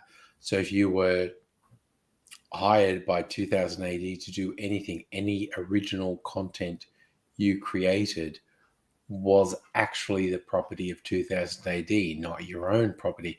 And there was a whole fucking sub story in Dread called Kenny Who. There's this character in Dread's Mega City 1 who was trying to assert, no, I did this stuff for the tabloids here in Mega City 1, and I own the rights to that because I created it. There should be creator rights. And all the people in this conglomerate have a big laugh. Ha ha, creator rights. That's hilarious. And the people who owned 2000 AD, it was like, yeah, you can actually make fun of us as much as you like that we say creator rights aren't a thing. We don't care because you signed a contract that said creator rights aren't a thing. So you can do whole storylines mocking us for being, you can do storylines mocking us for being pieces of shit employers, because it actually doesn't affect how much money we make. So there's a whole storyline that's about 2000 AD not giving creators creator rights, but it's built into the Judge Dredd book. And it's absolutely surreal because the publishers were like, yeah, dude, fucking make fun of us as much as you want. We don't care. You don't have any rights as a creator because you signed everything over to us. So yeah, it's and it's even in the movie with Keith Urban. There is some graffiti on that building where Dredd and Anderson go that says Kenny Who, which is a reference to this story. That movie was awesome. Oh my gosh! I mean, that sounds like the equivalent of the Donald Trump hand drawing around his hand because he was triggered. You know, it's almost like that. Someone who wrote for Vanity Fair in the 90s or maybe the noughties referred to Trump as a short-fingered vulgarian, because apparently it's actually quite noticeable if you're ever around Trump. His hands look kind of weird. But also he wears badly fitted suits that make his hands look smaller as well. Trump is just a fucking weirdo mutant. Yeah. Trump is a fuck up, basically. Oh my gosh. He's pretty fucked. So do you remember I told you about that horrible Steve McRae guy? So there's been stupid entertainment in that stuff. So the guy's a piece of garbage, okay? Yeah. And what happened was he had this show with a guy called Kyle, and Steve was basically damaging the brand by being an arsehole, especially on Twitter. You know, when you hear people say that Twitter is like a garbage fire, they're talking about people like Steve. That are on Twitter, you know. I mean, he's got a lawsuit going on because someone said that you know, he appeared to be structuring, you know, to diddle the you know, the American health insurance company out of money, because what happened was he told Kyle, who was his business partner, to keep hold of the money because he was going to be getting surgery and he can only earn a certain amount, which sounds like means testing, doesn't it? It means testing benefits. You know, you can get it if you're not earning enough, but if you earn over that amount, therefore you're not entitled because you can pay for it, basically, which is screwed up anyway. I mean, but we're talking about America, so so based upon his own words, you know, it sounds like dodgy dealing. So she just said so. Well, Steve has been so triggered about this for 2 years ago. But anyway, so what happens is Steve's got this partnership and the partnership goes tits up because Steve's a jackass, and people didn't want to come on the show because Steve. And so when Kyle realized that he was a liability, instead of doing the right thing, which is pay Steve his fair share and just wrap up the business, say, look, this isn't working, let's archive the channel, we'll go off on a separate ways and do our own separate things. No, he went and changed the locks and Steve couldn't get in. And ultimately, after doing a couple of shows where everyone was just like being nasty to Kyle in the side chat, not without reason, he basically now, screw it, I'm out of here, and he stops doing stuff. And then, like 6 months later, Steve decides to sue him, and there's this stupid thing. And so for 2 years, Steve and Kyle had this lawsuit going on. The end result of it comes down to they had a handshake deal at best, just a word of mouth idea of how this would be. And so when the business breaks apart, when effectively Kyle fires him, even though there's supposed to be 50 partners in this, so, and the whole 2-year lawsuit happened because they didn't have a written contract. So what happens is Steve's fighting this contract, and he's got his new friend Cheshire. I call her Cheshire because she just lies so easily. And she's a worthless, loathsome, horrible person who thinks nothing about just telling outward lies. Like, one person's a porn actress and suggested that she was grooming kids into the sex trade, Damn. because she disagreed with something that Steve said, Anyway, so what's happened is Cheshire and Steve were going to have a 50-50 partnership. And then what happens is 2 months into Steve getting the show, because that's what he was suing for, so he finally gets the show because Carl says, screw it, you can have it, basically, plus the money. What happens is they start doing shows, and the first month that the money comes in with the AdSense, Steve was an idiot and didn't change it, so Kyle got the money. The second month, he fixed it by then. I don't know how he's getting the money back from Kyle. But anyway, so what happened was, so you're talking 2.5 years that Steve was on this show before he got Cheshire to be his new co-partner. 50-50 partner was their word of mouth thing because they didn't make a contract. He didn't learn a damn thing from the first one. And so what's happened is when it's time to look at the money, it's like, yeah, go look here. And, Steve said, there's only $5 for you. And there's 120 for him because it's the money was on the shows from beforehand, before she was a partner. And it's like, wait a second, am I not supposed to be a 50-50 partner? And Steve's like, well, yeah, but only for the stuff that since you've been on it.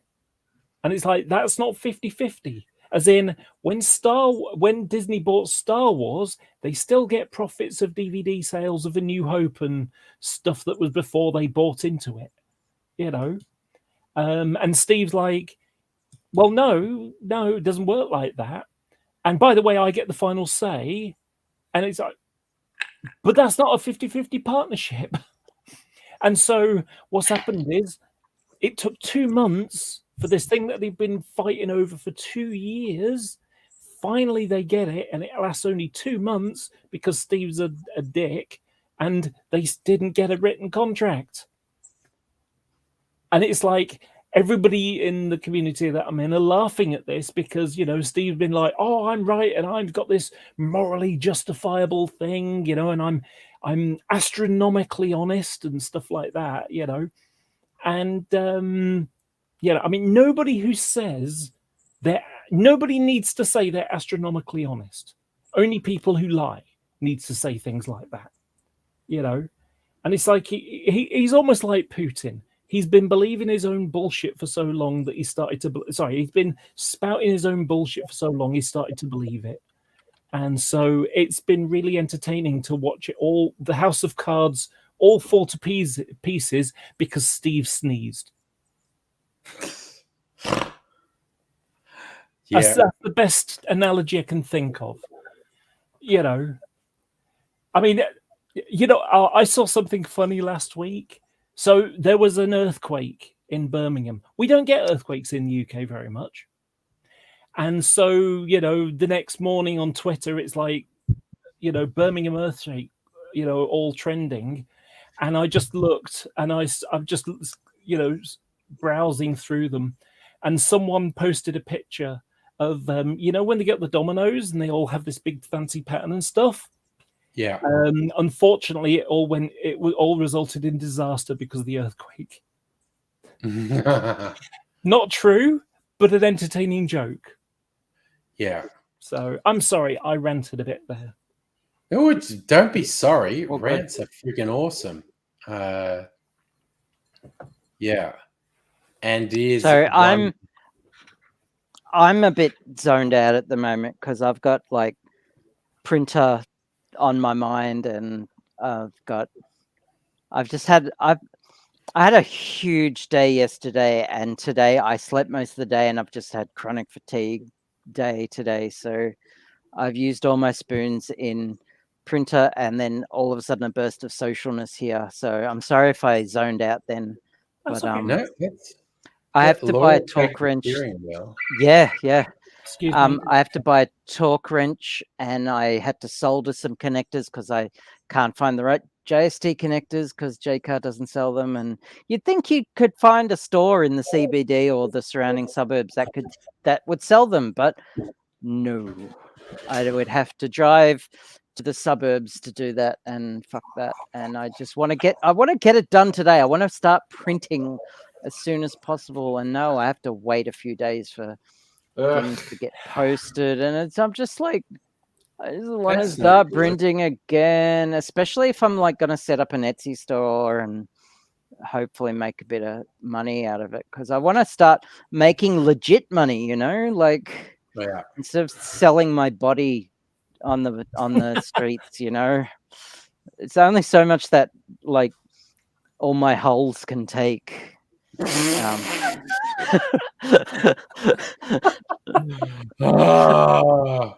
Turning tricks for 3D printing hobby is just, it's a chore. Yeah. Well, I've been promoting these as a thing people would want. Yeah. And I can do them in any color they want, as long as it's a color that I have the filament for. So black, white, purple, clear. So what I was thinking, besides, oh shit. Okay, you stay there. Okay, that's can't fall any further. I'm going to redesign it so it the little nozzle at the bottom, the little spoony thing, is a bit more reinforced. All right. Yeah. I can see that breaking a bit. I just had a wonderful idea. I don't know whether this will even work. It's just an idea that I've had. Okay. So I'm guessing like the grenadine was it? I think you said it was. I'm guessing there's probably going to be a purple or some other similar kind of thing. Wouldn't it be great to have one that has two, so you can basically split it in half as well? So not just a layer, but you can have like red and green or something. That'd be cool. We're getting a bit fancy though. That's a little bit fancy. I wonder, let's do a proof of concept. I'll design something, print it out, see if we can actually do it. Yeah. You know, I mean, although it relies on gravity and buoyancy, so it might not work. No. So gravity tends to go in one direction. That's the thing. It's a vector. Yeah. Yeah, that's one thing. That's one of the nice things I like about being a nearly 50-year-old trans woman, that my boobs are fresh and gravity hasn't affected them yet. Yeah. Oh, yeah. I'm getting to the point where gravity is starting to take its hold, and I've had it so good for so long. No. I Don't remember take this away from me. one of my best sort of memories, my first stages, was being at Boots in Manchester, which is like where they got the cosmetic counters. Yep. And so there's one lady on Elizabeth Arden, and there's my friend on the L'Oreal counter, which is where I started getting stuff. So that's where I get my foundation and a bunch of other bits and bobs. My lipsticks, I really love their lipsticks. Anyway, so I had a really nice conversation, and we were talking about boobs because I asked the question. It's like I wonder what mine are going to be like. I mean, it's going to take a year for them to do anything. Yep. So at least, so I wonder what they're going to be like, because by the time I get hormones, I'm going to be like nearly 50. Am I going to end up with young boobs because they're fresh, or am I going to end up with old ladies' boobs because I'm an old No, lady? you're going to Kind of thing. fresh boobs. And ultimately it was, they're going to be fresh because they're new, because what makes them sag or whatever is basically gravity and time. And so, and weight as well. Yeah. So, Yeah. And it was, so what you basically said, it's that, so basically you'll be 50-year-old and you'll have the boobs of a 20-year-old. We're all going to hate you, kind of thing. Yep. I chuckled They're at going to that. be right. And afterwards I said, thank you very perky. much for that. She was saying, what do you mean? I said, well, could you imagine if I was a guy still living as a guy? Do you think we would have had that conversation? She's like, probably not. So it was one of those wonderful steps into the woman's world, if you know what I mean. Nice. Awesome. I think Yes, that's what we will. That's we the kind will of thing that's great about someone like Nettie. Yeah. She has lots of information that she can pass on to, the younger generation of girls, so to speak. Yeah. Sorry, I'm looking at print. We're actually about the same age, I think. I might be a little bit older, actually. But either way, it's the experience. I don't have much womanly experience, shall we say. Yeah. So I'm just saying, You'll get there. Nettie's either asleep or sexting with nobody. Oh, she'll be with nobody. I mean, you didn't notice they both disappeared at about the same time? They always do nowadays. Every day, like every stream, they'll like just slip away quietly. I haven't seen they either appear at the same time or disappear at the same time. Okay. It's comparatively early. It's, I don't know, 12:30. How's everyone feeling? How are you feeling good. I'm zoned out, and I'm low on spoons. And I'm not tired. I'm not tired. I'm just exhausted, and I kind of just want to zone out on a video game or something. Or finish this printer. Although I can't until I get the fucking torque wrench.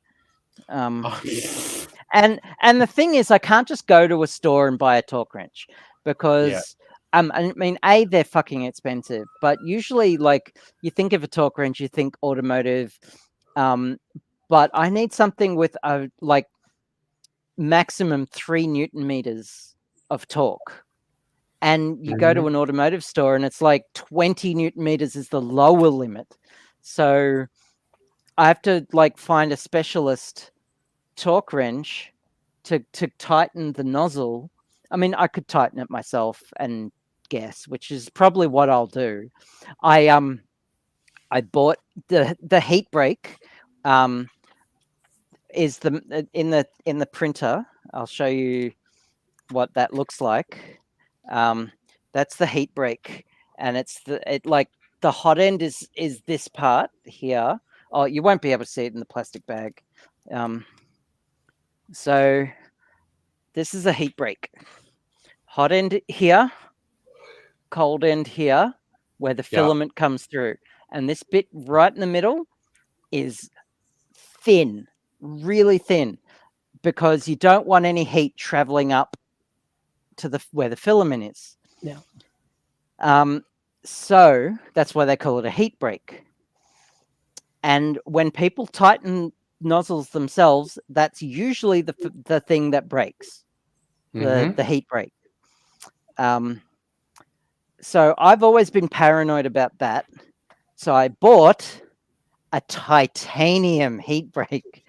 This is the one that came with the hot end, and it's made of just like steel, I think. I don't even know. Yeah. But I bought a titanium one, and it just for extra strength because I'm just so paranoid.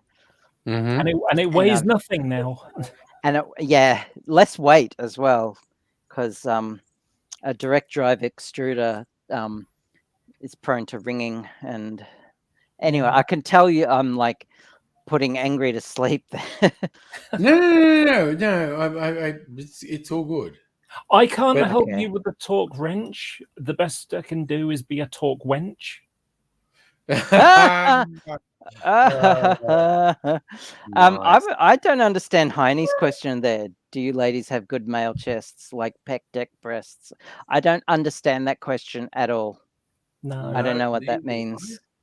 But then again, there's a whole bunch of things in the world. I don't understand that question. I'm guessing, do you have like big muscles and then boobs on top? It's the best I can think of. Yeah, which is no. No. Short answer, no. Yeah. Okay. I mean, I have an anorexia problem. I look in the mirror and I see a fat person. This. Sorry. Another one of those things that could be on. That was a good joke. That was a good joke. On the nose. I survived anorexia. I survived the great toilet roll shortage of 2020. I now have a stack of toilet paper that reaches almost the height of my refrigerator. There was a stupid, when the first lockdown happened in the UK, it's like everybody and their mum went and bought all the toilet roll. Yes. And do you know what the weirdest thing about that time period was? That first lockdown period was that.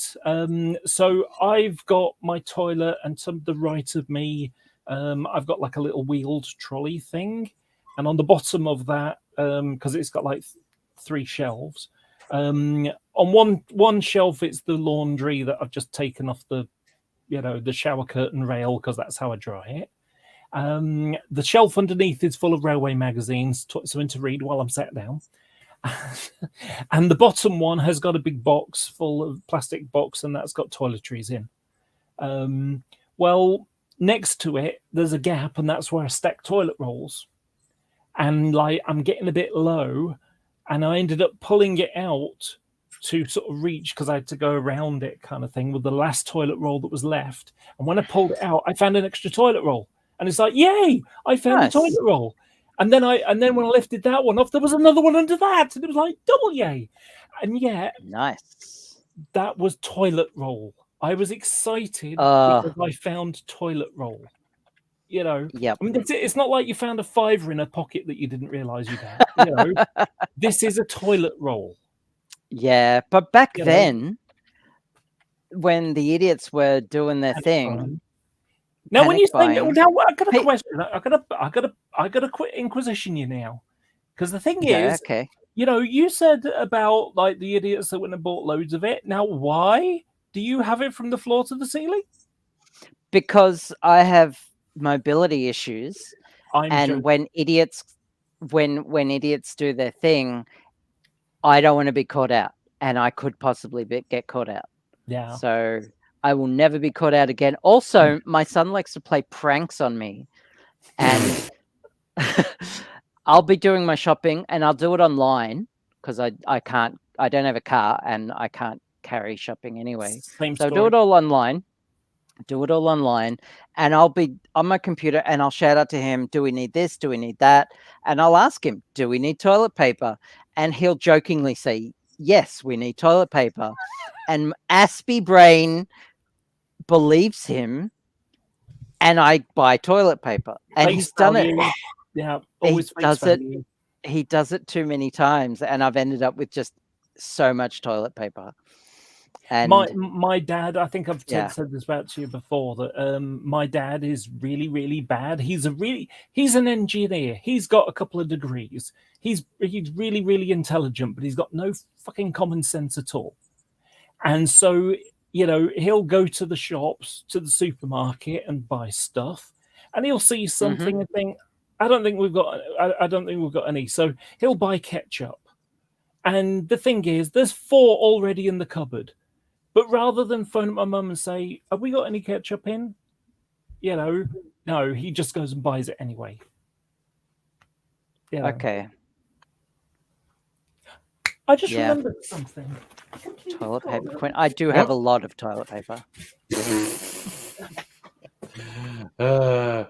Okay, Laura's disappeared. I'm gonna let Laura come back. No, I may actually retire somewhat early. You look like you're about to fall asleep on That's not so much stream. I'm about to fall asleep as I was about to contradict myself within the same sentence. But Laura, what did you find? Because I'm about to sign off, I think. So I completely forgot that a number of years ago, I went and bought a bunch of these Transformers. They're Cool. the computer things. Transformers, yeah. So that one's that's Thrust, and there's a Starscream stroke Thundercracker stroke Skywarp. They kind of Seekers are all the actually come same. apart. Cool. The The Seekers all looked the same yeah. anyway. So who's that? That is Optimus Prime. Ultra Magnus. Ultra Magnus. Yeah. Okay, see, I don't know shit. And That's Optimus Prime. Yeah, totally different. What? It's just like Geez, angry. Blue and red in slightly different patterns. It's like Ratchet. They have to sell toys, Ratchet and Clank. Sorry. And a Devastator. Cool. Have you seen That Combiner Wars? Sounds like the name of a particularly large dildo, but anyway. Well, he That's lime green. Impactor. Yeah, so Devastator is made up of 6 Transformers that all turn into one big one. Those a bit fell off. Those bloody Power Rangers that look how cool this is, all these robots all in turn into one big one. Yeah, Transformers did that like 20 years earlier. Yep. Hot Rod. Cool. Well, like I say, some of them I painted. The Optimus Prime one I painted. This one I did as well, I think. So that's Ramjet. Cool. They look a bit dusty because they've been just set up in the cupboard. Yeah, and then the last one is Soundwave. Okay. So, yeah, one of these days I'm going to paint up these other ones as well. Because I prefer to unpainted than looking like pewter metal things. So, anyway, so I just thought you might find that a little tiny bit interesting. Well, anyway, I did. No. I really enjoyed that. Anyway, I really think. Sorry, I got one last. I'm gonna go. Oh, my question. Ask your question. Yep. My question was, what was this whole Reverend thing about? Oh, I was ordained as a minister in the Universal Life Church online, and I am now officially a minister. And my religion is Jedi. The only Trekkie in the Church of Jedi.